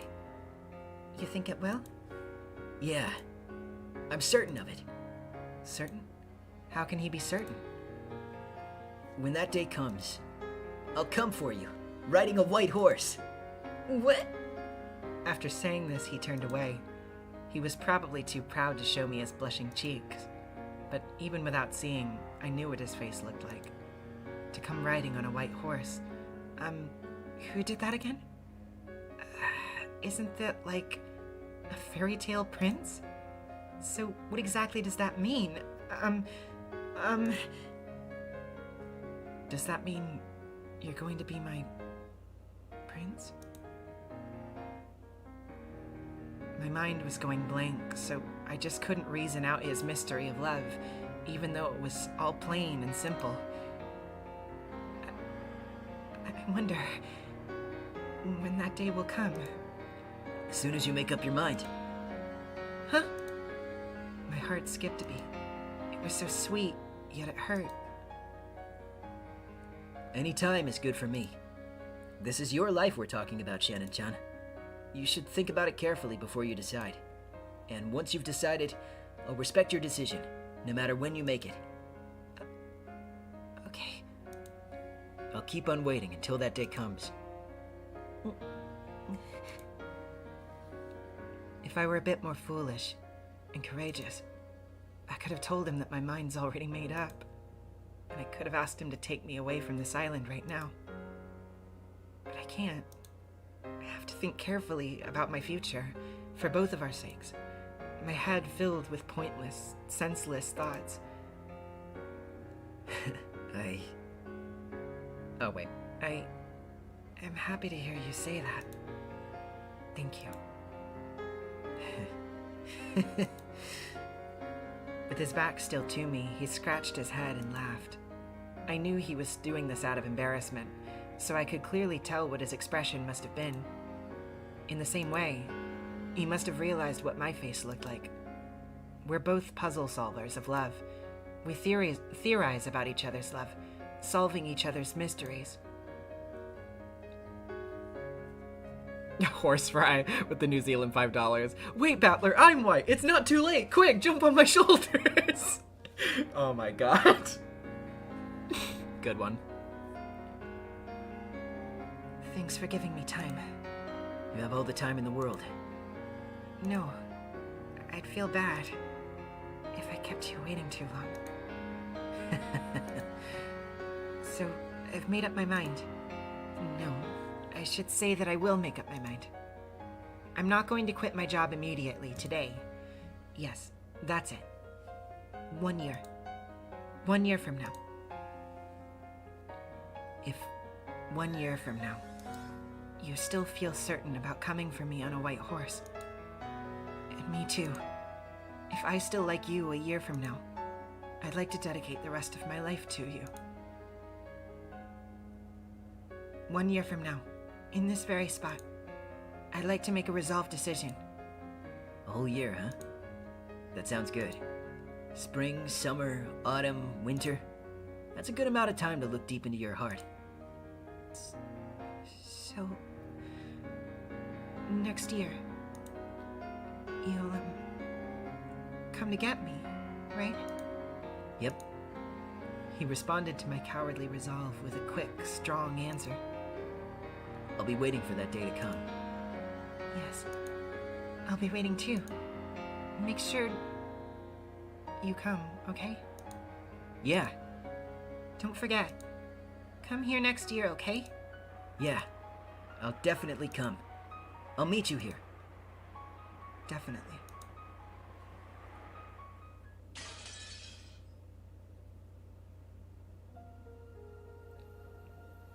I see. So, this emotion that feels like sweet suffocation is love? It's an emotion I do not know, one I do not possess. Though my magic can grant any wish, though my paradise can grant any wish, it's something I cannot have, an incomprehensible emotion that burns like fire, and yet one desires madly to hold it close. Pronimus with the 10. Hey guys, check out how hard I can cry. Yeah. Yep. All I know is that no matter how great a witch I might become, I cannot create this emotion. It must be given by another person. For the first time, I realized that I was not all-powerful, and I knew that Shannon had discovered in the world of humans. This emotion. It's just too much. Once you've felt it, there's no forgetting it, is there? Shannon, you win. Love, is it? It may be the most important element, and the one that I lack. Neon Roses with the $5. Kill Bill Sirens start playing. Yeah.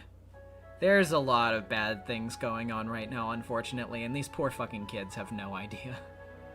Like, it's neither of their faults. It's not their fault. Ah, Jesus. Katie with the £2. Good thing that's the end, right, everyone? Yeah. Shannon, I shall observe from afar the course of your love. Go forth and teach me more and more about this new emotion.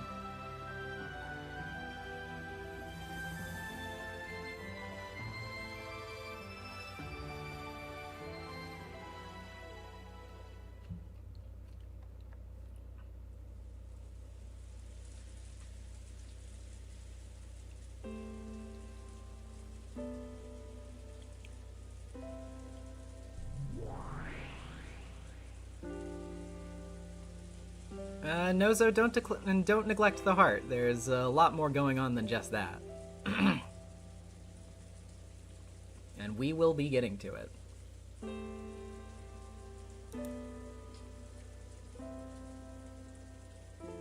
Kamikaze with the 20. This isn't my tears. It's just hugs for Shannon. This form is... I'm lending it to you. After all, I hate idiots. Call yourself Claire. It's a temporary name. Or would you prefer Beato? Citrine Ray with a Canadian $2 as well. Cue Beato's episode 2 love rant. Yeah, that one was pretty transparent, retrospectively. Also, Yuri Cannibalism. Yes, I do plan to read some more side stuff as a final stream, and Last Note will be part of that. You have my gratitude. This way I won't have to expose my pitiful form. Bernkastel had given this person a fake form. It was a temporary form for the person acting the part of Beatrice, a false appearance intended for those yet to reach the truth of Beatrice's identity. Is that a story about me in another world? Leon, it is a tale about me, who is also another world's you. The tale of the world where I live as a witch, not a human. I sometimes imagine what-if scenarios from my own life.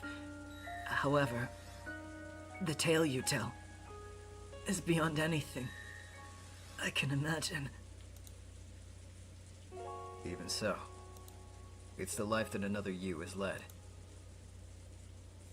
But still, that doesn't mean I can accept it easily.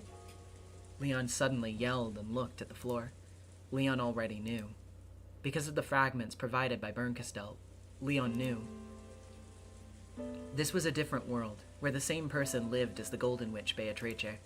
And in this world, eventually, on the day of the October 1986 family conference, this person would be the ringleader of a terrible crime. Even if it is a different world, you're saying that I get my immediate and extended family and all of the servants involved in a terrible crime that I'm the mastermind of. How am I supposed to deal with that? Be quiet, listen, and understand. In a different life, I end up as a servant. And if that wasn't enough, I suddenly become a witch. And then I eventually carry out several horrifying murders. How am I supposed to understand that?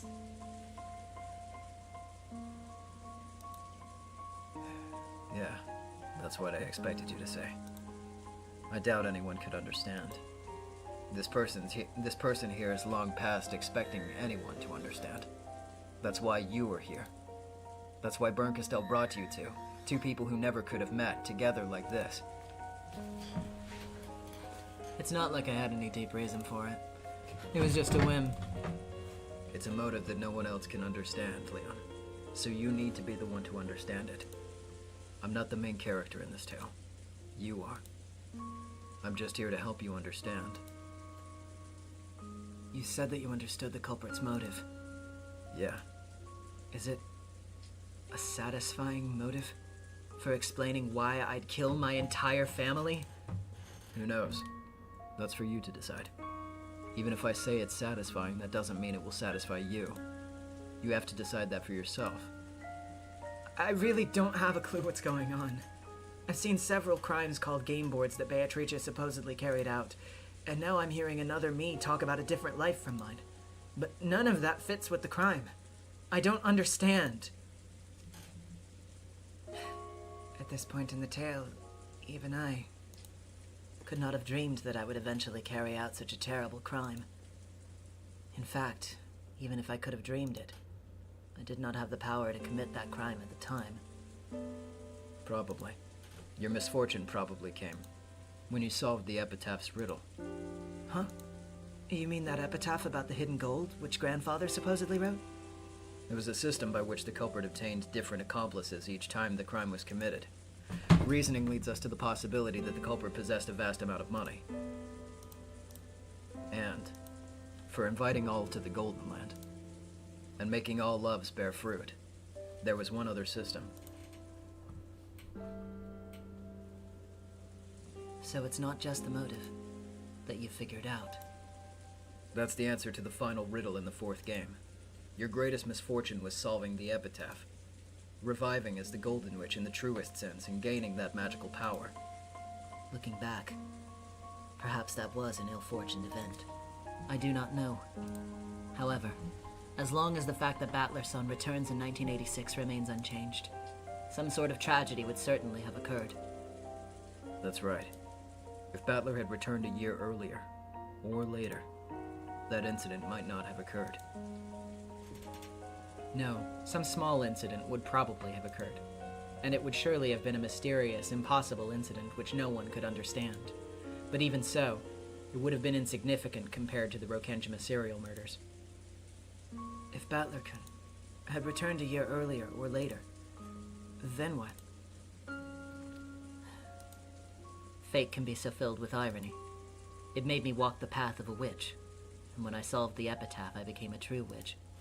Then, after 6 years, I learned of his return. If all of that was fate, then this crime must have been inevitable and inescapable for me. In 1980, when Asumu, his mother, died, and his father remarried too soon for his liking, Battler left the Ushiromiya family in disgust. And he was gone for 6 whole years. He convinced his grandparents on his mother's side to help him and had his last name changed to his mother's maiden name.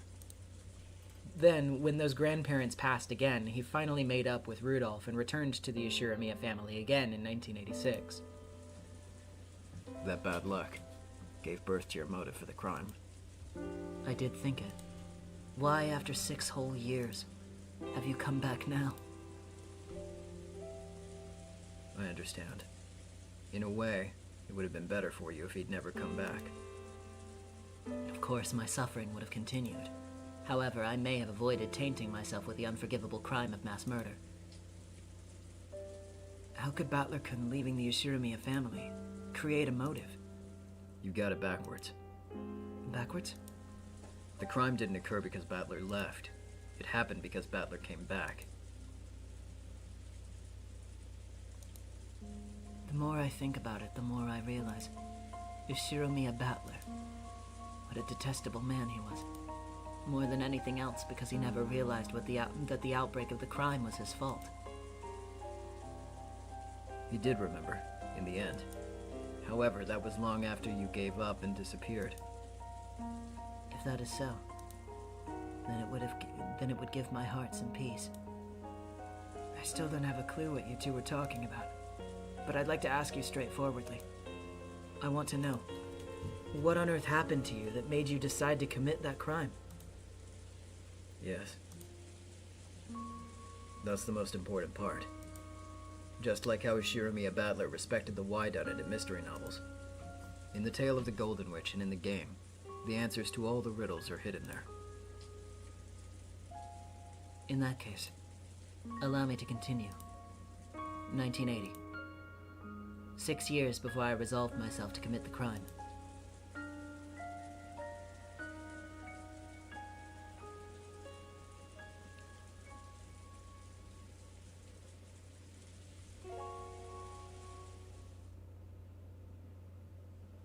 (1980). 6 years until the crime.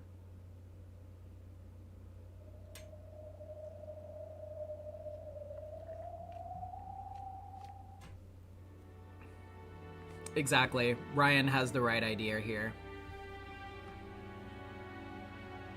This single thing that Battler did was not responsible for everything. It was just, like, it is essentially the straw that broke the camel's back.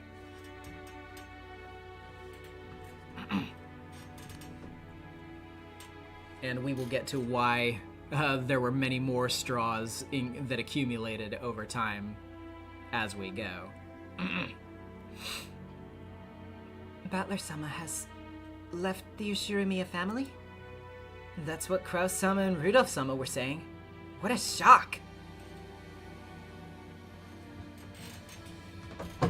You have your own way of life and your own family situation.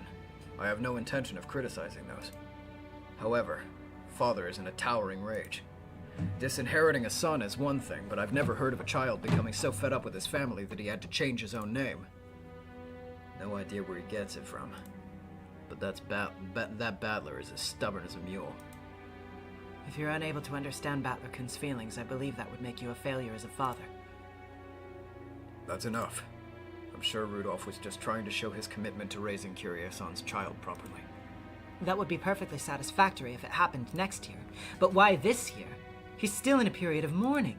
If you consider the timing of his pregnancy, one must acknowledge that Rudolph's son has acted disgracefully. Come on, don't be so harsh. This is my way of atoning for what I've done. Battler-kun feels as though he's resisting you for the sake of his departed mother, Asumu. I deeply understand how he feels. If he were here, I would like to hold him and cry along with him. Natsuhi's words were sharp. They pierced Rudolph mercilessly. Rudolph had no retort. His relationship with Kirie had been improper, plain and simple. According to Rudolph, he had been close to Kirie longer than Asumu, and even after his marriage to Asumu, that relationship had not yet disappeared. What the hell? You old bastard! So what you're telling me is this: you've been betraying Mom all this time? Sure, I know Kyrie-san. You told me that she was your business partner and a friend whose advice you can always rely on. Now you're telling me that she was more than that all along? And you think I give a damn about that now? If all this had happened after Mom had died, that'd be your own damn business. I'd be right there with you, saying that you should live life as you please. But just when did Kyrie-san get pregnant? Back when Mom was still alive, right? Yeah. Now I finally get it. This is why looking at you makes me feel sick to my stomach! You were glad when Mom died, weren't you? Weren't you? It must have been so hard on you, keeping your infidelity and even a kid's secret while Mom was still alive.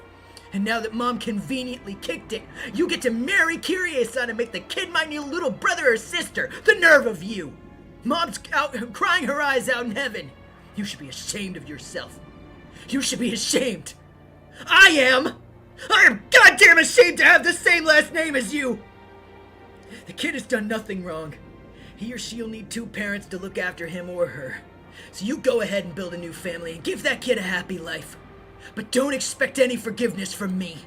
'Cause Mom isn't even here to hate you anymore. So I'm gonna hate you in her place! With all of my body and soul! So long, you old bastard! Mira with the $5. Love, promise, and the epitaph. These ingredients form to create the greatest tragedy. Oh boy, oh boy. Somebody gonna draw Kinzo in the Professor Utonium coat now? That's enough, Natsuhi. Rudolph hasn't lost the affection he feels for Battler-kun. It may take some time, but he wants to fix their relationship one day. No less should be expected of him as a father. Battler-kun is not a stranger. He's Rudolph-san's flesh and blood, and Rudolph-san has a bounden duty to repair their relationship. Go ahead. Heap it on me. I won't argue back. That's the only way I can atone. At the very least, make sure you give that new child a happy life. The new kid and Battler. They're both my kids. Wedding Kyrie-san after Asumu-san's death may have been painful for Battler-kun, but it was the best choice you could make for this coming child. I understand why you did it. And I understand why Battler-kun felt like accusing you of being glad when Asumu-san passed away. Stop, Natsuri. Rudolph has already been scolded enough from the person most fit to do so. Now then, how about some black tea? Would you mind asking someone in the kitchen to make us some? Very well. Natsuhi took this as a signal to leave the room and did so. When she left, Kraus relaxed slightly. It's a terrible shame about Asumu-san. But considering the best interests of the coming child, the timing of all this might have been fortuitous. It's almost as though Asumu knew about it, stepped down from the stage of her own choosing. Was I the one who killed her? If so, how long ago did I start? If you still treasure Asumu-san's memory, and though it may take several years, you must fix your relationship with Battler-kun. Yeah. I know. And be sure to pour just as much affection on Kyrie-san and that new child that's to be born, while also bearing Asumu-san's cross. They have reserved seating in hell. I hope that one of their finest seats has got my name on it.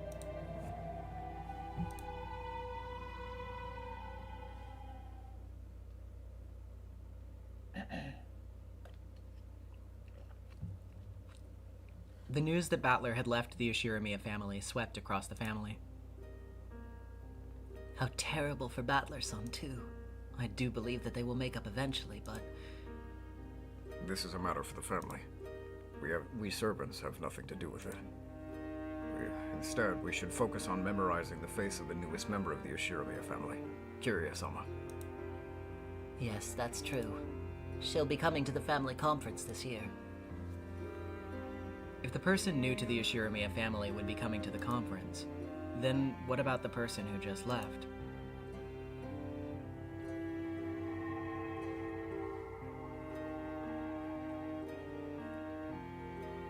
That means Battler isn't coming, right? That seems the most probable outcome. How lonely is the loss of a single noisy man? Though most people felt that it was sad to see Battler leave the Ushuramiya family and that he would be missed, they didn't think about it any more than that. However, what about Shannon? Wasn't Battler supposed to come for her on a white horse? At first, I was shocked, because I immediately thought that his departure from the family meant that he wouldn't be coming to this island anymore.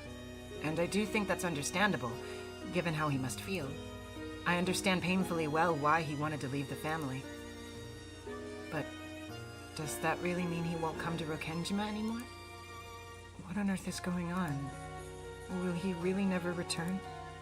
Unable to ask him this directly, I was forced to spend each day contending with a growing sense of anxiety. Battler-san, I understand how you feel, but you wouldn't leave this place behind forever just because you broke away from the Ushuramiya family, would you? Tell me it isn't true. I was so confused that the world seemed to be spinning around me. I felt tightness in my chest and I couldn't think at all. When I happened to touch my cheek, I was surprised to find it hot and wet. The miserable expression on my face, I was crying. Shannon. Shannon. From far away, I could hear someone calling to me, but it was a very strange sort of distance. Though it felt very far away, the voice also seemed to be coming from right beside me.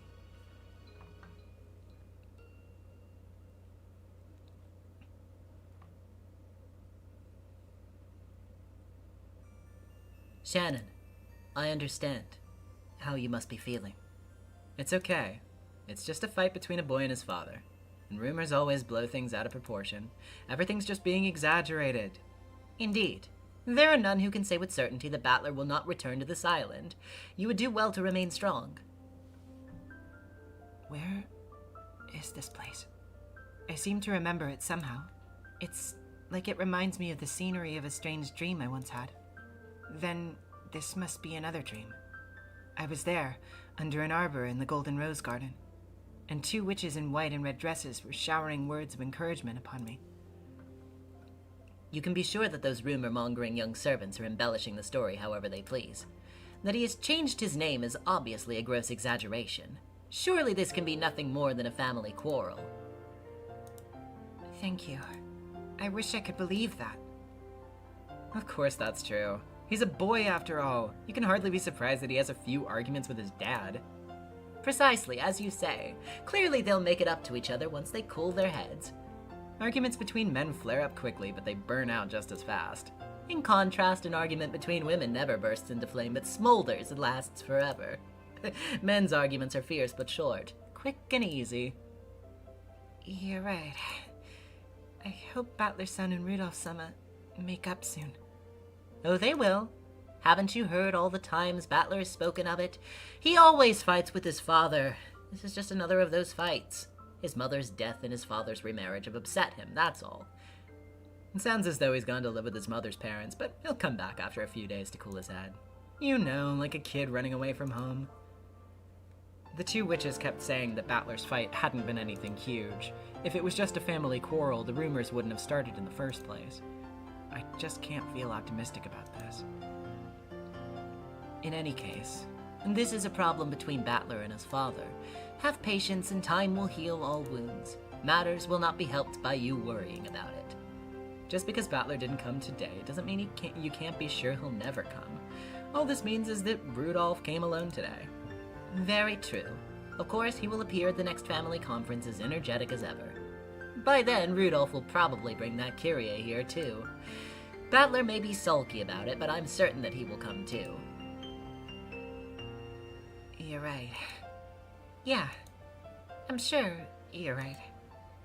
How nice would it be if they were right? In fact, if I could, I'd like to flip through the calendar until autumn right now and check to see whether he does come to the next conference. If he does, then all of my fears are groundless. It would mean the rumor-mongering family members and servants just blew things out of proportion. If Battler-san were right here, I'd like to question him right away.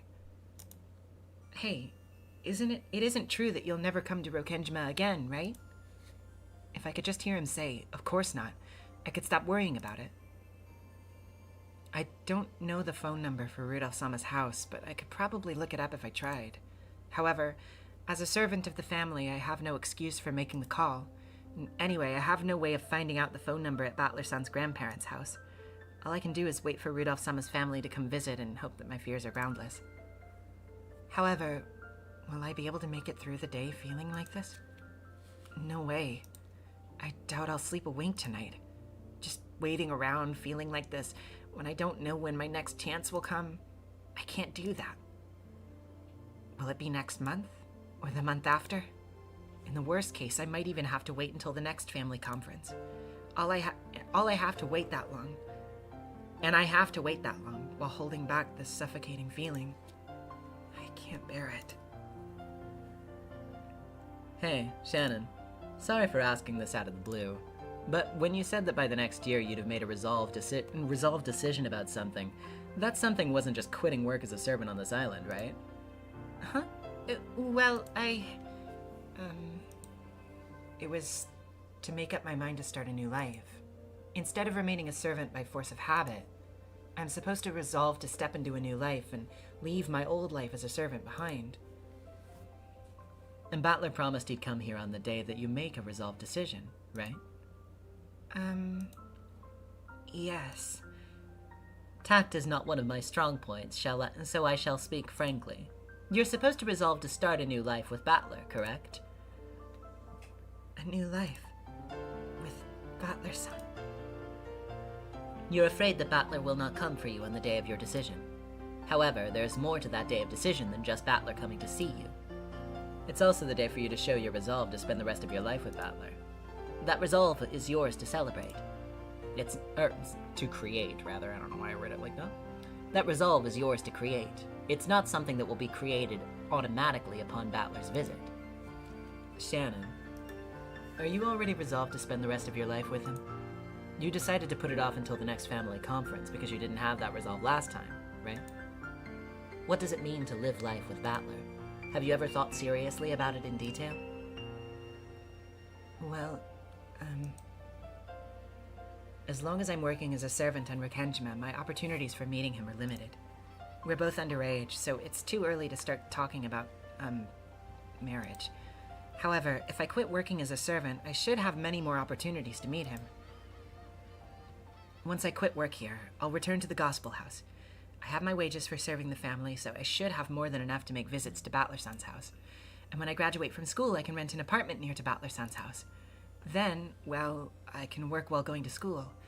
That life will be a lot more difficult than my vague conception of it. However, I'll be able to see Battler-san much, much more often. If not every day, then every week. I won't be a servant anymore, so we'll finally be equals. I'll be allowed to call him whatever I want. And I'm already balancing school and work. Thanks to my experience here, I know more than enough to do simple housework. Doesn't that sound like a fun life? You can rent a humble abode, and once you've built up your own home, you can invite Battler over. And then, the time you spend together, the two of you make, will begin. Doesn't that sound wonderful?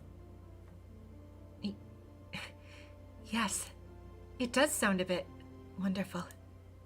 This was the first time I had ever imagined that future clearly.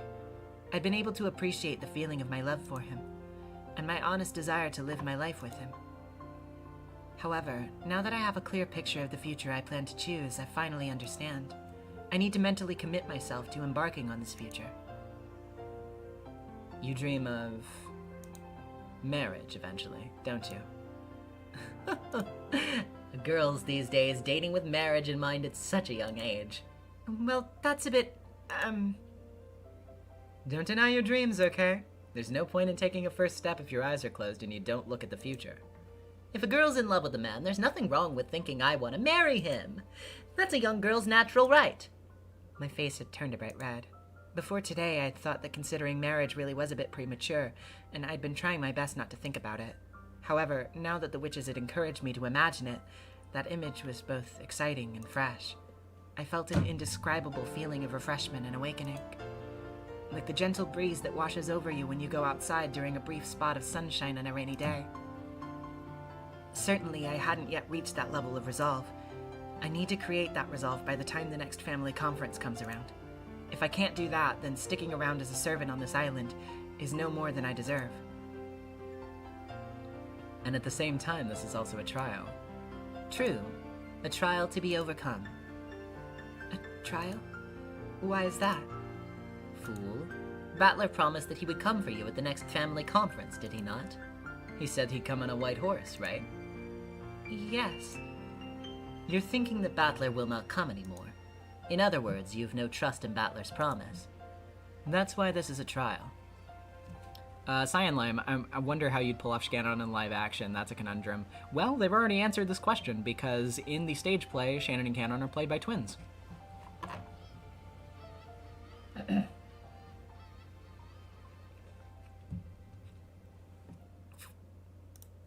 To pass through this trial, you have to show that you can trust him and wait. A trial? I never thought of it that way. Since he promised to come for me in a year, I must believe that he will come for me in a year. If I doubt that, I don't have the right to wait for him in the first place.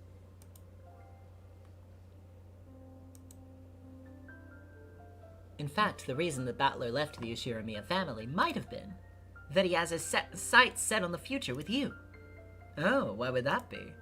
If he knows that you'll live together and eventually exchange marriage vows, having the name Ushiramiya could cause problems since Shannon is a servant to the Ushiramiya family. Ah, I see. He realizes there'll be all kinds of trouble if he decides to marry a servant girl, so he's abandoned the Ushiramiya name beforehand. What do you think, Shannon? That way everything makes sense. Battler has abandoned the Ushiramiya name for your sake. The sudden argument with Rudolph was undoubtedly just an excuse. What splendid reasoning. Nice going, Riche. What do you say, Shannon? There's no reason to feel down. On the contrary, it's as though Battler has shown his resolve first.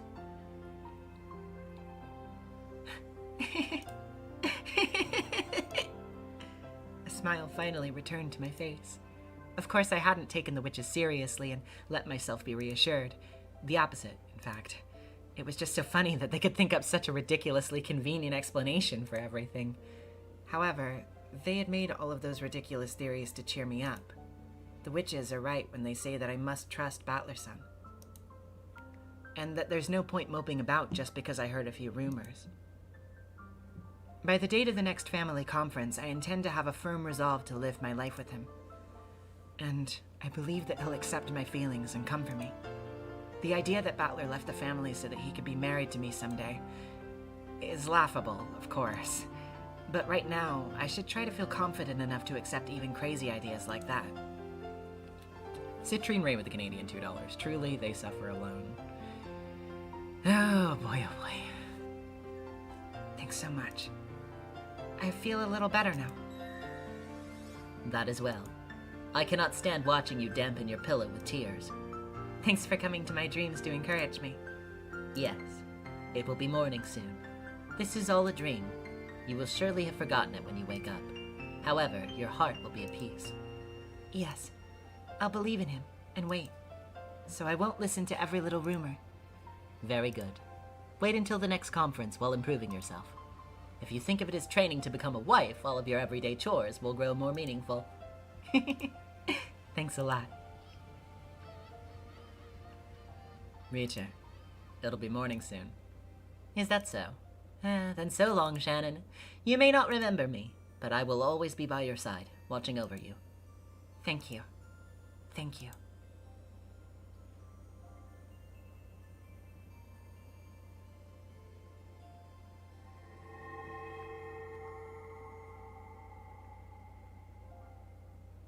The next family conference will be here in a flash.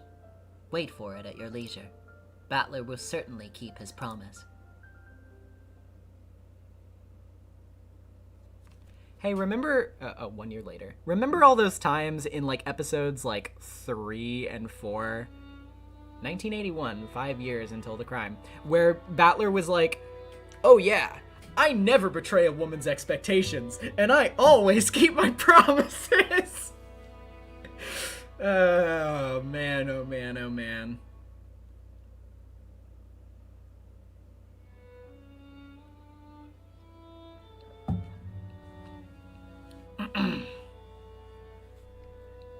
Pleased to meet you. My name's Kyrie. I hope we can all become quick friends. I've known your name longer than I've known Asumu-san's. I hear you're Rudolph's old girlfriend. Yes, we've known each other for quite a long time. Welcome to the Ashuramiya family. I hope you find it easy to grow comfortable here. Yes. I'd like to grow comfortable quickly so that I can support my husband. But look at how cute that little girl is. What's her name? This is Anji-chan. What a cute name. So, you two couldn't make up after all. Thought this would be the perfect chance to bring him back, but he's as stubborn as Dad. Will Battler-kun ever come back? I'll miss him. Nothing wrong with a man having the backbone to find his own way in the world. I'm sure he'll make it big and come right back. You think so? Right now, Battler-kun's home isn't home for him. There's no reason for him to go back there. Enough. This concerns Rudolph's family only. It's not our place to meddle.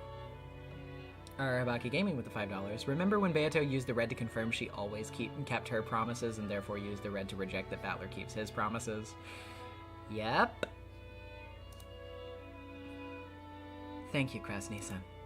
This is an issue for our family alone. However, I intend to do all I can to see that Battler and Rudolph-san can live together. Battler-kun and Rudolph-san can live together again someday. After all, he's Anjay's one and only big brother. Yep. When that kid gets stuck on something, anything you say to him will have the opposite effect. Asimo's father has a bit of a short temper. Looks like he's been adding fuel to the fire. It'll be okay. I'm sure he'll understand your feelings before too long. We can't do anything except cheer you on. Even if he doesn't come back, we're all praying that the two of you will make up quickly.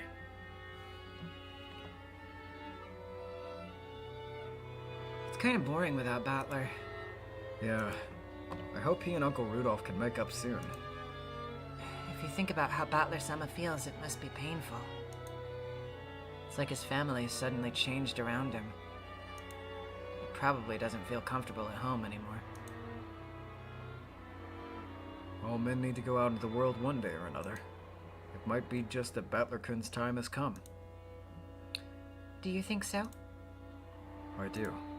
It's not cool for a guy to hang around his parents for too long. You've got to leave the nest in a flurry and make your name in the world. I plan to do that eventually, but it looks like he's gone and done it first.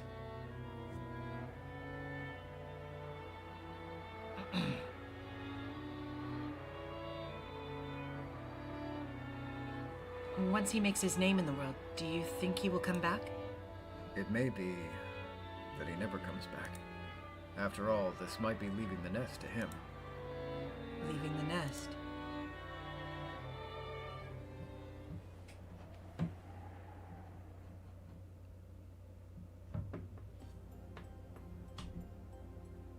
Battler didn't come, did he? Oh, how terrible. And I kept telling Shannon that he was sure to come. I'm sure she feels very upset about Battler not coming. And it's all because I irresponsibly raised her hopes. She's practically been living for the sake of this day. It pains me to think of how she must feel. Thanks, you two. I'm okay. I've been reunited with the witches once again. In the dream world. Though I could never remember anything during the day, now that I was in the dream world, I somehow knew this was a reunion. The witches both looked apologetic, though they had tried to cheer me up by saying that Battler would come today. Now that he hadn't come, it was like they had been lying, and they seemed to regret it heavily. Shannon, well... Thanks for your concern. It'd be a lie to say that I'm not sad, but I'll be okay. You will? You're certain? That would be splendid, but... Clearly, Battler's fight was so over the top that he couldn't bring himself to back down so soon. Men are so stubborn. Yes, that is true. He stormed out of the family with some very strong words, so his stubbornness is preventing him from taking back what he said so easily. Probably regrets not coming today. Yes, that must be it. For some reason, they seemed nearly desperate in their attempts to encourage me. It was almost funny to watch. I couldn't help but giggle. Thanks a lot, both of you. After all, you're the ones who told me in the first place that this is a test, a trial to overcome. The truth was, I couldn't really fool myself so easily. When will he come back? When will he come for me? When isn't the question. Will he come for me? Ever? If I start moping right now, the uncertainty and sadness will probably tear me apart. But they've taught me. This is a test to see whether I really have faith in him or not. The very fact that I feel uncertain and anxious is a betrayal of my resolve and of his promise to come for me someday. George-sama said something about it. He said that this might be the same as leaving the nest for Battler-san. That's right. This is his chance to leave behind the Ushirimiya name and spread his wings as his own man. If you really think about it, we're still very young. Even if we want to be tied together, we're still lacking many years of social experience and trust. If Battler-san is really and truly taking this seriously, then it's too soon for him to come for me now. Well done. Yes, that's the right attitude. You've done well to reach this understanding. I haven't reached anything, but I've decided to think of it that way for now. This is a trial, to see whether I trust Battler-san or not. If he had shown up today, then today I would have had to inform Madam that I was quitting my job as a servant. But was I mentally prepared for that? I spent all last night worrying about whether Battler-san would come or not.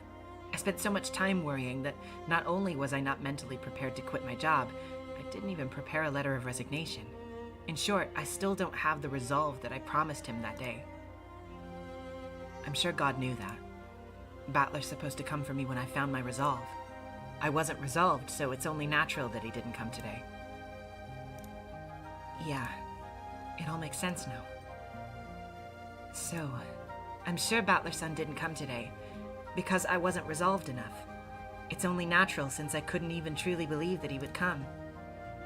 I'm sure Battler was the same way. He did not yet have the resolve to come for you. God isn't heartless. When your feelings truly draw close, I'm sure he'll bring the two of you together. Just like Orihime and Hikaboshi. Yes, it's though the weather just happened to be bad during this year's Tanabata. Let's look at that real quick. In the legend of the Tanabata, a Japanese festival held on the 7th day of the 7th month, Orihime and Hikaboshi are celestial lovers represented by the stars Vega and Altair. The legend states that Orihime and Hikaboshi were placed on the opposite sides of the heavenly river that is the Milky Way and forbidden from meeting, except for once per year on Tanabata, when magpies create a bridge across the river to bring the lovers together. However, if it rains on Tanabata, the rise of the river prevents the lovers from meeting, and they must wait another year. That's how I'd like to think about what happened today.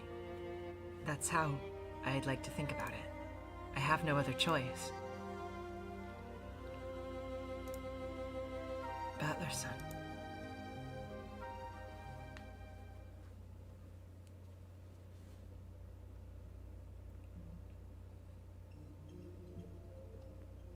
But Battler-kun didn't come back for 6 years.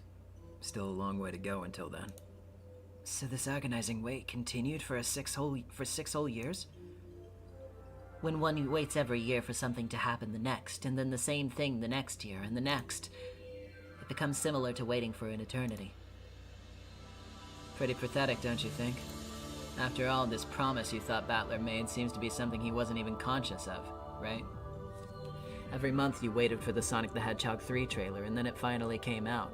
And what did you think of it? Sorry.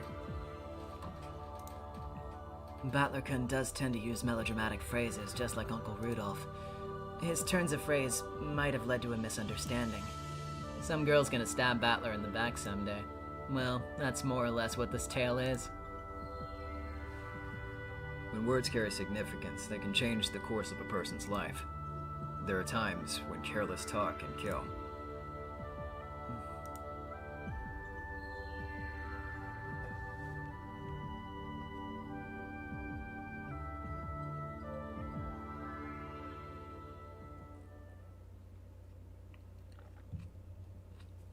Sprout of love, root of love.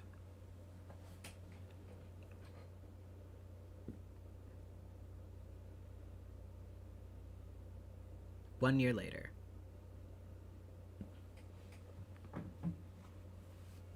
(1982), 4 years until the crime.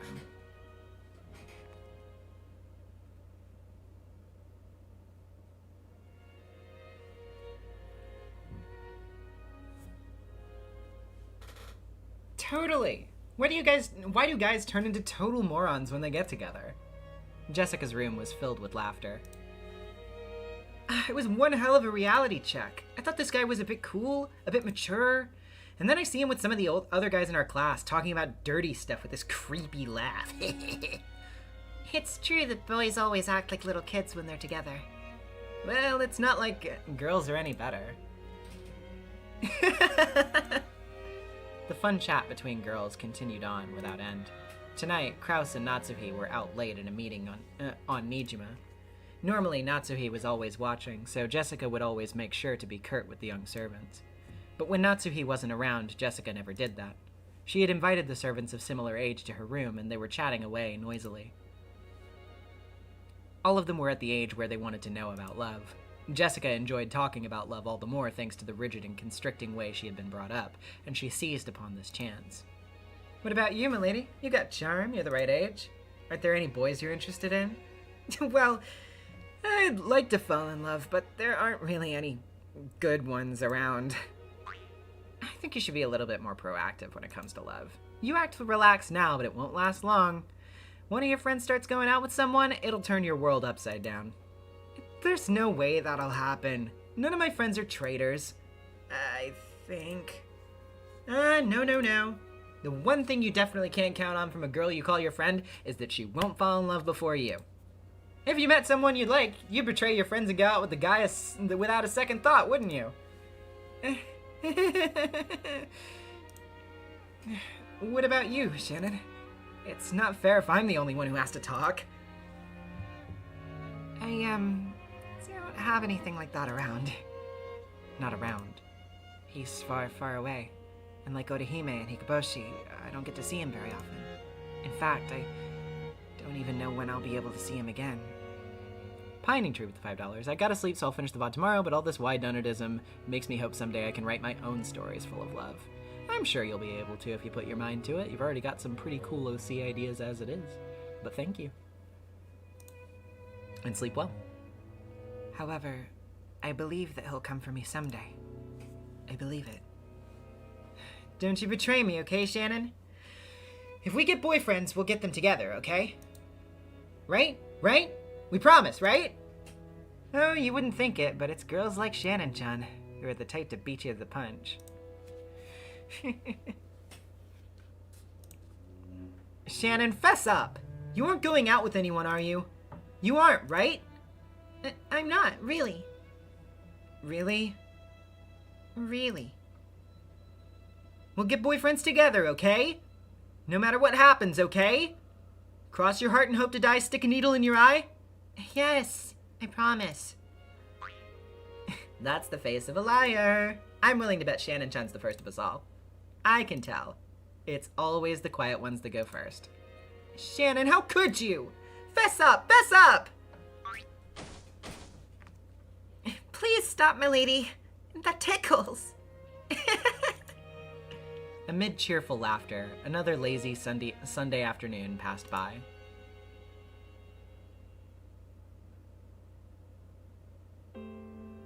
I worked my way out of the fight and looked up at the sky through the window. I wonder if Battler-san is somewhere out there right now, surrounded by his friends and chatting about the same topic we are. I only hope you're thinking of me, the same way that I'm thinking of you.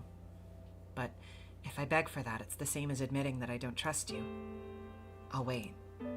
And when you do come for me, I'll announce then and there that I'm quitting my job. I've already prepared myself for it. But you haven't come yet. That isn't because you won't come, but because I'm not resolved enough yet, right? It's because I haven't clearly envisioned a future with you, right? I'll wait, no matter how long, until you come for me, riding a white horse. I will always treasure our promise, the promise of our precious resolve. No, never make a promise with a guy. You can't count on them. Thinking that she'd read my mind, I spun around. Of course, she hadn't. Well, as far as that goes, I think guys and girls have different ideas of what's important. They do, totally different. On the whole, girls tend to be dreamers, and guys just do their stuff without thinking. Guess I understand, but I guess understanding between the sexes is pretty much impossible after all. At least I think it's pretty hard. Girls often have the bad habit of thinking they know exactly what the guy is thinking right away. They search for hidden meanings behind words that the guy says for no reason in particular, and just get the wrong idea. Yeah, I've known girls like that. Girls who've taken what anyone could tell them was just some meaningless comment as a sign that the guy's totally into them. Yeah, I see it all the time. It's painful to watch when a girl gets the wrong idea. The pair of them laughed together. When a girl gets the wrong idea, could that be me? No, that can't be. After all, Battler's son made a clear promise to me. He said he'd come for me riding a white horse. I mustn't doubt. I'm sure this conversation I'm hearing is just another one of God's trials, so I won't listen. I won't even think twice about it. If there's one thing I never want to be, it's one of those embarrassing girls who thinks a guy's heart's linked to hers for no reason. Those demonic sneers tormented me and tried to lead me astray. I'm sure he'll come to the next family conference.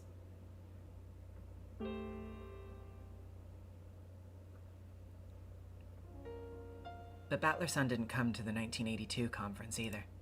More and more things keep changing away from the way they were, and at the last family conference he came to, Kirie-sama, Rudolph-sama's new wife, now blends in perfectly here, coming down off the boat with a familiar stride. Her daughter, Anje-sama, is growing well, and all of the family focused their attention on her. Also, Maria-sama, who was so small at the time, is already 5 years old. She's full of energy and old enough to enjoy playing with George-sama.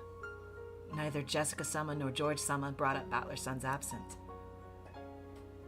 The other relatives were the same way. No one touches upon the subject, as though they've forgotten that Battler's son is missing. Maria-sama was only 3 when she last saw Battler's son. I doubt whether she even remembers him. In just 2 short years, all trace of your existence has been erased from the Ushiramiya family conference. That made me sad. And so I said, "It looks like Battler-sama didn't come back this year either." True. Do you miss having him here? Well, Uncle Rudolph and Auntie Kirie don't even bring him up anymore. Looks like Battler-kun was much more serious than we thought. I wonder if he really will stay away forever. Looks like he was leaving the nest after all. He spread his wings and left for a new stage of life. That's my assumption. He's always been crazy and reckless. Well, what more you expect from a guy? Well, we know Battler-kun. I'm sure he's adapted to his new life and is enjoying himself. So there's no need to worry. Even though George-sama said that with a smile, his words disconcerted me. He's enjoying himself, so there's no reason to worry? What's that supposed to mean? This is Battler we're talking about, so you can bet he's forgotten all about us and is having a great time. Yeah, I'm sure that's the case. And I think that's best for him. Battler-kun must have given a lot of thought to himself, his family, his late mother, and made the independent decision to start a new life. So I hope he lives that new life with conviction. Forgetting about the Ushiramiya family would do him a lot of good. George-sama smiled at me, expecting me to agree. After a moment of shock, I smoothed my expression over and found the expression he was expecting. Is Battler's son living happily? Having forgotten about the family? About me? About our promise? That can't be true. It just can't be. Battler's son must be striving to reach that day of resolve just like me. I'm not mistaken about that. He promised me. He said he'd come riding a white horse. I never asked him to say that. He said he'd come for me on the day I resolved to live life for his sake. He made that promise himself. For 2 years, I've believed that. I've done all I could to make it through God's trials and the whisperings of demons that tried to throw me from my path. And yet, the things both George-sama and Jessica-sama are saying are so cruel. Battler's son has forgotten about us and started a new life? Why are they telling such obvious lies?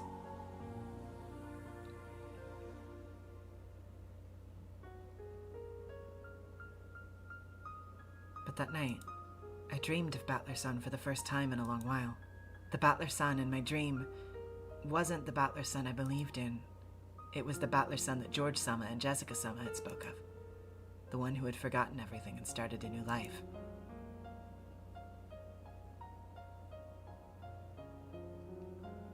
Morning arrived. I woke up with a tear-stained face. To me, in the mirror, the me in the mirror whimpered through tears that she couldn't wait any longer. If you've managed to wait this long, why can't you wait any longer? This is a trial. We have to believe in him and wait. But the me in the mirror spoke. It was sharper than a fragment of glass. We talk about this promise, but did we actually make a promise with him? Don't you remember what Jessica-sama said? That some girls are dreamers who get the wrong idea? Don't you remember what George-sama said? That Battler-san has gotten used to his new life and has forgotten about the Ishiramiya family? He wouldn't be the only one to forget. Without me asking about Battler-san, everyone on this island would have forgotten his name. Even Rudolph-sama doesn't say his name anymore. If I weren't here to remember his face, perhaps its existence would have been erased from the hearts and minds of everyone here. I don't believe it, so I won't doubt him. Battler-san must still remember our promise. We are both waiting for the day of resolve. The day we'll be together. Battler-san, my mind is firmly made up. Does the fact that you're not here mean that I'm still not resolved enough? No. It's because you and God are testing me, isn't it? In that case, I will endure. Until that promised day inevitably comes. So, please, Battler-san, I want some sign that you haven't forgotten me. That was the crack that ran across my ceramic heart. At last, I had to acknowledge the possibility that something terrible and dreadfully sad was happening, and I was pretending not to notice. Battler-san makes me yearn for him. Battler-san makes me sad. Battler-san makes it hurt. Battler-san, do you still remember me now?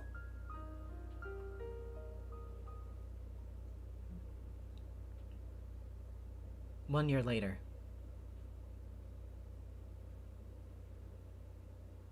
(1983), 3 years until the crime.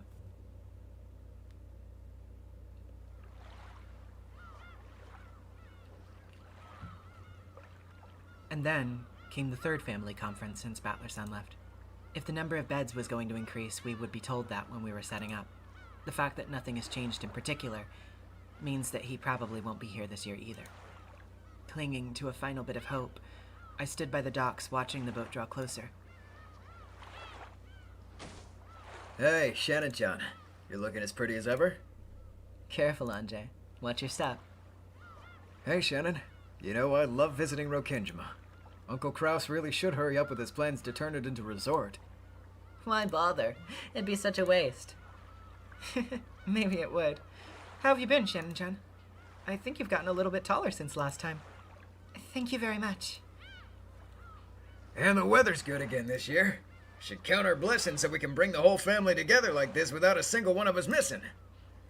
Please allow me to guide you to the mansion. So, after all, Battler's son has been so thoroughly forgotten that he might as well have not existed in the first place.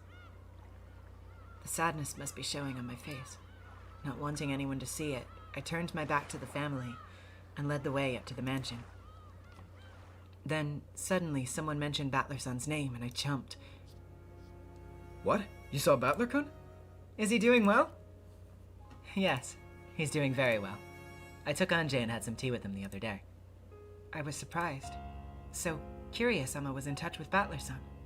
According to her, the fight between Battler-san and Rudolph-sama had calmed down a long time ago, but both were so stubborn that they hadn't found a good chance to make up. And since Battler-san had gotten used to living with his grandparents and going to school near there, it wasn't going to be easy to get him to come back home, especially considering that the grandparents were adding extra complications. It's just too bad. I think Asumu-san's parents are even more angry than Battler-kun was. This isn't just an issue between Battler-kun and Rudolph-san anymore. Then, will Battler be coming back sometime soon? He'll make up with Rudolph's-son, but it looks like he doesn't intend to return to the Ashiramiya family. Such a shame. Though I do understand how he feels. It was a bit of a relief to hear that some of the bad feelings had died down in these 3 years. Taking Asumu-sama's parents into account, it's no surprise that things haven't gone as well as they could. But if Battler-san doesn't really hate Rudolph-sama anymore, then someday, surely he'll come back. He'll have grown so much. My resolve will never waver again. For some nights these past 3 years, I've felt sad and resentful, but now it feels as though those 3 years were something I needed. After all, the seeds of love, the faint feelings I once had for you, have budded powerfully, waiting for the day that we'll be reunited. This is how how honest my feelings for you are now. I love you. I want to see you again as soon as I can. Until that time, I'll keep this sprout of love warm and growing for you. I won't doubt the coming of that day anymore. Just as I think of you under the same sky, I believe that you are thinking of me. I'm sure this news about him is a sign that God's cheering me on. So I asked God one more time inside my heart. Since my feelings for Battler-san have not wavered for a day these past 3 years, let me know that he feels the same way. I know that asking for that's a sin. However, now that we've reached a 3-year turning point, I want some gift from God, any gift to show that I've not waited in vain. That's what I prayed. Oh, that's right. It's been so long since Battler-kun last saw you all, right? I thought you might be feeling lonely, so I told him to write you letters. Here they are. Huh? Did God really hear my prayers? I felt as though my heart was going to leap out of my chest. A letter from Battler? Awesome! What'd he write? Did he say anything about how good he's been, about how he's been doing lately? I can't wait to read it. Kirie-sama pulled a brown envelope out of her bag and handed it to George-sama. Just one? When George-sama opened it, several folded letters came out. Looks like this one's addressed to me. They all have different names on them. Here, this one's yours, Jessica-chan. Thanks. And this one's for Maria-chan. Will she be able to read it? I'll read it to her later. Thank you. There's even one for Anjay-chan. Now, of course, she can't read. I'll give it to her when she does learn. He says he's doing great and having a blast. That's awesome.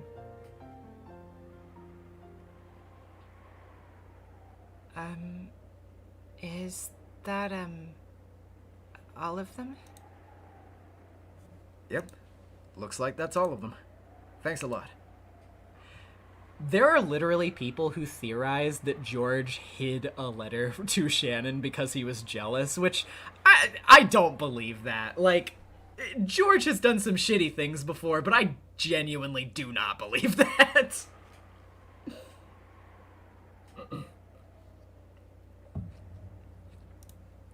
Apparently, he thanked me because he thought I was offering to throw it away for him. And clearly, there was nothing inside it. There was no letter for me. Whoa. The more I read, the more fun it looks like Battler-kun's been having. Living every day to the fullest. That's what it looks like in mine, too. If he's happy, then I guess that's what counts. That's so mean of Battler-kun. Sounds like he forgot about us until you told him to write those letters. Well, you know what he's like. Battler-kun enjoys life. And I hear he's popular with the ladies at school, too. Wow. Incredible. There should be plenty of girls who like those hilarious melodramatic lines of his. Makes sense to me. I wonder if he really does plan to stay away. It looks like he does. In my letter, it says he doesn't plan to return to Rokkenjima. I know that all these letters and the things written inside them are trials from God. The absence of a letter from me, the information that he's enjoying life and has forgotten about Rokkenjima, are all just trials upon trials. God is testing me. The fact that I'm the only one without a letter is proof of that. I wanted to believe that, but at last, I couldn't believe any longer.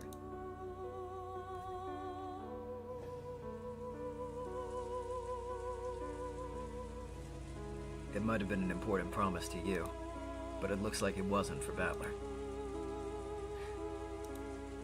No way. Then that promise about him coming on a white horse was... I was a dreamer. It was just an illusion that I created. To Battler, they were probably just meaningless words to make him sound cool. What a ludicrous story it might seem to an outside observer. That promise with Battler might have been an illusion the whole time. We don't even know if they felt the same way about each other in the first place. Love is an illusion. When both sides see the same illusion, that love becomes true. However, when the feelings of each side are different, then it's nothing more than a joke. This is Battler's sin. That he created the illusion of a promise. No. It's that he didn't even remember. If he had simply broken his promise, I could have confronted him about it. I could have regretted, or I could have recovered. However, since he didn't even remember, I'm unable to question him about it. I'm unable to hate Battler-san. After all, Battler-san didn't even break his promise. There just wasn't any promise from the beginning. It was nothing more than a sad joke.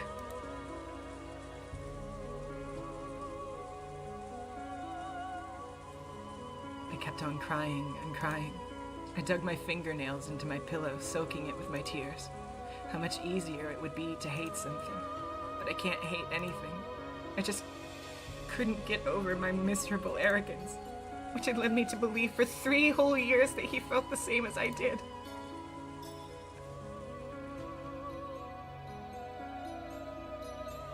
I am to blame for this.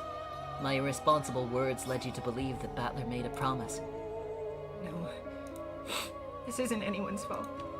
It's all because I assumed he felt the same way I did. Battler did not make a promise.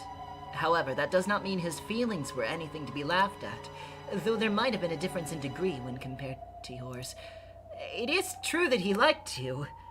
Of that there can be no doubt. Please, just stop it. I've believed that he liked me the way I liked him, without ever doubting that. Please don't try to cheer me up. I'd rather you mocked me. Before I knew it, a dull, inescapable pain had pierced my chest. When I pressed my hand against my chest, I realized what that pain was.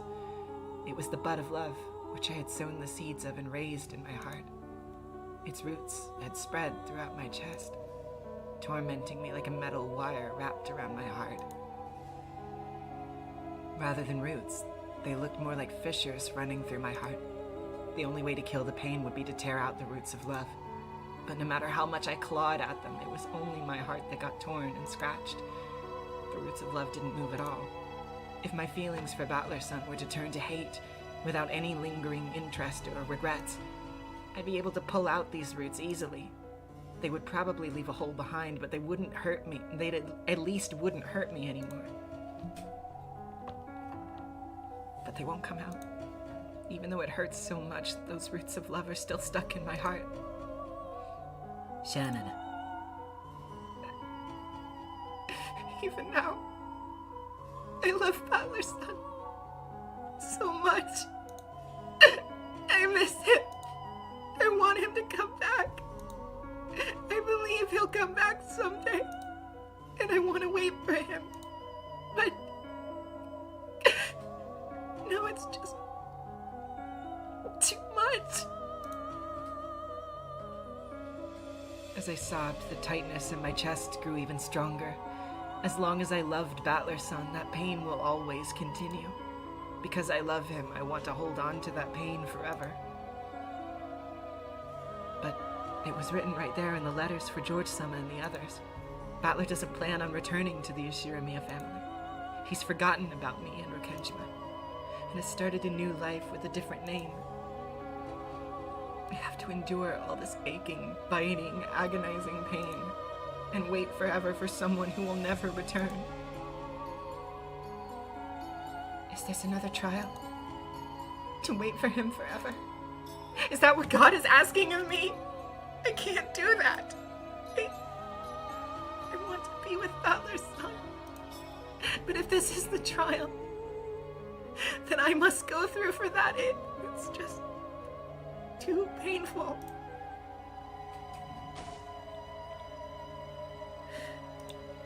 Beatrice hung her head in shame. If she hadn't encouraged Shannon so much, it probably wouldn't have been this painful. Shannon may have been the one to sow the seed of love in her heart. However, Beatrice had irresponsibly watered it and told Shannon not to give up.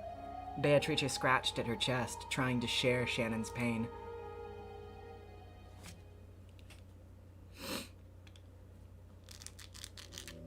This is my fault. Beatrice mumbled to herself. How can any of this be your fault? For 3 years I tortured you with the illusion of a promise that never happened. If I had not nourished the bud of love within you, you would not have suffered so. Shannon, this may sound harsh, but listen. What is it? Forget Battler. There was no bud of love in the first place. No. I'm the one who nourished it. No matter how painful it is, I can't forget it. But you cannot bear that pain any longer, can you?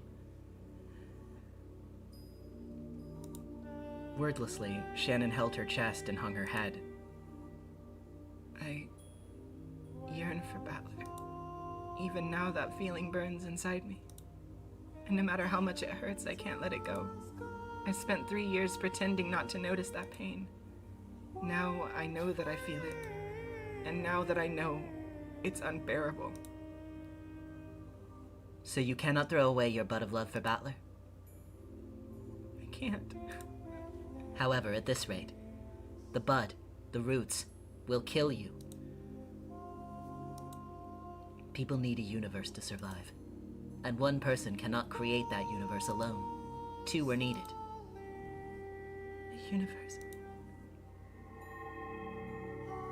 Together with Battler, you created the universe of that bud of love. Now that 1/2 of that pair is gone, your universe has crumbled. People cannot complete a universe on their own. But the other person who creates my universe, Battler's son, won't come back. Then you must create a new universe with someone else. You mean create one with someone other than Battler's son? I will give you that someone. Who are you talking about? A creature to bury the pain in your heart and heal you. He will not betray you. Yes. Let it be a sibling. I will give you a little brother. A little brother? A boy that you have always been close to at the Gospel House, whom you love as if he were your real brother. That I shall give to you. Together with him, you will create a new universe. Will that little brother make me forget about the pain of my love for Battler's son? Indeed. You need a universe. Then what will happen to the bud of love in my heart? My feelings for Battler's son won't change. I can't make them wither. I shall accept that bud and those roots. In your place. You will? You can forget the pain of love and create a new universe. I will accept the bud of love in your place. It means that I will accept the pain as well, but I will also learn of the single element that I do not possess. The element of love. Beatrice wanted to know love. She wanted to feel what Shannon had felt in the world of humans. And if Battler ever does return, if the bud still has not withered and you still desire it, I shall return it to you. What do you think of that? Still hanging her head, Shannon gave a small nod but said nothing. It would mean release from this unbearable pain, and it would mean giving the bud of love to the witch to hold in her place. Shannon spread the hands that she had held to her chest. As she did, a faint light slipped out of her chest and floated in the air, gradually swallowing everything with its brightness.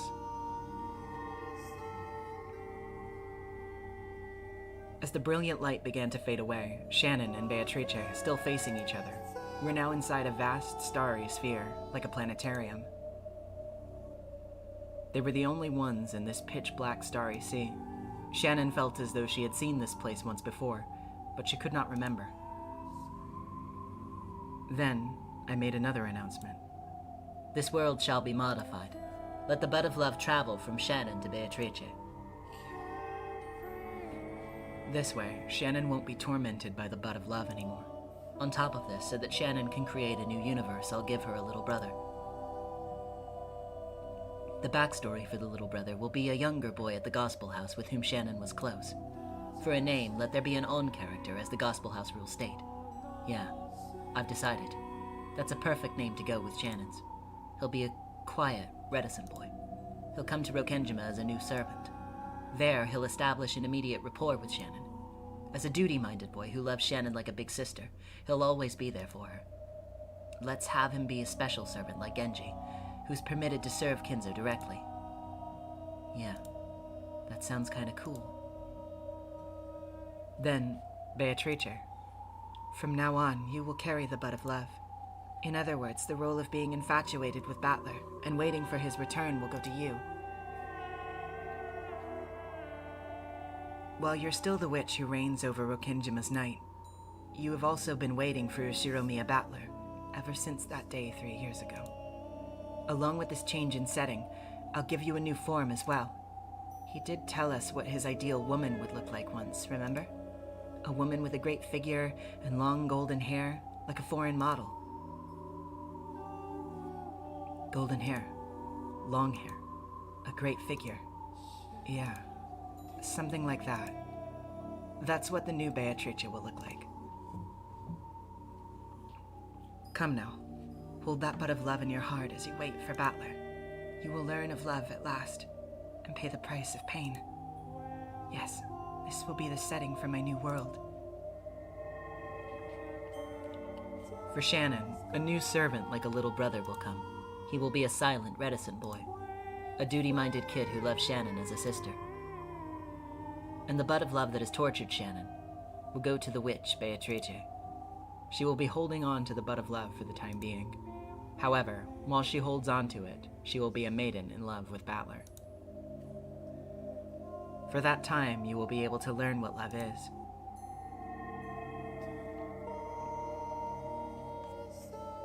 Come, let the world be modified. Oh, I am one yet many. Awaken us, and stretch your wings in the new world.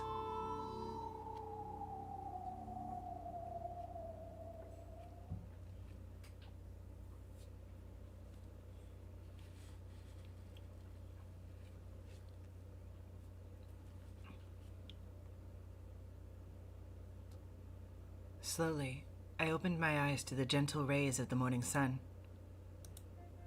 How long has it been since I woke to such a pleasant morning? The face in my mirror is tear-stained and pathetic. However, my heart is as clear as the morning sun. I could still clearly remember that strange dream. However, I could feel myself forgetting it rapidly. The place I'd been in my dreams had been such a strange place, a peaceful, calm place. There, I had left behind the pain I had carried in my chest until yesterday. So this morning, my heart was now at peace. Good morning, me. My tear-stained face really looked pathetic.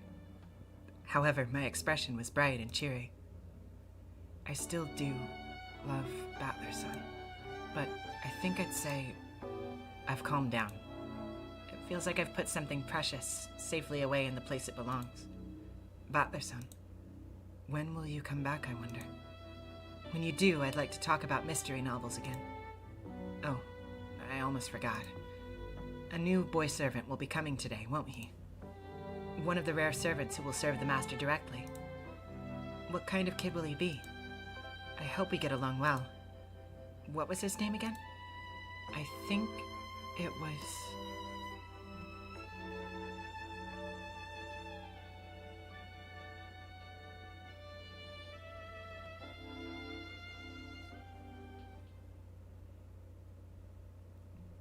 One year later. 1984. 2 years until the crime.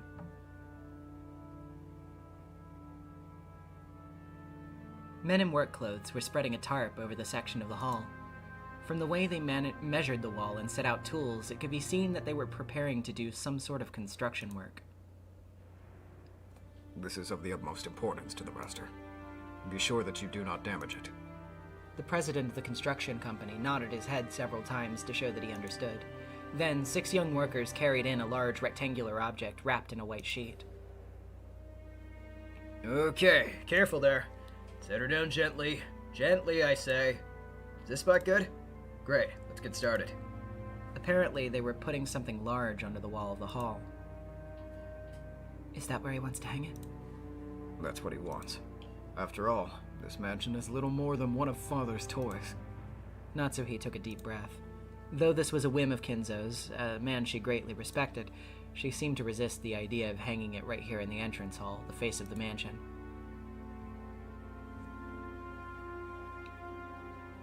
When the white sheet was pulled off, a Western woman wearing a beautiful dress came into view. It was a massive portrait of a woman. Is it proceeding well? Yes. They'll be finished by this evening. I would like to see it hanging there for all to see as soon as possible. I want you overseeing this, my friend. Leave it to me. Father, it seems to be a splendid portrait. The artist has done excellent work. I'm satisfied. This is your benefactor, the woman who gave you the gold? Indeed. If I had not met Beatrice, I would not be here, nor would the Ushiramiya family, nor would, of course, this mansion. It's only natural that her portrait be displayed in the best possible location. Now that he had said this so bluntly, there would be no contradicting him. Kraus and Natsuhi could only shrug. My lord, the epitaph plate is here. Would you please check to see that all is in order? Each and every word must be correct. Epitaph? Kraus and Natsuhi crooked their heads and followed Kinzo. The leader of the workers set down a plate wrapped in a sheet. The others thought that this picture's name and an explanation might be on it, but it seemed to have quite a lot of words for that. Father, what is this? Behold, the Sweetfish River running through my beloved home of old.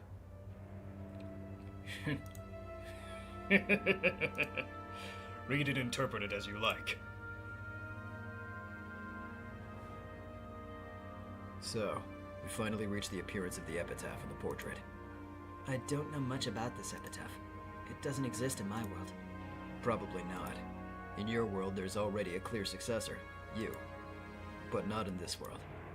In other words, this epitaph was set up to choose grandfather's successor after all? Most likely.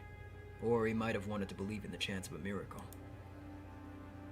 A difficult riddle made so that no one would be able to solve it. If someone actually could solve it, they would be a miraculous person. And that miracle might shepherd the person Kinzo most desired. In short, this epitaph really does show a ritual to revive the witch Beatrice, just as everyone thought? That's a normal interpretation to make. A mysterious ritual sacrificing 13 people to revive the witch. However, that's not the true ritual. The wait for someone to miraculously solve it. That is the true ritual. However, fate does have its irony. Genji already knew. Maybe Kinzo set this up in the first place because he guessed that Genji knew everything. Was that fate a coincidence, or something engineered? I do not know. However, with this epitaph, the witch Beatrice would revive in the truest sense.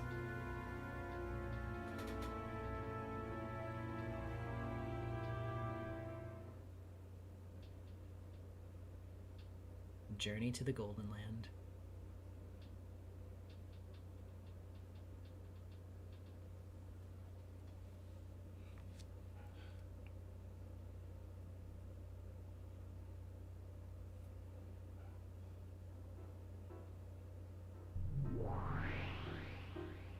This is Beatrice. My soul was captured by the woman shown in that massive portrait. That might have been literally true. Or rather than captured, perhaps it would be better to say that my soul had returned to a more fitting place, the place it belonged. The beautiful blonde hair was the same as mine, but tied up. The dress she wore was a deep black, making that golden hair stand out all the more. This is the witch Beatrice, my true form. What is this? There was a plate with too many words for it to be the title of a picture. Behold the Sweetfish River running through my beloved home of old. You who seek the Golden Land, follow its path downstream in search of the key. The Golden Land. I see. So my world is the Golden Land. I've always called my own personal world a paradise, but tonight I shall change that. From now on, my world shall be the Golden Land. I am the master of the Golden Land, Beatrice. And then, there is the brutal ritual of sacrifices starting with the first twilight. On the 9th twilight, the witch revives and none shall be left alive. Is it saying that if I carry out this ritual, I will experience a true revival? Then, on the 10th twilight, the journey ends and I shall reach the home of the gold. The witch shall praise the wise and bestow 4 treasures. One shall be all of the Golden Land's gold. Kinza received a massive amount of gold. Kinza received a massive amount of gold from Beatrice, and rumor has it that it still lies hidden somewhere. Is this, as the family members and servants are all whispering, a code showing the location of Kinzo's hidden gold? If a human reaches the solution, they will obtain a great quantity of gold. However, if I am the one to solve it, it will mean my own resurrection. Kinzo, you aging mage. Just when was I mocking the shortness of the time left to you? Just when I was mocking the shortness of time left to you, you start a game like this. How intriguing. I shall solve this riddle of yours. I shall revive as the real Beatrice. And then I shall use my great magical power to control object and man, day and night in all of Rokenjima.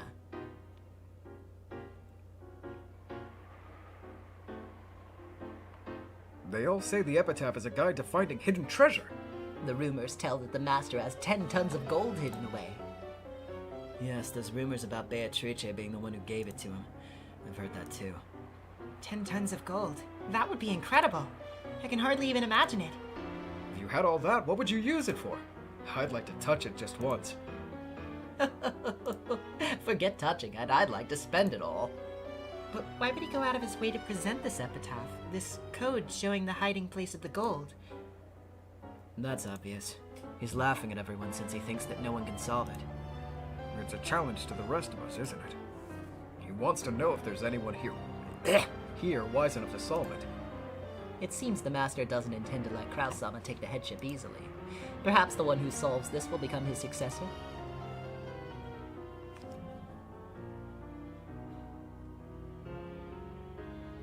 Genji-san, what is this? Could this be a portrait of Beatrice? The woman that father... Correct. This is Beatrice-sama. What on earth? There's a strange little poem-like thing over here. What is this all about? It's almost like a pirate code that shows a way to the hidden treasure. Genji-san, what does this mean? The master said to read and interpret it as you wish, and that the riddle applies equally to all who can see the epitaph. You said riddle just now, didn't you? That means that it can be solved. Yes, it's just as I thought. Father doesn't want Nissan to succeed him. So whoever solves this becomes the successor.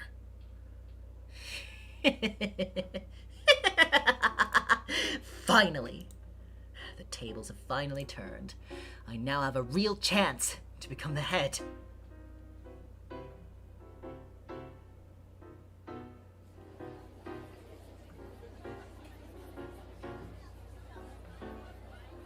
What do you think, Yuri? I think it's extremely likely that this epitaph shows the location of the hidden gold. Looks like Aniki thinks that the one who solves it will be chosen as the successor. That may also be possible. Father doesn't view Kraus Nissan as someone who has what it takes to succeed him. Given that Father's reaching the end of his years, this might be a wild last-ditch gamble to find someone worthy. So, if we actually solve this riddle, we stand to gain 10 tons of gold in the position of successor. On the face of it, perhaps. However, I'm sensing some malice, as though he doesn't think us capable of solving it. I doubt it will be easy.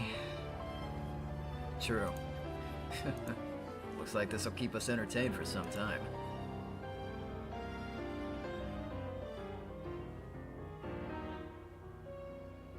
Ridiculous.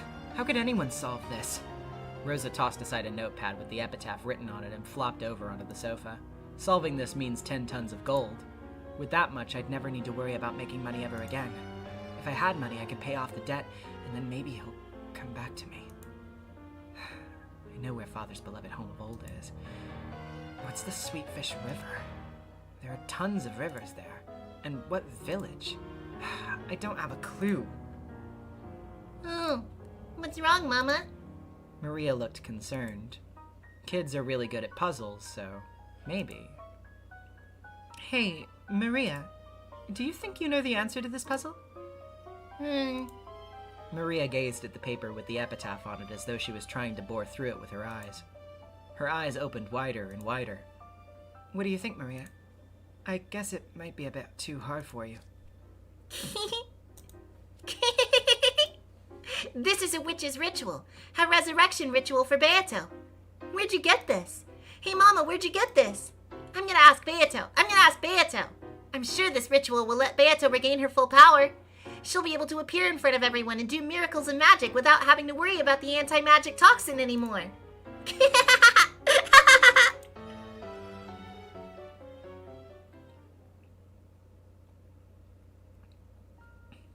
And what of the epitaph?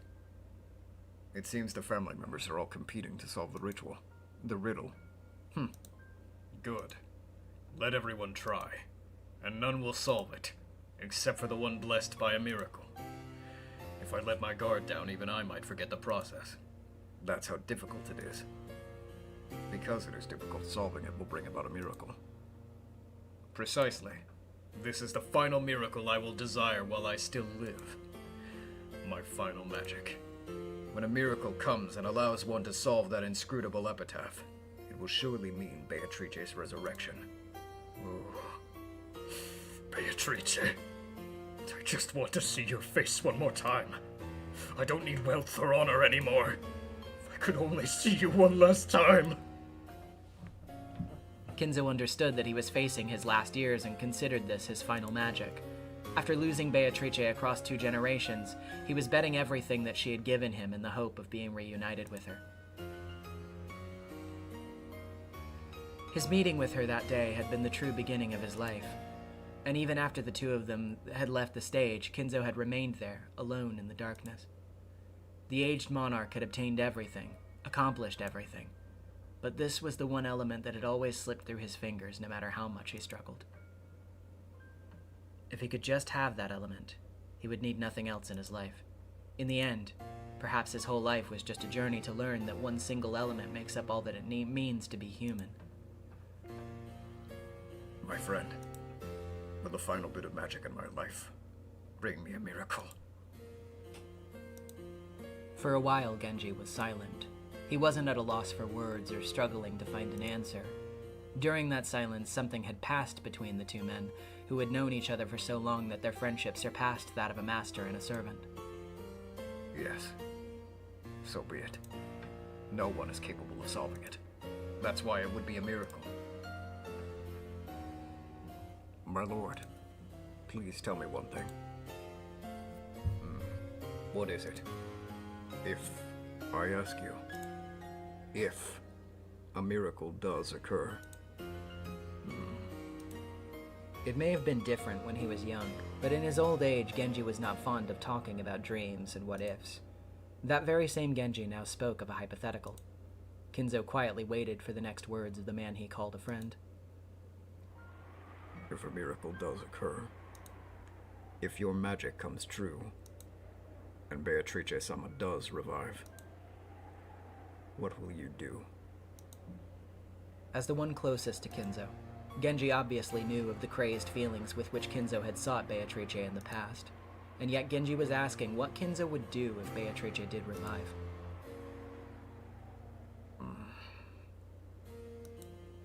My lord, at one time in the past, you experienced the miracle of Beatrice-sama being reborn.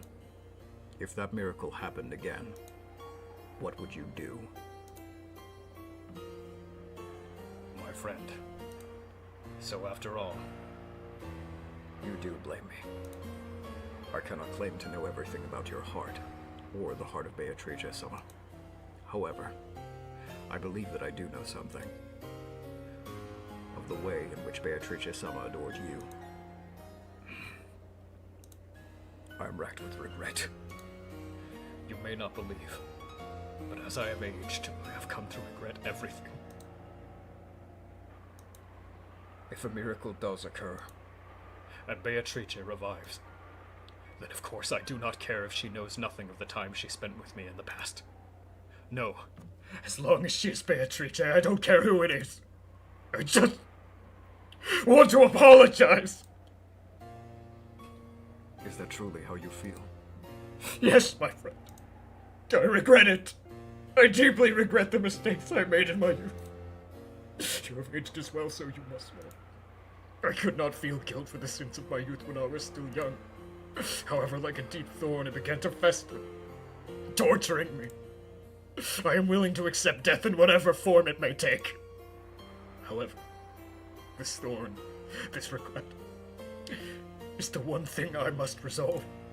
I must return everything to Beatrice and beg forgiveness for my sins. That is my one and only final wish.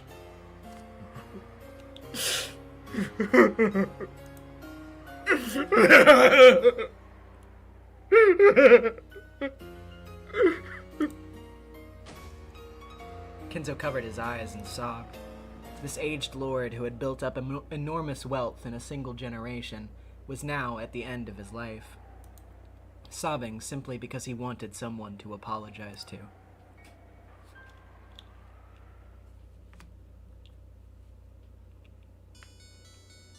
Wasn't the epitaph a trial grandfather made to choose the successor? I thought that too at first, but it looks like the situation is a bit different. At this point in time, I also thought it was a trial.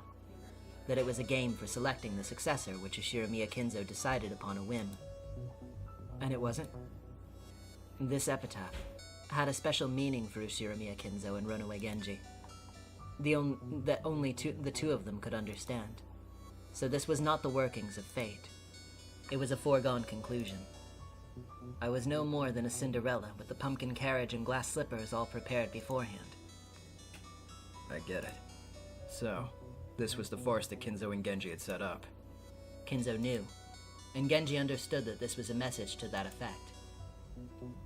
I don't have a clue what you meant. What you mean? Sorry, to clean my glasses real quick.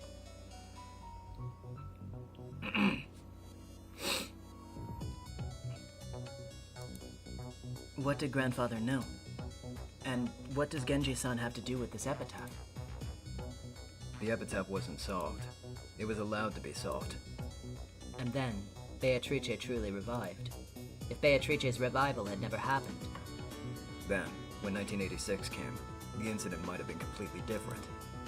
Ultimately, since the time of my birth, I have never once stood at the crossroads of fate, and been given the right to make the choice of my own free will. Oh, I am one yet many. And yet never once have we been able to resist fate. We are naught but leaves trapped in a whirlpool. No matter how we dance, we are bound to vanish into its depths.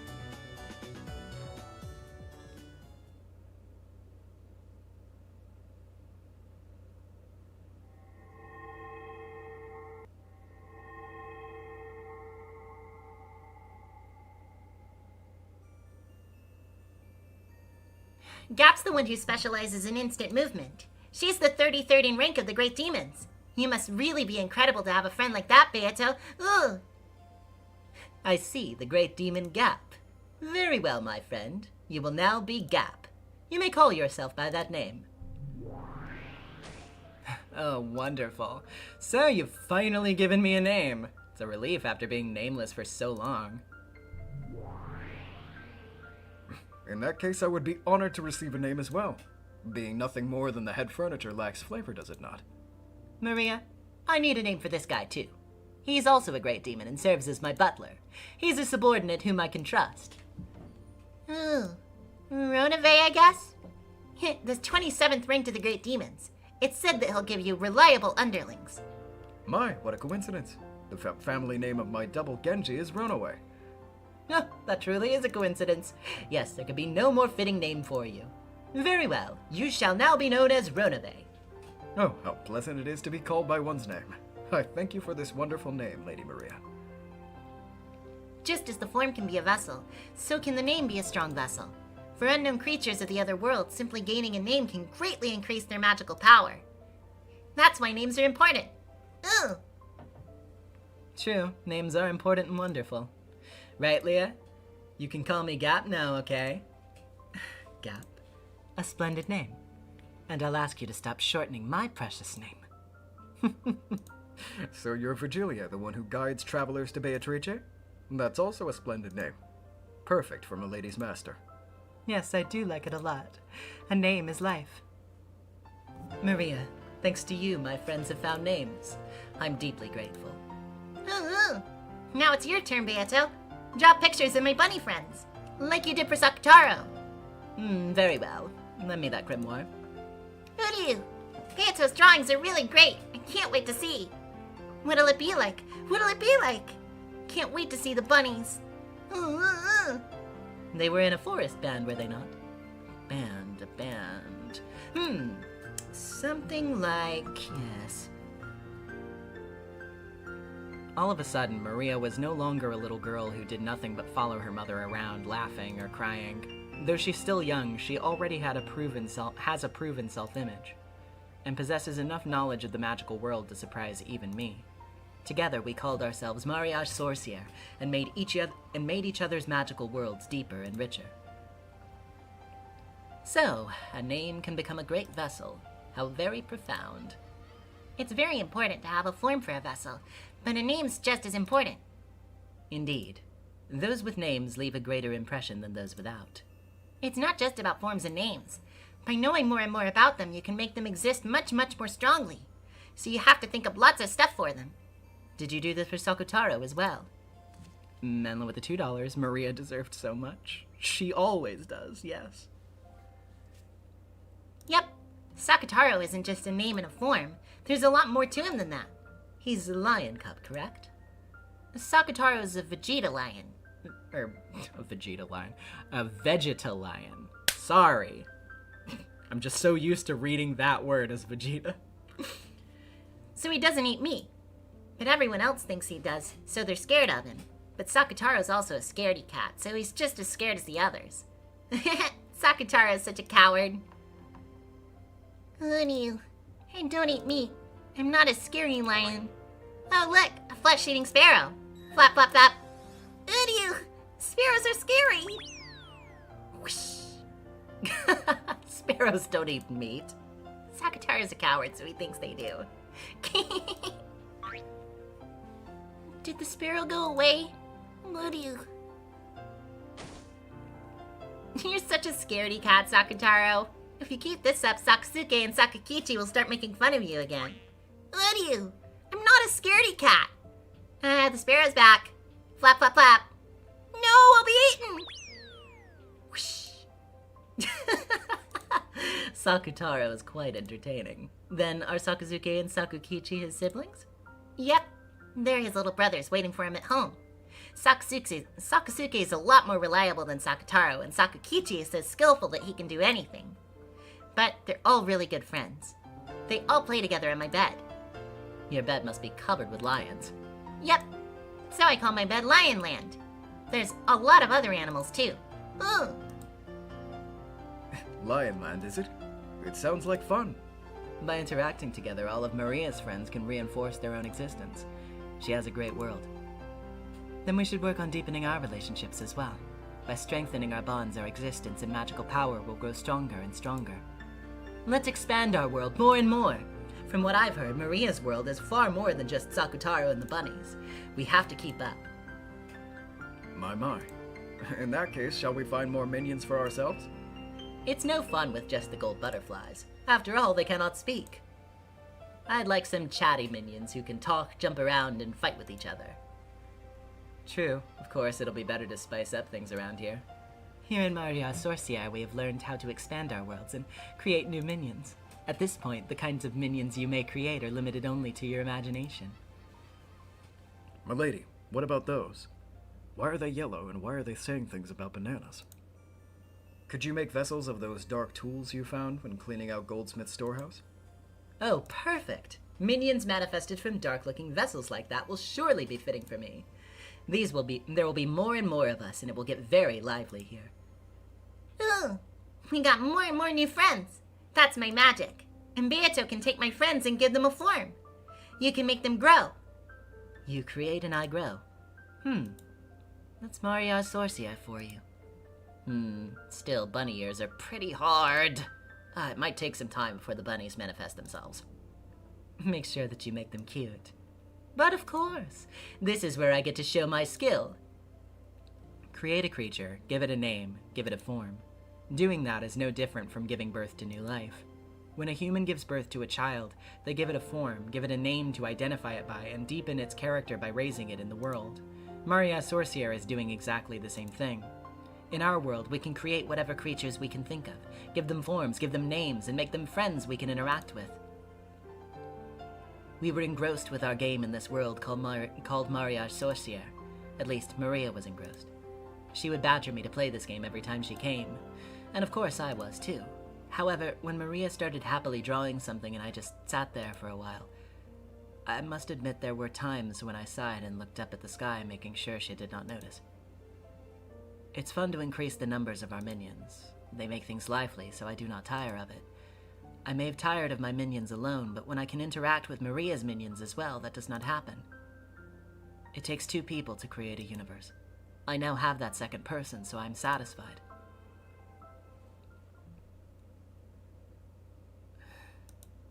I think I am satisfied. And yet, one little part of me is not. It truly is a tiny part. After all, it's so much fun playing with Maria that time seems to fly on by.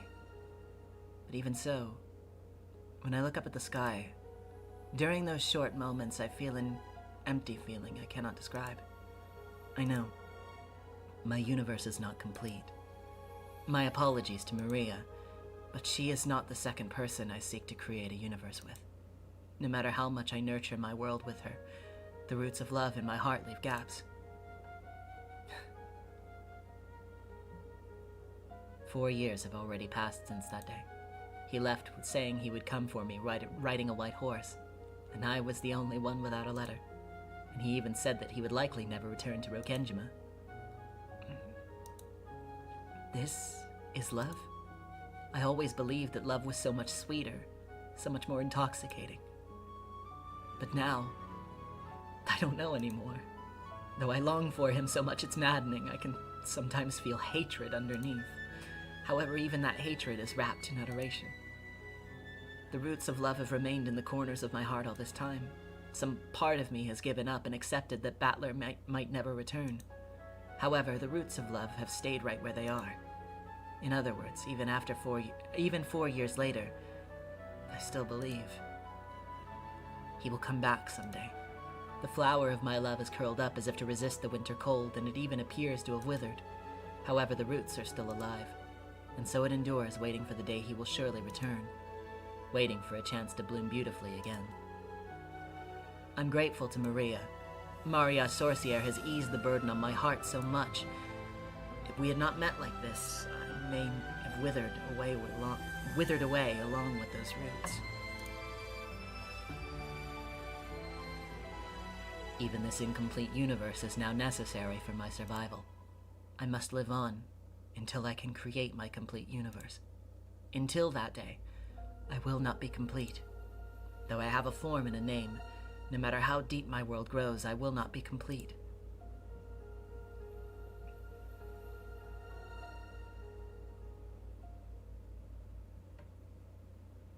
I am not complete. Beato? I accidentally muttered what I'd been thinking. Maria stopped talking to Sakutaro. I regretted that my slip of the tongue had ruined this fun time, but I had already remained silent for a little too long to smooth it over. I laughed, but it probably sounded hollow. Maria, not knowing why my face had suddenly changed like this, looked taken aback. Though my minions will each deepen this world in their own existences becoming full, I alone will never be complete. I know why I will not be complete. It's because you don't have enough magical power. Maria answered instantly. Beatrice had lost her magical power and is unable to regain the power she once had. That's how the story goes. So Maria's answer is exactly correct. Yes. I may be incomplete because I have lost my magical power. In that case, if my power becomes complete, and I revive in the truest sense, will my world become complete as well? Does that mean that the person I want to nourish a universe with will come back? If, as I claim, I really was once able to control miracles at will with my magic, then if I succeeded in reviving, that miracle would surely occur. If that is what I could be capable of, then I want true magical power to use for my resurrection. That's right. It's because I do not possess enough magical power. Poor Beato. It must be pretty inconvenient with your magical power still weak. I want to get it back. Quickly. My old power. I guess you'll have to do that thing. What thing is that? The ritual of resurrection. The ritual of the portrait's epitaph.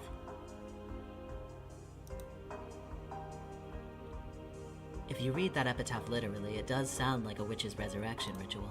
To Maria, who believes in witches, that epitaph must be nothing more or less than a ritual. Unlike the other family members, it seems that she's not very interested in how it might indicate the location of the hidden gold. If that epitaph's riddle is solved, one might learn the location where Kinzo hid all the gold I once gave him. That's the gold you created with magic, right? Indeed. A crystallization of the great magic I possessed in those days. In that case, if you get that gold back, your magical power will go back to normal. Perhaps you are right. It will. Who? It's got to be your resurrection ritual. I'll help, so let's solve it together. And then you'll be able to revive. And when you do, you'll take me to your golden land. That's right. I did promise that I would take you to the Golden Land. You said that all wishes are granted there. There's no black witch there, just a mama who's nice. And I might even meet Papa, who I've never seen before. Of course, there won't be any school or homework or bullying friends, and we can live happily ever after. Hey, Sakutaro, doesn't that sound fun? What do you? The portrait's epitaph. Then must I face the epitaph's riddle? If Kinzo's children struggled uselessly over it, how could a complete stranger like me solve it? If I did happen to solve it, that would surely be a miracle. Will one miracle bring about another and return my miraculous power to me?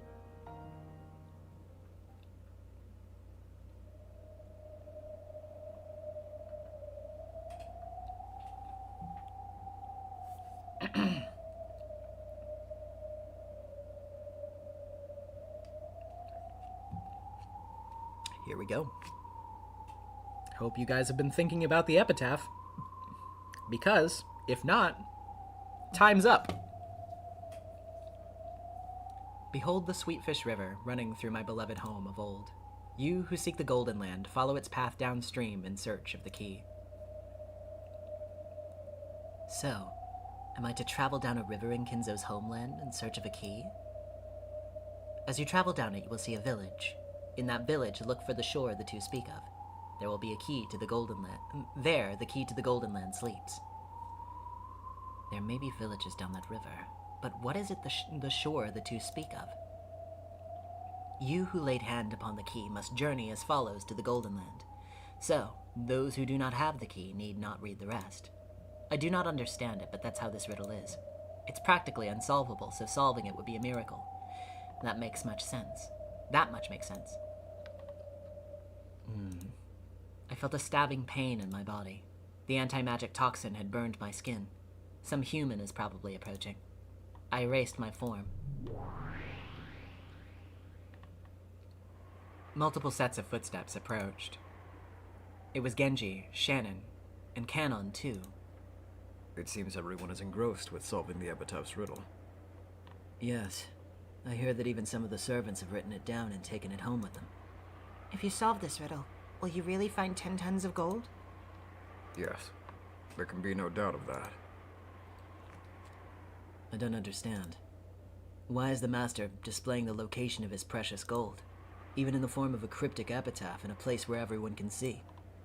That's the Master's magic, and also a bet. The Master believes that the soul of Beatrice-sama will dwell within the one who solves this inscrutable riddle. That's a strange bet. I mean, magic. Looks like he's taken his occult fanaticism as far as it could possibly go. You shouldn't say that. All have the right to challenge the epitaph's riddle. Of course, the servants are no exceptions. Or you're making an attempt. No, I could never solve such a hard riddle. And And? even if I had 10 tons of gold, I can't think of anything in particular I'd want to use it for. I'd be more than happy if these peaceful days continued forever. Looks like you and George Sama have been pretty close these days. I just hope being distracted doesn't make you even more of a klutz. That won't happen. With a backward glance at this conversation, Genji walked up to the portrait and looked up at the witch. When they saw what Genji was doing, Shannon and Kanon immediately went silent. Genji, who was the head of the servants, the closest in age to Kinzo, and the one whom Kinzo called a friend, probably understood Kinzo's heart better than anyone else. What did he think when he looked at this portrait? Neither Shannon nor Kanon could tell. Behold the Sweetfish River, running through my beloved home of old. Suddenly, Genji started reciting the epitaph. Shannon quickly nodded to show that she was listening, but it wasn't clear whether he was talking to her at all. Genji, his back still to them, continued. The master would not describe Odawara as his beloved home of old. I've heard that he lived far away. Though I don't know where it was. Taiwan. Genji turned around and spoke that single word. Oh. Is that so? I see. So that explains what Kraus-sama always used to say. Remember him talking about how the master liked areca nuts? Come to think of it, Kraus-sama said that those were a luxury item, like tobacco that was popular in Taiwan. So that's why the master... David J with the $10. Atropos my go. Rah! Yep. This is the moment that I've been waiting for tonight. Atropos is gonna fucking win so hard right now. After all that patience, after all that effort. Many Japanese moved to this land in the half-century before the war. Kinzo's family was a branch family of the Ushiramiyas. Apparently, they were only distantly related to the head family, so they were able to immigrate to this new world with dreams of a new future, without being constrained by the head family in Odawara. $5 from Archiver of Worlds, Atropos stay winning! Shannon and Kanon nodded their understanding, but they didn't know why Genji had suddenly broached this subject. So, there was a river with sweetfish in it in the master's homeland of Taiwan, and the key is there? Don't be so stupid. There must be countless rivers with sweetfish there. Well, we don't know that for sure, right? I don't know where the master lived in Taiwan, but there might have been only one river there. If so, that must be the place. You're too optimistic. There's no way the riddle could be solved that easily. The master says his magical ritual will gain more power if more people try to solve the riddle. You must try as well, Shannon. Everyone has been given equal opportunity. Yes. It's not like we have any chance. So stupid. Genji spun around. Shannon and Kanon hurried to follow after him. When his footsteps receded and silence returned, a gold butterfly flitted out from among the shadows.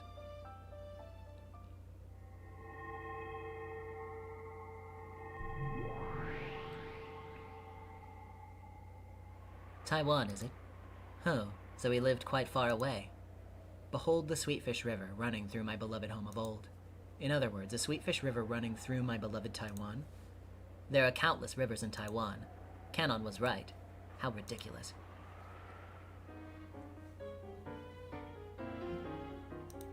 However, the word Taiwan interests me. How could it not mean something when Genji, a man of few words, had muttered it unprompted? Clearly, Genji must have said it in connection with the epitaph's riddle, almost as though it were a hint for solving it. Though I do find it ridiculous. Very well, Genji. Why don't I play along with your farce for a while? Taiwan. I've traveled the world these past 1,000 years, but I know nothing of the place. To counter my ignorance, I shall need a crystallization of knowledge. That which is smoothed out and pressed into many sheets. What is called a book. Where might I find a book about Taiwan? Kinzo's study is the first place that comes to mind if one is looking for books. But that won't work. The charm on that room prevents me from entering.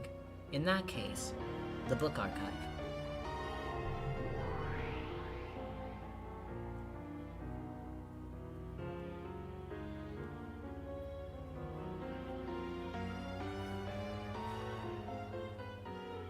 Kinzo's vast library grows each year. It can no longer be completely contained within his study, and so a portion of it is stored in a place called the Book Archive. Of course, there are countless books just in this place. The archive has everything from valuable books to apparently worthless books, all packed together like an antique shop. There was a golden glint in the keyhole of the archive's door, and a gold butterfly flitted out.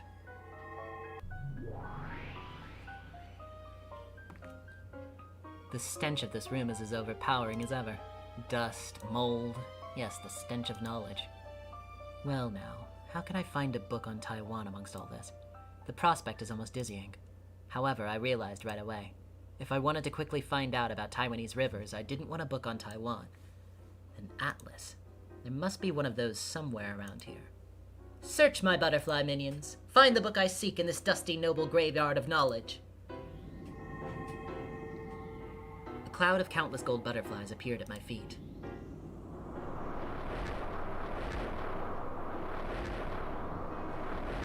They rose in a swell, blew like the wind, and swirled around the archive. Eventually, the cloud of butterflies selected a single book. Apparently, this was the one.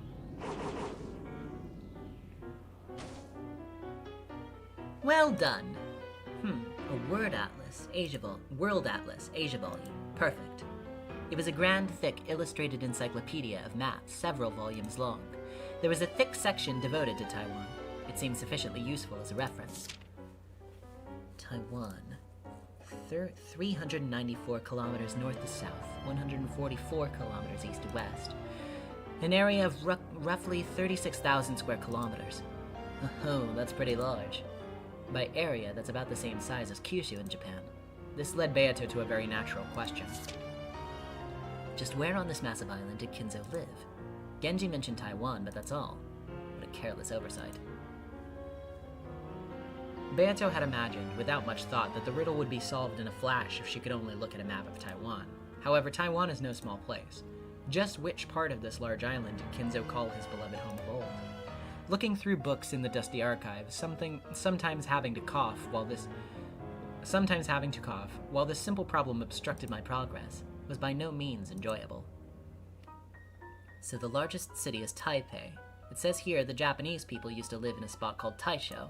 So, is that where Kinzo lived? No, it's too early to be sure of that without proof. I'll skip to the next part before I settle on anything more specific than just Taiwan itself. A sweetfish river running through the home of old. What is this? There are 129 rivers in Taiwan? 129 rivers! And who knows how many of those have sweetfish swimming in them? Just thinking about it is dizzying. This was quickly becoming ridiculous. Genji must have been muttering nonsense to himself after all. I only thought he was giving a hint about the epitaph. So the reward for the fool blinded by gold is dust. Nice one, Genji. I tossed the book aside, used magic to turn a bookshelf into a sofa, and plopped down on top of it. For a while, I gazed up at the ceiling as I grumbled about getting tricked. Then, I cast my eyes down on the floor, thinking that I would feel a lot better if I gathered all this room's dust, packed it into a ball, and tossed it into Genji's teacup. A book I had thrown away lay open on the ground. A gold butterfly alighted on that open page. Tossing a book at random and reading an oracle from the page it happens to open is one kind of charm. I see, so that page might have some sort of hint. Not entirely convinced, I picked the book up. The opened page was probably very near the one I had been reading. It seemed to be a page explaining Taiwan's geography. Oddly enough, it was a page about rivers and lakes. I already know there are 129 rivers. Is there something else you're trying to tell me? There were 6 major rivers listed. Zoshui River, Galping River, Tamsui River, Daji River, Zengwon River, Daru River. Oh. Now then, could any of these rivers have sweetfish in them, or not? Then I had a shocking realization. Sweetfish are freshwater fish, and you don't find ocean water in rivers, unless it's extremely dirty or blocked by a dam. Any river might have sweetfish in it. How foolish. All rivers have fresh water in them. What's stopping sweetfish from living in any river? Come to think of it, what a foolish name this Tamsui River has.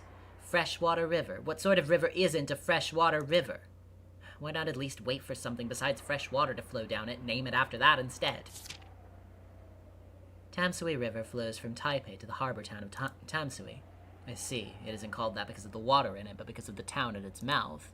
As you travel down it, you will see a village. In that village, look for the shore the two speak of. I realize that this is stupid, and yet something about this town seems off.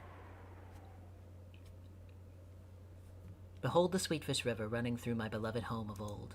That line should be talking about one of the 129 rivers. Sweetfish are freshwater fish. And here's this freshwater river flowing down to a town called Freshwater. I do think I'm stretching it. Or is this some kind of hint? I've come all this way to the archive and even gotten myself covered in dust in my search for books. If I give up now, it will have all been a waste of time. Very well. Why don't I test my luck and see if the random page the book opened to contains a message from above? I turn to the next page, trying to search in even greater detail.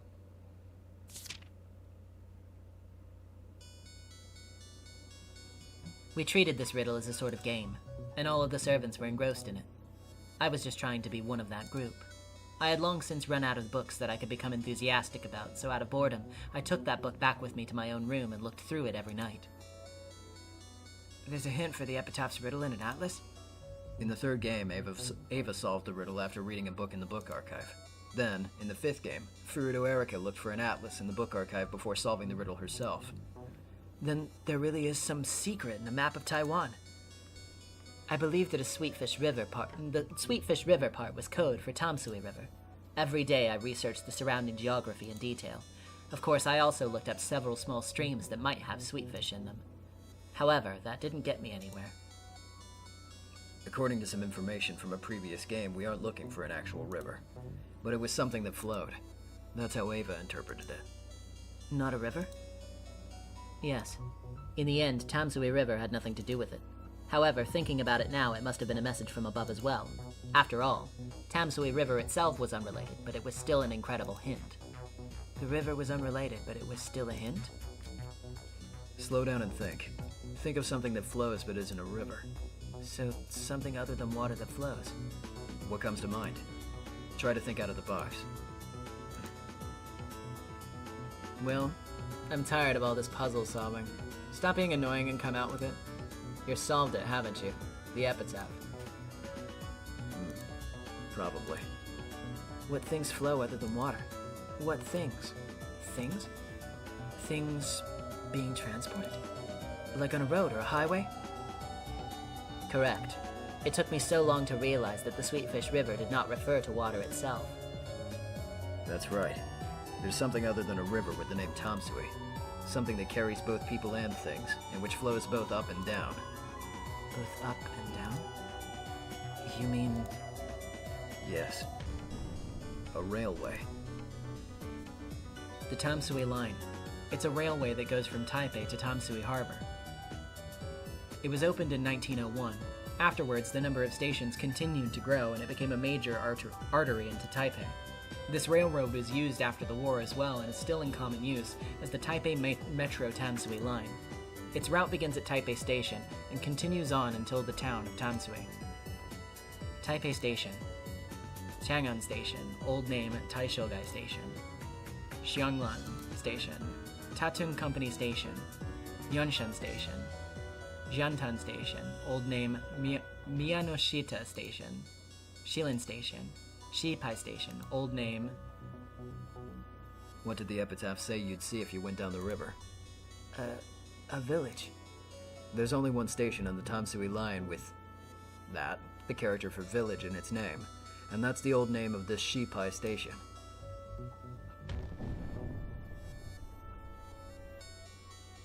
How do you read this? The Japanese reading is Kirigan. Its name was changed to Shipai Station after the war, but when Kinzo lived there, it was Kirigan Station. As you travel down it, you will see a village. In that village, look for the shore the two speak of. It's not just a village. You can see a shore in the name of that station. I spent no short amount of time trying to decide whether the epitaph truly was referring to this station. It has the character for village and the character for shore. It felt like a kid's puzzle playing with letters. The first letter in Kirigan has the character for mouth. The other half of the first character means that, right? And the mouth could be what the two speak of is referring to. But I don't get what the two means. The three characters of Kirigan can be split into a mouth, a vat, a village, and a shore. Those all feature in the epitaph. In that village, look for the shore the two speak of. You could read this as a code for the name of the station. However, I don't understand the part about the two. I was also stuck on that part. However, by then I had a strong belief that the station was what the epitaph referred to. If the station has an old name, then could the place it refers to also have an old name? That's right. From the start, Kirigan Station was named after a place. And the name of that place, which was also Kirigan, is written differently, like this.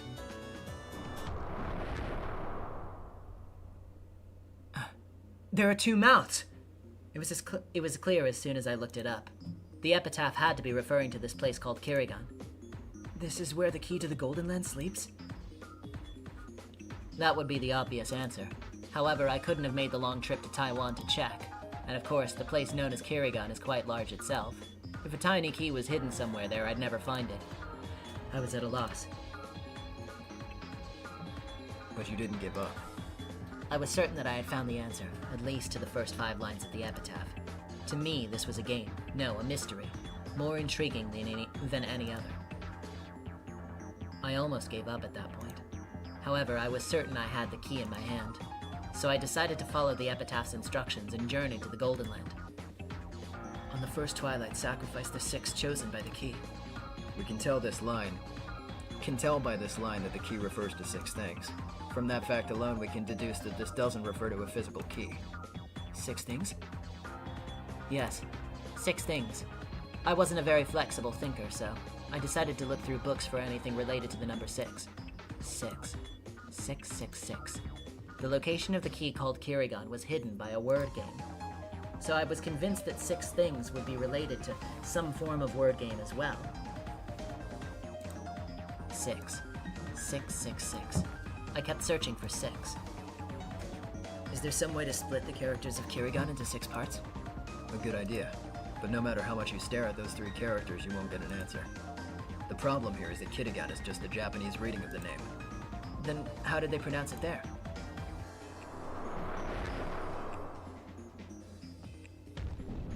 Killian. It's pronounced Killian. The English spelling is 6 letters long. 6 letters? Then it is a word game after all. Yes. On the first twilight, sacrifice the 6 letters chosen by the key. I get it. When explained like this, it sounds like the logic can be taken from beginning to end in no time at all.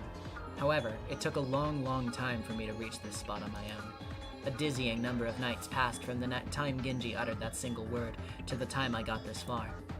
So, what does it mean to sacrifice those 6 letters? On the second twilight, we start hearing about those who remain. We can deduce that the epitaph is telling us to remove the 6 letters of the key from some longer word or phrase, and then do something with the letters that remain. However, what could the 6 letters be removed from? Chilean? Sorry. Thank you for the clarification. It was like the start of an entirely new riddle. And at this time, I had to solve it all by myself without any assistance. I think there was a previous game where someone, I think it was Aunt Rosa, formed some sort of theory about the first twilight. That theory focused on the 10th twilight's home of the gold. The epitaph uses the phrase Golden Land 4 separate times, but the phrase home of the gold is only used once. Why is it written that way only on the 10th twilight? It took me a long time to notice the significance of this, and just as long to discover the reason. Rosa's theory went like this. She read the home kanji as Kyo and interpreted it as Kyo, which she took as short for Kyoto. Then she reasoned that if you take a 10-day trip from the beloved hometown to Kyoto, there might be some secret at the end of the first 10th of that journey. It was a good theory, but she just missed the mark. Kyo has another meaning besides Kyoto. Kyo can mean something other than Kyoto? Don't think too hard on it. You either know it or you don't. There's another meaning of Kyo. One where it's not read Kyo but K. It's the name of a number. 10,000 is 10,000 is man. 10,000 man. is oku, 10,000 oku is cho, and 10,000 cho is k. So it's a number. Here, I had a home field advantage since I lived on Rokenjima. There was a hint that made it easier to think of the number k. In fact, you might say that I actually found the answer before I knew what the question was. If you keep making it so complicated, Leon's gonna get a headache. Let's get back to the point. If you reach 1K on the 10th twilight, how far have you gotten by the first twilight? 1/10 of K, and 1K is 10,000 cho, so 1,000 cho. Exactly. We removed the key's chosen 6 letters from 1,000 cho. Since what was it again? Chilean, right?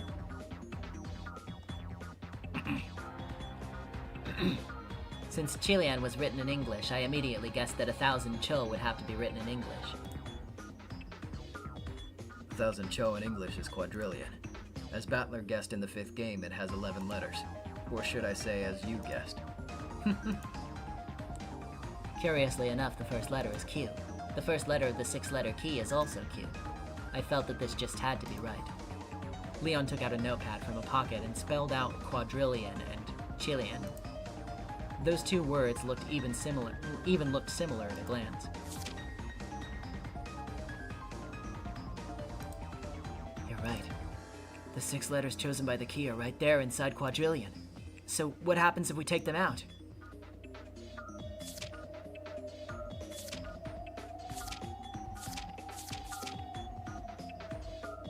We're left with 5 meaningless letters.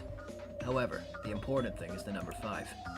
After all, in the next part of the epitaph, the word kill appears 5 times.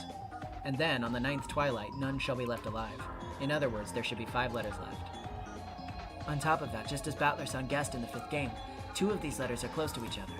The D and the R. Those must be the 2 who were close. Once you reach this spot, the riddle has been practically solved. Or put another way, this is as far as you can go with the epitaph alone. You might be able to figure out the answer with a little more wordplay, but you won't be able to activate the mechanism. That's right.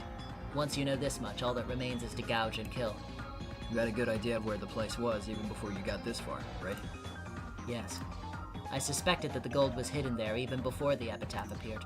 It was only natural to suspect the place concealed some secret because of the mysterious phrase that appears there. What do you mean by the place? The place with the mechanism that opens the door to the Golden Land. By now, a quick-witted person should be able to figure out where to find the first twilight where you sacrifice the 6 chosen by the key. Dylan Brady, hi there. Spaceman Scott sent me. Can't wait to watch your Undertale video. Thank you so much. I really, really like Scott's stuff, and that was super nice of him to shout me out like that. Huh? I thought the first twilight was quadrillion, not a place. It's the place where quadrillion is written. You should know it. Or did you blindly follow Kinzo's orders and never go near it?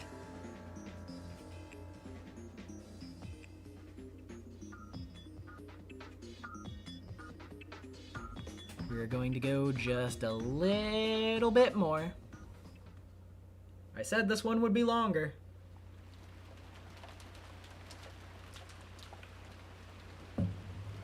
The day the witch revived.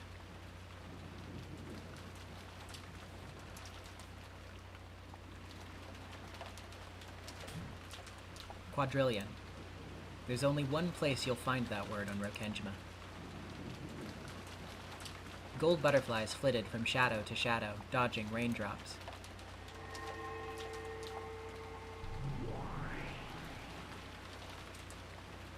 Unless my memory is mistaken, this is probably the place. It was the chapel.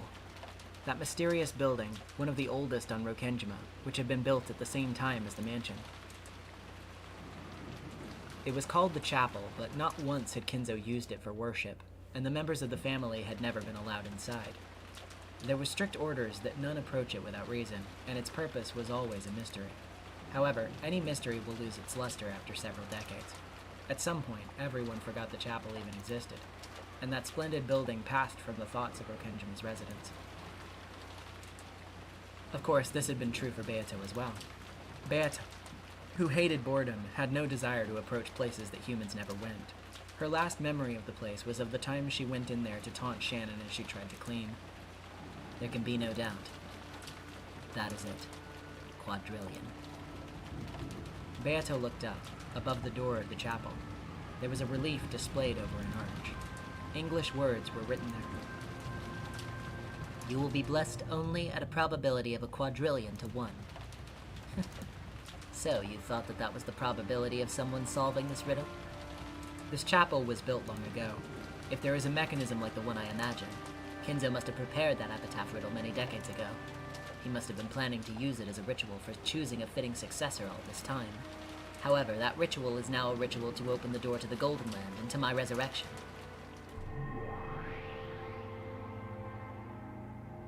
When I snapped my fingers, the ground bulged and several dead trees sprouted out of it, curving and twisting like snakes. They twisted around each other to form a ladder which leaned itself against the door. My guess is right, there's some sort of mechanism in that relief. I slowly climbed the ladder. Because of the size of the door, the relief was very high up. This close up, it looks much bigger than it did from the ground. Come to think of it, whenever we cleaned the chapel, this relief was the only thing that Genji always made sure he polished himself. I always wondered why he didn't leave something so trivial to the younger servants. I thought it strange, but nothing more. The master treasured this relief, so the head servant cared for it himself. I always accepted that excuse. But now I understand. There must be a trick to this relief, and Genji polished it himself to make sure that no one else accidentally found out. So, from this quadrillion, I'm to sacrifice the 6 letters chosen by the key? I prodded and played with the letter Q. My fingertips were soon enough covered with dust. However, I quickly realized that something felt strange about it. Don't tell me this letter. No, it had to be like this. There would be no other way to offer up sacrifices.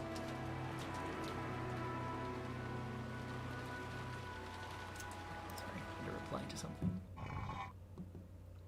Beato grabbed hold of the letter Q, and after experimenting with different levels of force, the letter came out with a scraping sound. Just as I thought. Here's the Q I pulled out, and there's a wedge. No, it's a key. The key was attached to the back of the Q, and that had been stuck into a keyhole in the relief. I see. In that case, I know what to do next. Very good, this Q key is a wrong answer. Away with you. Beato carelessly tossed the Q key aside. This was the first sacrifice. She kept on pulling out the keys from the 6 letters representing the key. So, A will also be sacrificed, and both I's, and then the N at the end. Now I only sacrifice one L, but unfortunately there's 2 L's here. There were 2 L's.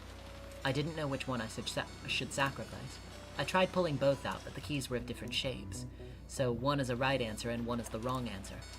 Well, there are only 2. If I make a mistake, I can just try the other one. Unless messing up sets up traps that blows up the island, of course. Thinking it a waste of time to sit here worrying, I decided on the L on the right and pulled it out. 5 letters remained in the word. And now the first twilight is over. On to the second twilight. On the second twilight, those who remain shall tear apart the 2 who were close. The D and R are close. What does it mean to tear them apart? Do I pull them out? But if I do, there will only be 3 letters left. By this point, I was able to make a good guess at what the gouge and kill lines from the 4th twilight onwards meant. Gouge and kill probably means to turn the keys and take them out. In that case, the parts about going from head to leg must mean starting at the left and going right. If that's the case, 5 letters have to remain on the board. In other words, tear apart doesn't mean kill. If so, we can read tear apart to mean putting a gap between the D and the R. But how? Once again, there are 2 ways to do it. Do I remove the D and move it to the left? Do I remove the R and move it to the right? After pondering this for some time, I realized that both choices were wrong. No, that's not right. I've had it wrong since I removed that L. A short while ago, I removed the right of the 2 L's. However, if I had removed the left one, it would look like this. If you line it up this way, it's easy to see the next step. The R gets shifted to the right. This way, all of the letters are spread out evenly. This must be it. And this next part is another tough one. Praise my name? It's already clear that this is a word game. Those who remain shall praise my noble name. I'm supposed to do something with the remaining 5 letters. Most likely rearrange them. U-D-R-L-O. Can I do something with these 5 letters to give them some sort of meaning? Praise my name. How can I get stuck after coming so far? How are these 5 letters supposed to praise a name? That man's name is Ushiromiya Kinzo. Is the U part of Ushiromiya? No, several letters don't match, and there aren't nearly enough letters to make Ushiromiya. One thing is that it's certain. My name must refer to Kinzo. Then does the U stand for Ushiromiya after all? Like an initial? Then what do the D, R, L, and O stand for? They can't mean Kinzo. Do the R and O stand for Rokenjima? The master of Rokenjima, Kinzo? Not nearly enough letters.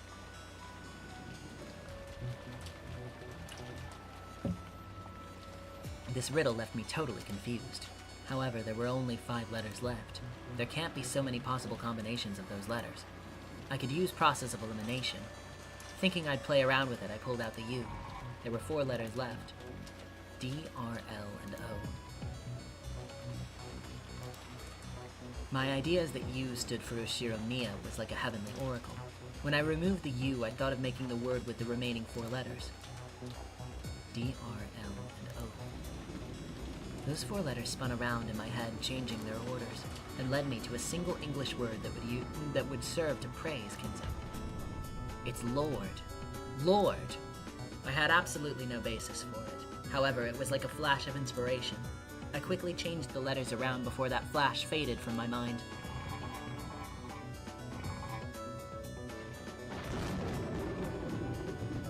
L-O-R-D. Lord. You. Ushiromiya. Lord Ushiromiya. How do you like that? On the 4th twilight, gouged the head. Oh-ho. It was a key, so it wouldn't turn if it was the wrong one. But it did turn. I can gouge it.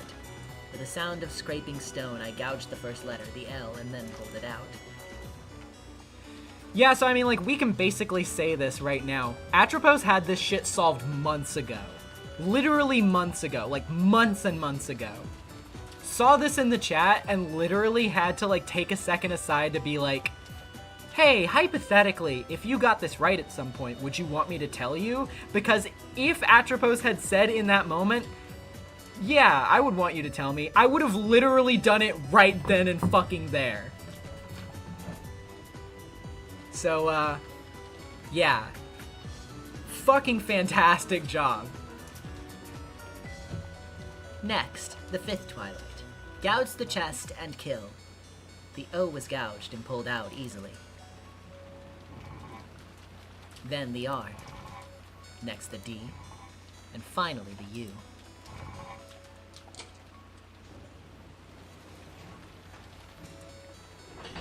When I turned the key of the U, I could feel a resistance, as though some mechanism had been activated.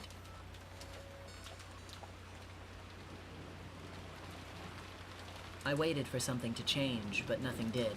However, I had felt something happen.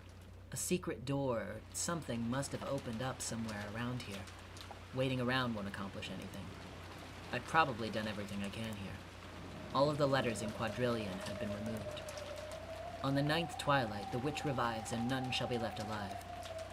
So now, as the witch, have I revived? The 10th twilight. The journey ends and you shall reach the home of the gold. When I stepped down off the ladder and looked around, I immediately noticed that small change. That lion statue. At some point, the lion statue in front of the chapel had turned to face a different direction. What an elaborate mechanism. Did Kinzo plan this extravagant device back when he first started building on this island? I walked up to the lion statue and stared at it. Other than the fact that it was pointing a different direction, nothing had changed. In that case, is the lion looking at something in particular now? I followed its line of sight and saw another lion statue. And that lion statue had also changed its direction. I see. So, let the lions guide you. As elaborate as ever, I see, Kinzo. I wasn't complaining anymore. I felt a bit of respect and awe at Kinzo for setting up such an intricate device, and having it go undiscovered for all these years. There were lion statues standing like guards at the entrance and the corners of the chapel. The direction they faced had changed, pointing around to the back of the chapel. There was something there. Sorry. This fucking drawer.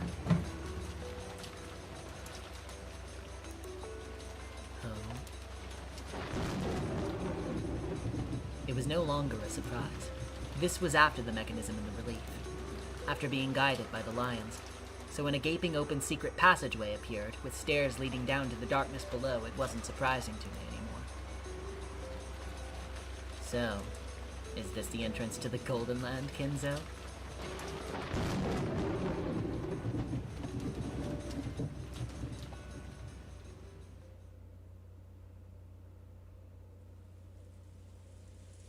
Did you find it?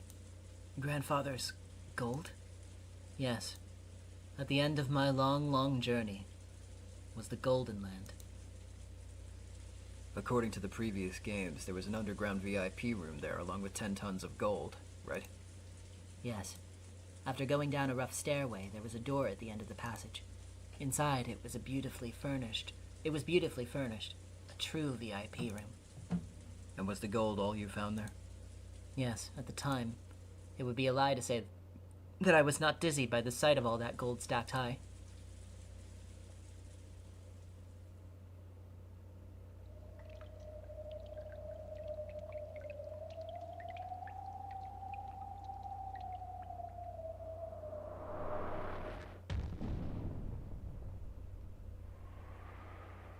Is this real? I lightly touched the pile of gold with my finger. It was hard and cold. I had almost thought that it might crumble like a sandcastle if I touched it. Now there could be no doubt. There was certainly a 10-ton pile of gold ingots.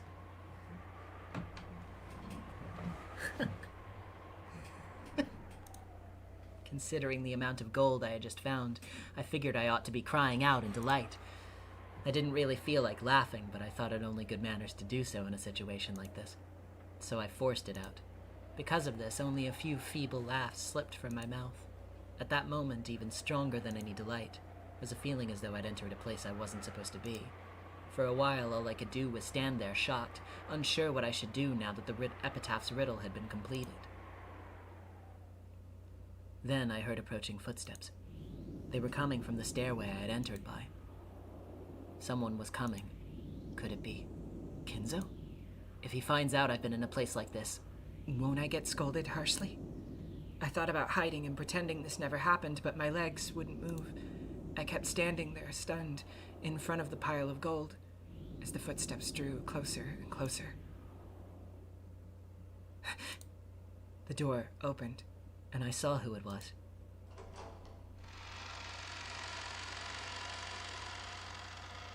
It wasn't Kinzo.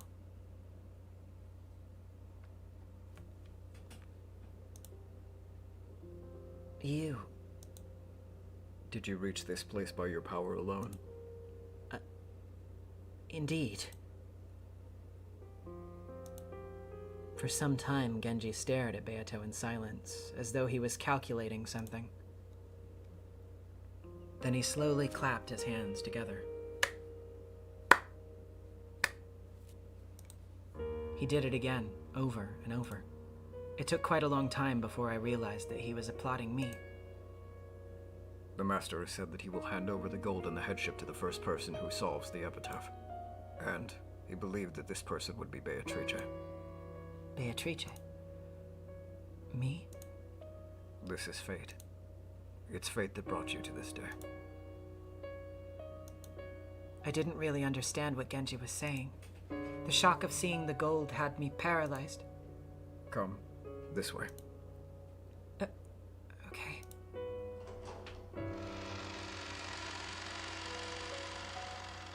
Genji opened a closet.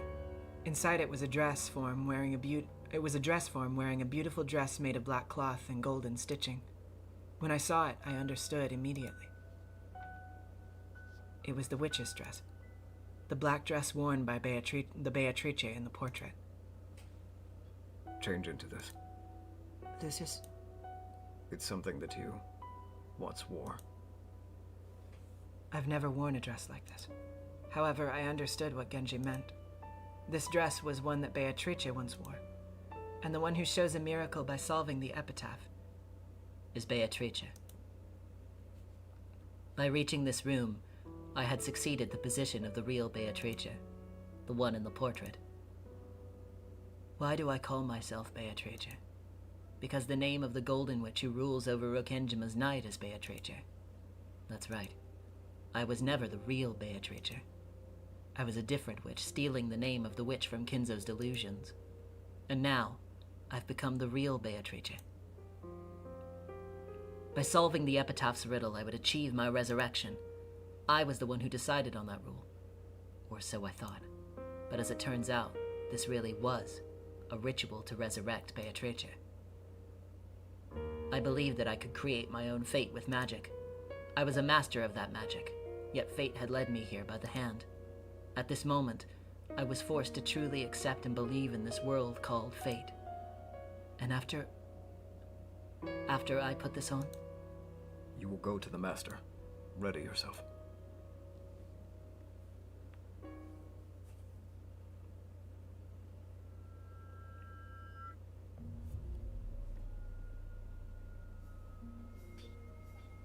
Wait here. Okay. My lord, it is Genji. After Genji knocked, the sound of the study's door unlocking could be heard. One for each of the 10 Twilights. Congratulations, Atropos. $10 from Kitty. Thank you so or 10 pounds, rather. Thank you. After a single glance telling me to wait, Genji entered alone. I cannot believe that this day has come. Fate can be such a strange thing. Kumasawa was with us too. I thought this dress, which didn't really suit me, would lead me to a lot of jokes, but she didn't laugh at me at all. On the contrary, when she saw me, her expression had turned stern, as though a long-awaited day had finally come. My heart raced. It wasn't supposed to matter who solved the epitaph. There shouldn't be anything strange about me solving it. Everyone else maintained solemn expressions, and that, along with everything else, made this feel like some sort of grand ceremony. The suffocating silence continued. Eventually, the door opened and Genji peeked out.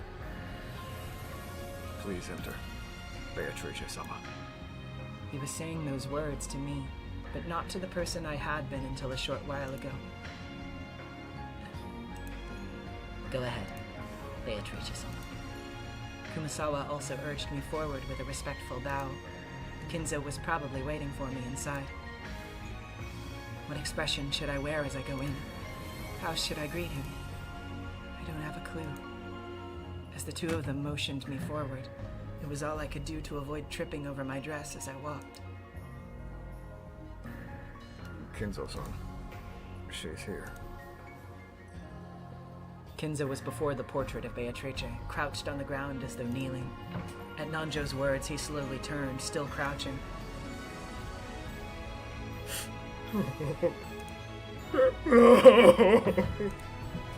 Kinzo's eyes were already red with crying. When he saw me, he groaned with wonder. Beatrice. Beatrice. Had he even forgotten how to stand up? He crawled over to where I was.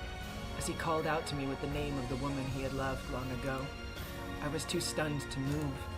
Then Kinzo grabbed the hem of my dress, gripped it tightly, then curled up and sobbed.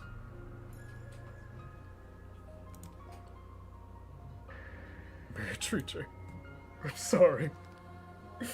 I'm so sorry. I knew how you felt. And yet I'm so sorry. Forgive me. Forgive me, I beg you. There was nothing I could say. However, just standing here like this was all I needed to do. Kinzo's moment of atonement, the moment he had spent half of his life searching for, had finally come. A human's life is packed with sin, so humans seek forgiveness while they still live. However, in most cases, there are none in this world capable of giving such forgiveness. It was like that for Kinzo. There was no longer anyone in the world who could give that to him, but a miracle had woven one together, and in this moment he had obtained the impossible. Beatrice. Beatrice. You need not forgive me. You need not say anything. All I ever wanted was to say one word of apology.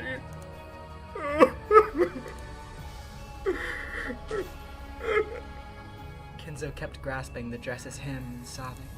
The sins of humans are not forgiven by other people. They find forgiveness through regret and repentance. I want to believe that some sin, some fault of his, has been forgiven thanks to the way I look. Kinzo's sobbing gradually ceased, and he slowly looked up at me and rose. He staggered. Nanjo rushed forward to support him.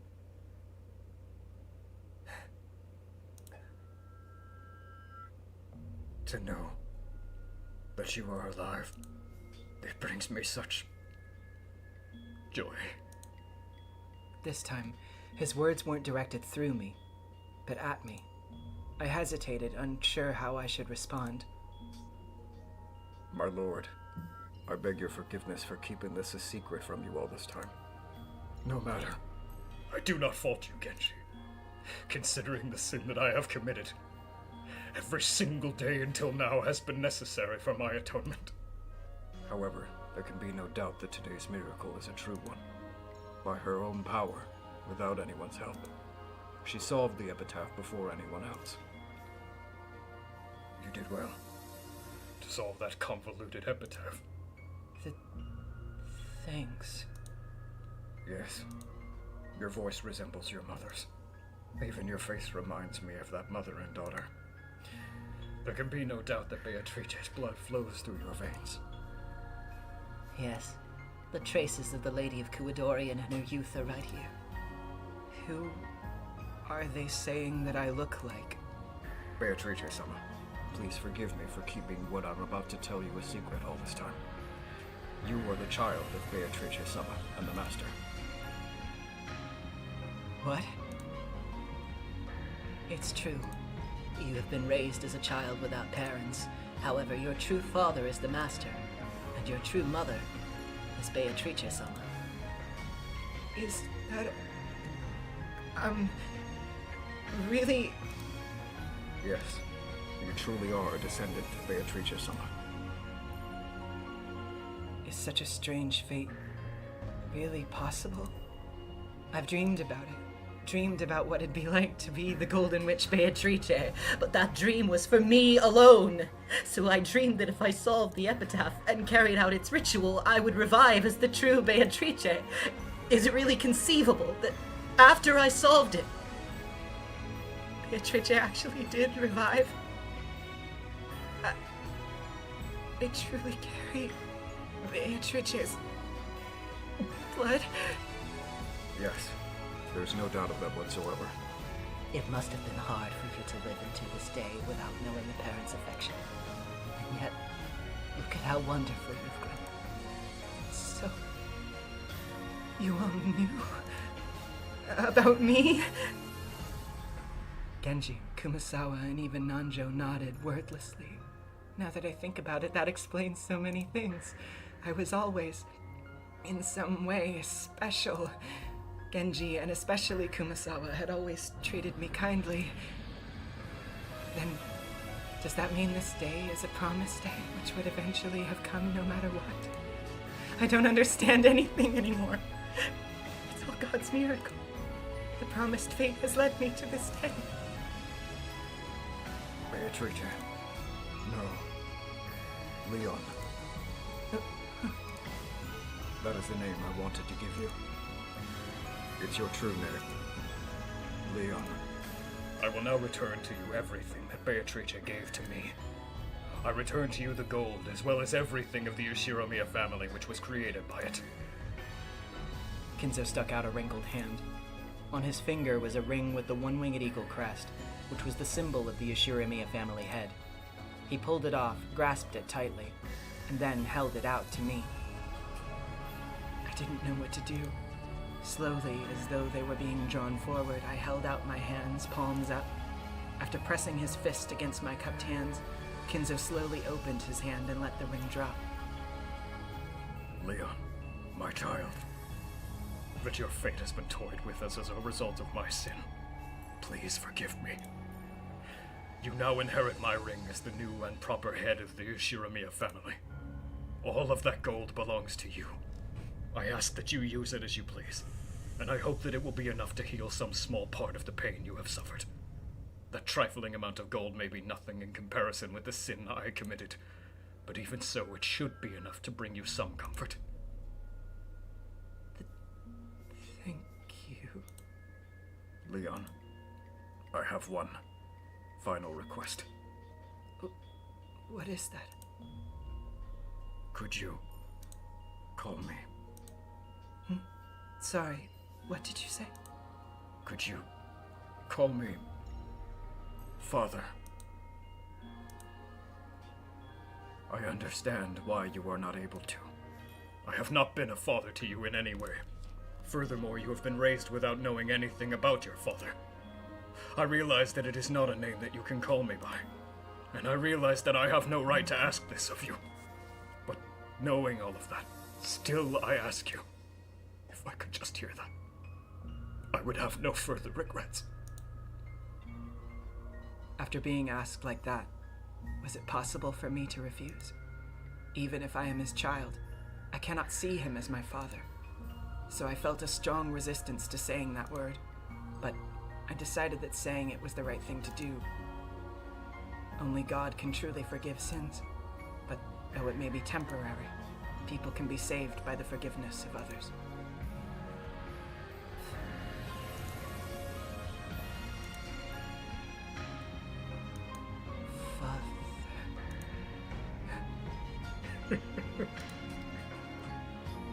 That awkward word made Kinzo laugh.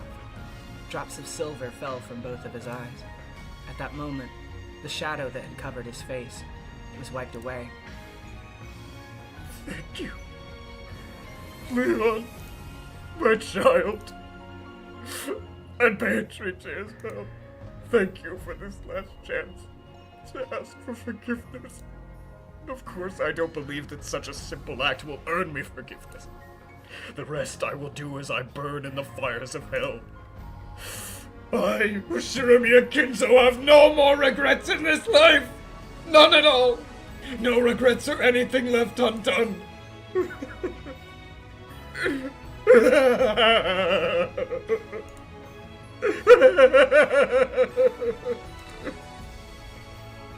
Looking up to the heavens, Kinzo spread his arms as though facing an applauding audience, laughing at the top of his lungs. It was the final pleasure known only by those who have been released from all regrets of this world.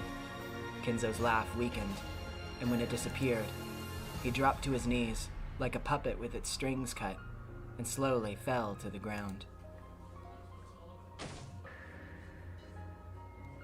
My lord. Dr. Nonjo. Yes. Menlo with the $5, and that's all. He gets his cathartic moment and then gets the fuck off from life without ever having to fix the wreckage in his wake. Well, bye. Yup, it's fucked. It's so fucked up.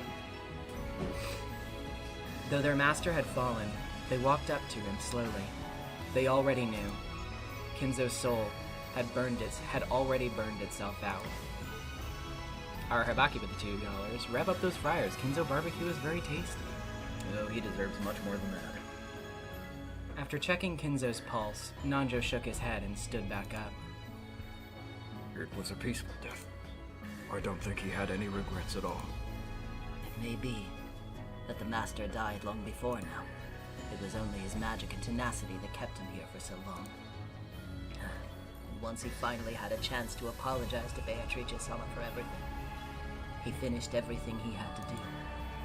Please, rest in peace. I believe that you have redeemed yourself. Father, that was the one-night reunion between me and my father, and also our final farewell.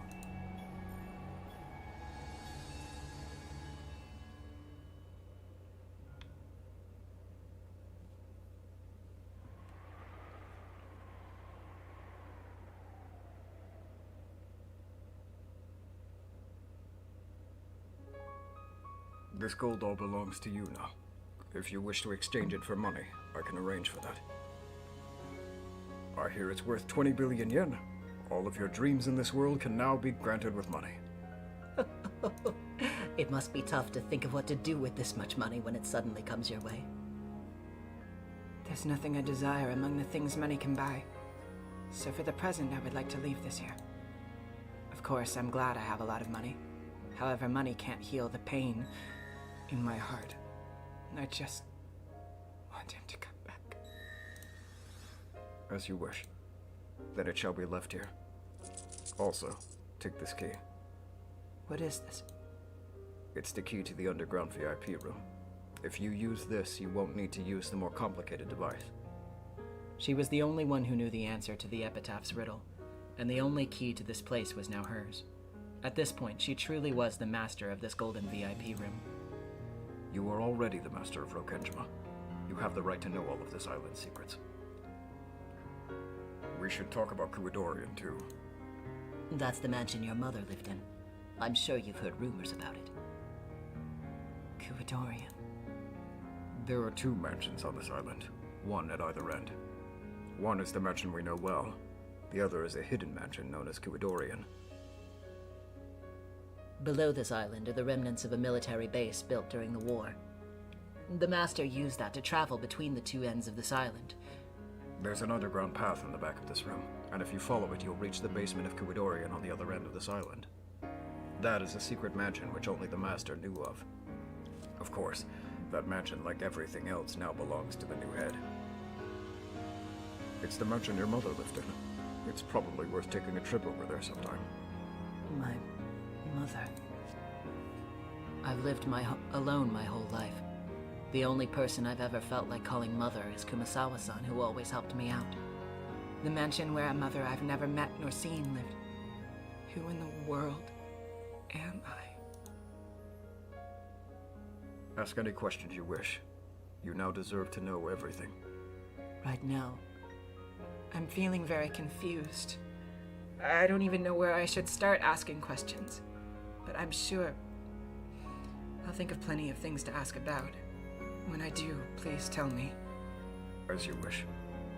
Also, being treated so respectfully like that is a bit uncomfortable. I'd be happy if you could talk to me the same way you've always done. If that's what you wish, then I'll do so. That's easier for me, too. Well now, what will we do now, Genji-san? Kinzo-san is dead. I'll tell Kraus-sama and Madam that he's passed away. Then we must tell them that Leon-sama is the official successor to the headship. After all, from this point forth, you are the Yoshirimiya family head. Me as the head? That's... And isn't Kraus-sama the successor? The one who solves the epitaph's riddle is the successor. There exists a will specifying this. The Master's final order was that you were to inherit everything. Please, wait. I appreciate the sentiment, but I can't do the job of being the successor, and I can't accept such a big responsibility. I think it would be better for Kraus-sama to inherit that role. Are you certain? Today, I have learned who I am. Everyone knows about their parents, but I didn't since the time of my birth. And here today, I finally learned the truth. That alone is enough for me. If I suddenly became the Yoshirimiya family head, how would Kraus-sama react? How angry would Madam be? I don't want to become the head if it means making them feel like that. Today, I learned who I am, who gave birth to me, how and when. These are things I want to learn from them as time goes by. That alone is enough. I am Leon, and I am the Golden Witch Beatrice. Knowing that is enough for me. I don't plan on calling myself the head. Kraus-sama can take that job. Is that your order, as the Yoshirimiya family head? Yes. As you wish, Master. Then I will make it so. And please, don't tell anyone about what happened tonight. I want to stay me. There's nothing I'd want to do if I had the Yoshirimiya headship or the gold.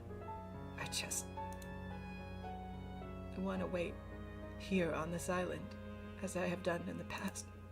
I want everything to be exactly the same as it was. That is my only wish. As you wish, Master. Everything that has happened tonight will not go beyond those present here. Kumasawa, Dr. Nanjo, that is the wish of the new head. If that's what you want, I have no objections. Kenzo-san's will entrusts everything to you. If this is what you want to do, none of us will complain. You say exactly the same as it was, but do you really mean exactly the same? With no differences at all? Yes. We'll keep this a secret. This place and the gold will be sealed away. If I need money, I'll ask you about it then. That's enough for me. As you wish. The mechanism leading to this place and the key both belong to you. And all of us swear to keep the events of this night a secret. Kraus-sama will be the successor. But in my heart, you will be the only true successor. As you've ordered, we'll behave the same way as we always have. But please order us whenever it suits you. You are my only master. Thank you very much. A vast mountain of gold in the ring of the Yoshiramiya family head. The dress of the portrait, Beatrice. And I became the true Beatrice, the Golden Witch. Right here in my very own Golden Land. If I think about it, not much has actually changed. After all, I've always been the Golden Witch. I've just had a few more people acknowledge that.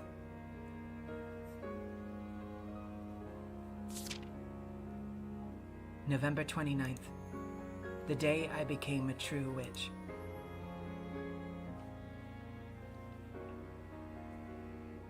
Oh, I am one yet many. I am the Golden Witch, Beatrice. The true ruler of Rokenjima, and the possessor of endless gold. Yet I am in no way complete. Here, I wait for the return of the one person I love.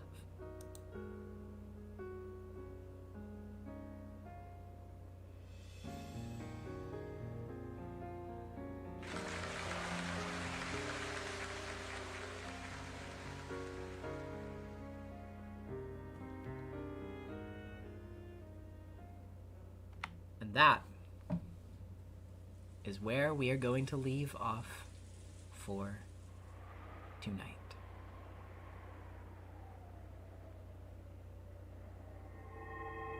I believe that there's no great need to have a whole lot of theorizing this time. There are still things left to find out, of course. I won't say that we've figured out everything. But right now, I think we all just need a little bit of time to soak it all in. So, you guys can have a little bit of discussion. And for that purpose, I will bring up our map pads. But I'm going to be fast-tracking the rest of this because we need to get out of here, and I have a grilled cheese that I want to eat as well. I apologize if you hear any sounds. I just need to eat. There's no way to, like, break this up anymore. Oh, shit, right. Let me just, put this here, I guess. But, yeah. Oh, boy, oh, boy.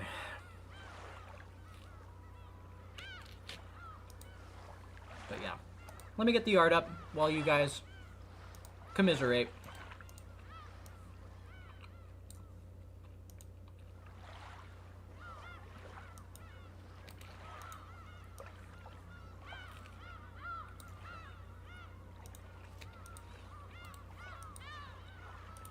By the way, I might actually be able to share one of my favorite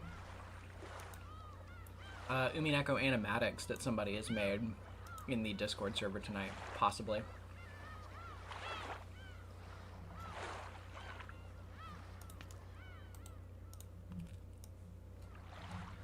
I'll have to check back and look at it again just to make sure, but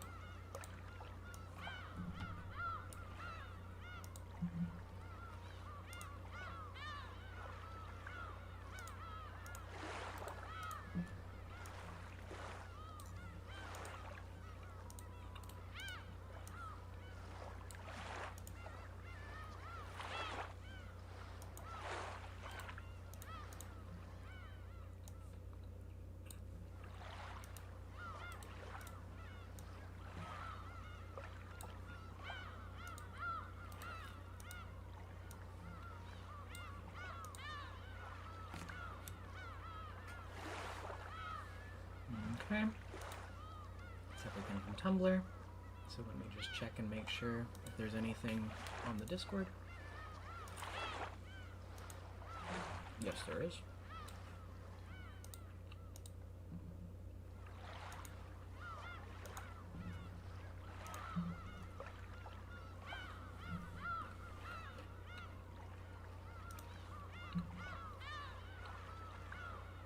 Okay. I think we've got it all. Alrighty. So let me pop back over to this tab. Put this over here. Get the game window up. And the chat up. Historian Sayori, how much of Chapter 7 is left? About, give or take, like, a little under 5 hours left. That's why I wanted to get to this point, because I wanted the next stream to be relatively of the same length as everything else.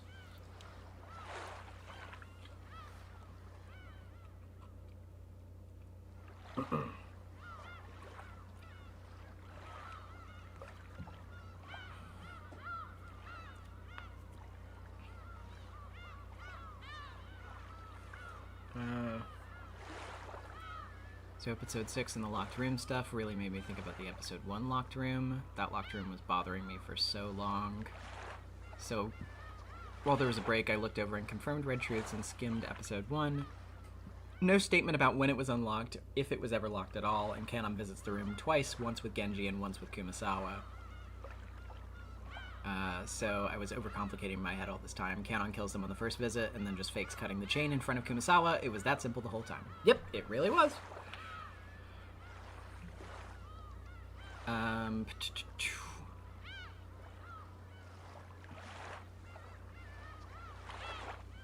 Michael S., are they called MatPats because they come out when people make game theories? Yes, but also they are actually drawn in the MatPat poses as well.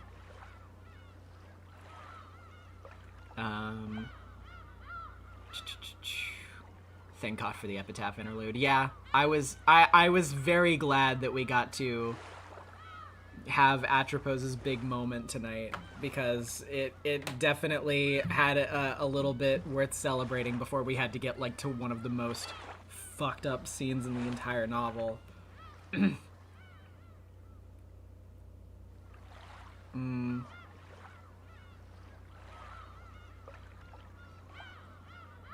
Smiles, you know what? I'm glad that Kenzo got to say what he needed and got the heck out of Dodge. He can't ruin anyone's life anymore. Dude was persisting just to get that off. Yeah, it's like, on one hand, I'm glad that he's self-aware enough to know that he is literally going to hell and, like, you know, being like, you know, oh yeah, you know, I can't be forgiven for what I've done, blah, blah, blah. But, like, the fact that essentially, like, all of this shit was kept from Beato her entire life, and sort of, like, you know, like, she was basically led along this path to absolve Kinzo of something that she has no fucking concept of. That, like, even knowing that, like, even knowing the truth of her birth is, like, enough to ruin her entire fucking life. It's just, oh my god, it's so bad, it's so fucking bad. Yeah, and then they just tell all of it to her, it's so fucking bad. And I mean, I'm sure you can make some pretty loaded assumptions about the realizations that she makes in a fucking domino line from this point. She's like, oh god, wait, if that's true, then that means this, and this means that, and oh, I'm already in the middle of this relationship and I can't leave it, and also, oh my, oh fuck, like, because what do you say? What do you even fucking say? What do you even tell people? You can't, you just have to live alone with it, you're fucking trapped with it. Oh my god. I fucking hate Kinzo so much. I fucking hate him so much, dude. Oh my god.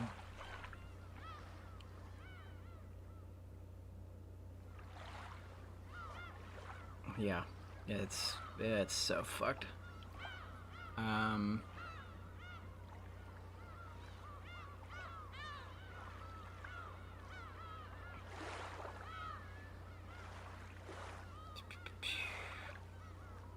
Stream is going to destroy me. Yeah, me too. My voice is gonna be gone after that shit. Battler had no idea what him leaving caused. Like I said, he could have saved Sayo, but he didn't know. So much happened to him and to Sayo. Exactly. Like, you can't solely place the blame on Battler for this. He was just a stupid kid. He didn't know what was going on. Like, he could never have imagined not only that, like, all of her hopes and, like, all of her aspirations were riding on his shoulders because of how shitty her life had been, but that, like, as a consequence of falling for him in the first place, what she would then find out from there would literally just break her in fucking half.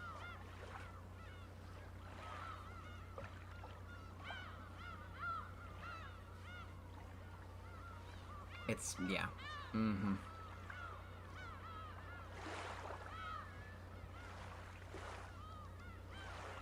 Heartwolf, it's complicated. Like, it's not, but I think there is literally, like, a line in the manga about it being illegal, at the very least. And, also, well, okay, I'm not gonna get too deeply into that. People can look into the manga if they want to. I'm not gonna touch too much on the exclusive lines that are in that, but you can definitely see a little bit more behind the veil of how torturous this fucking was. If you do. Yeah, I don't wanna get too into that.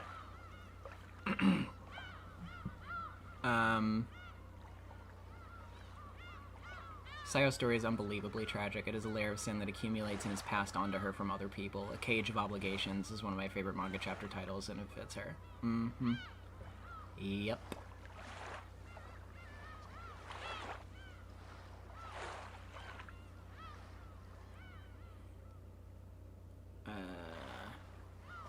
Still, Sayo is such a great character, and I love that understanding her is the true mystery at the heart of Umineko. Exactly. Like,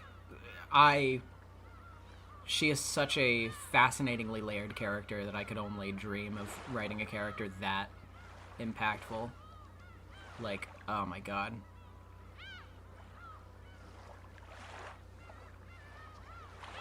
Anyway, the stream took me out back and shot me. Me too!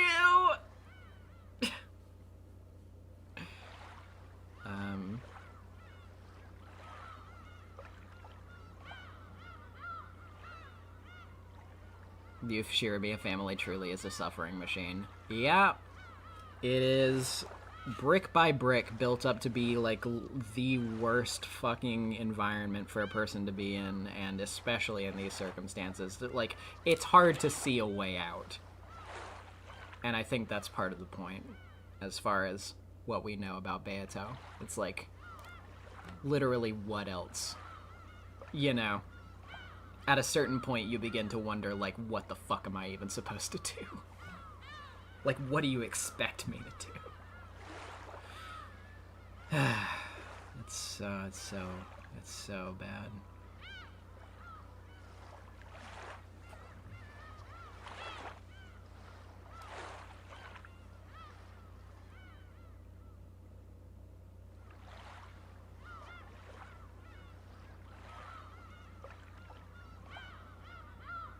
Also, like, Shannon and Leon won, but then Leon and Beatrice won also. I feel really stupid. Well, basically,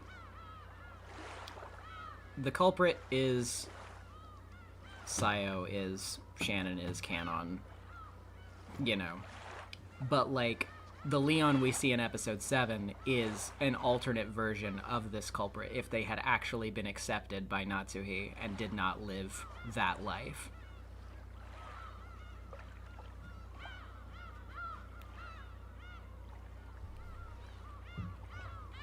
Is basically how it goes.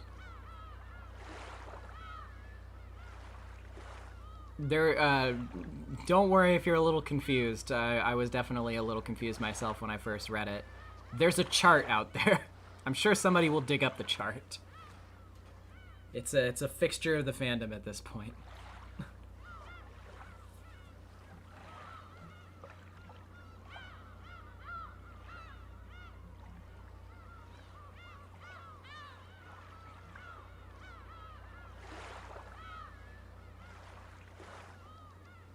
Now, why don't we go ahead and end our little discussion and get this fan art rolling so we can get on the heck out of here, right? Because we've gone about 2 hours over our usual time now. And I'm tired. So, where'd it come from? The wikis don't source it. Honestly, I can't tell you. I don't know, unfortunately.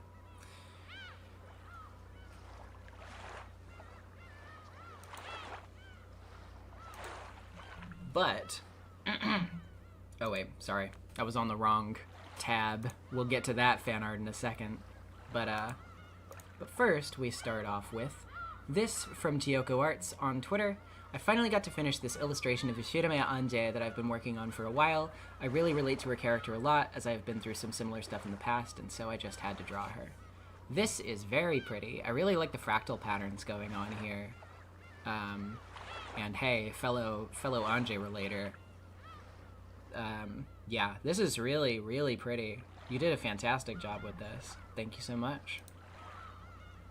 We have this, and this one's pretty special, from Bex Allerton at Schnumn on Twitter. That's SCHNUMN.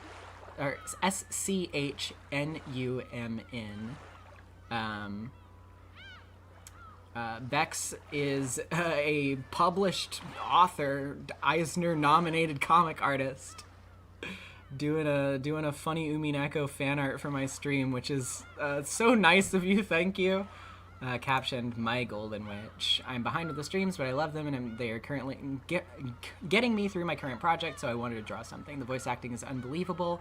I'm convinced that this is the best way to experience Umineko for English speakers." Thank you, Marcy. Thank you so much. I am really, really appreciative of that, and your art here is fucking fantastic. Beato looks really, really good in your style. I would love to see more Umineko stuff from you sometime, because I know that you have already finished it.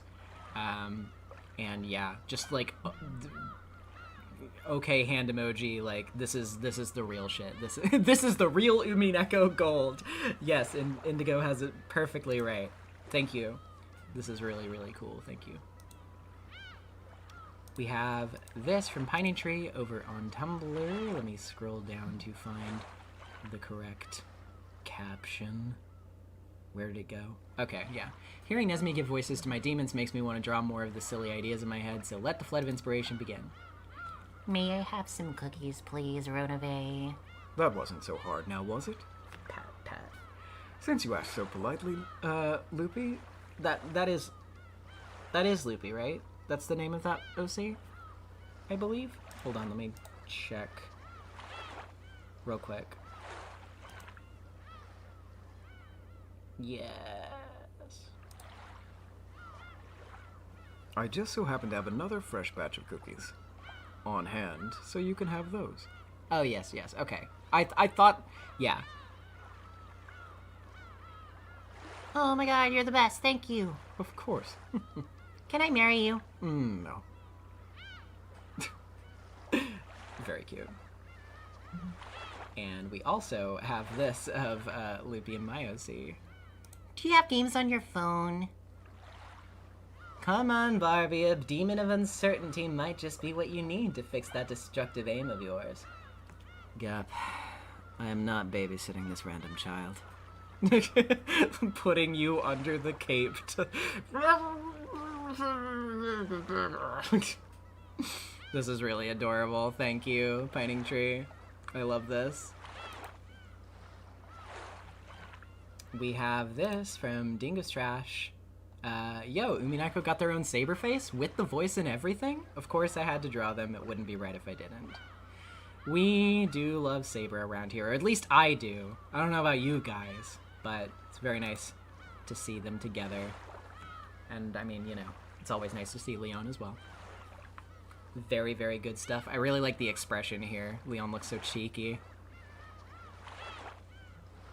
We have this from Dav, Space Caribou, on Twitter. After their debut on last week's stream, I really wanted to draw my friends OCs, Jamie and Brexta. All credit to A Headless Mind for Jamie and Gloomy Squids for Brexta, of course.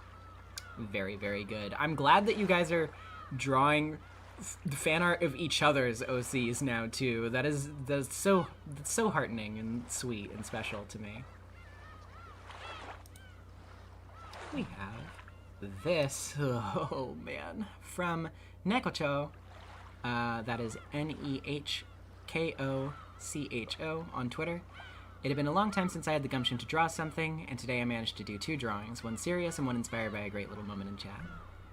So we first have Sayo with the "Who am I?" God, I wish I could tell you, girl. And also, Aren't you tired of being nice? Don't you just want to go apeshit? yes, Claire. Yes, I do. Thank you. Very good. Very good stuff. We have this from Atropos over on Tumblr at their blog, Dapper Snakes. So I decided to depict my favorite Umineko character and the real culprit, Clifton. They are the cliff that the baby is thrown off of and that Beatos falls from. When designing them, I consulted several people on how to make a cliff Gajinka, and everyone agreed on shoulder pads. I also gave them a skirt with the pattern of... How do you pronounce this? G-N-E-I-S-S.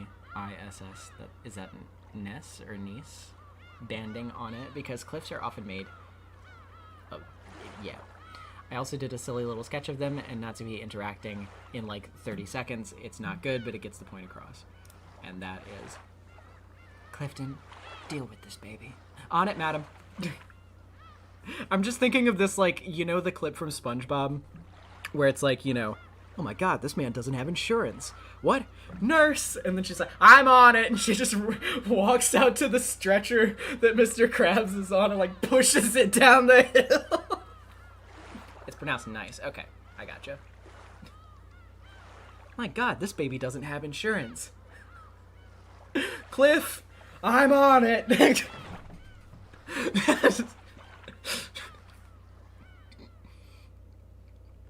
And then we also have alt design for the Witch of Seasoning based on the Vanilla Orchid image from Wikipedia. Very cool. We have this from Pining Tree. I suspect Leon would be still be talented at playing characters and thus still Maria's bestie. This is adorable. This is really adorable. I hadn't actually thought much about the dynamic between Leon and Maria, but I really like this. I like to think that you are right on the money with this one.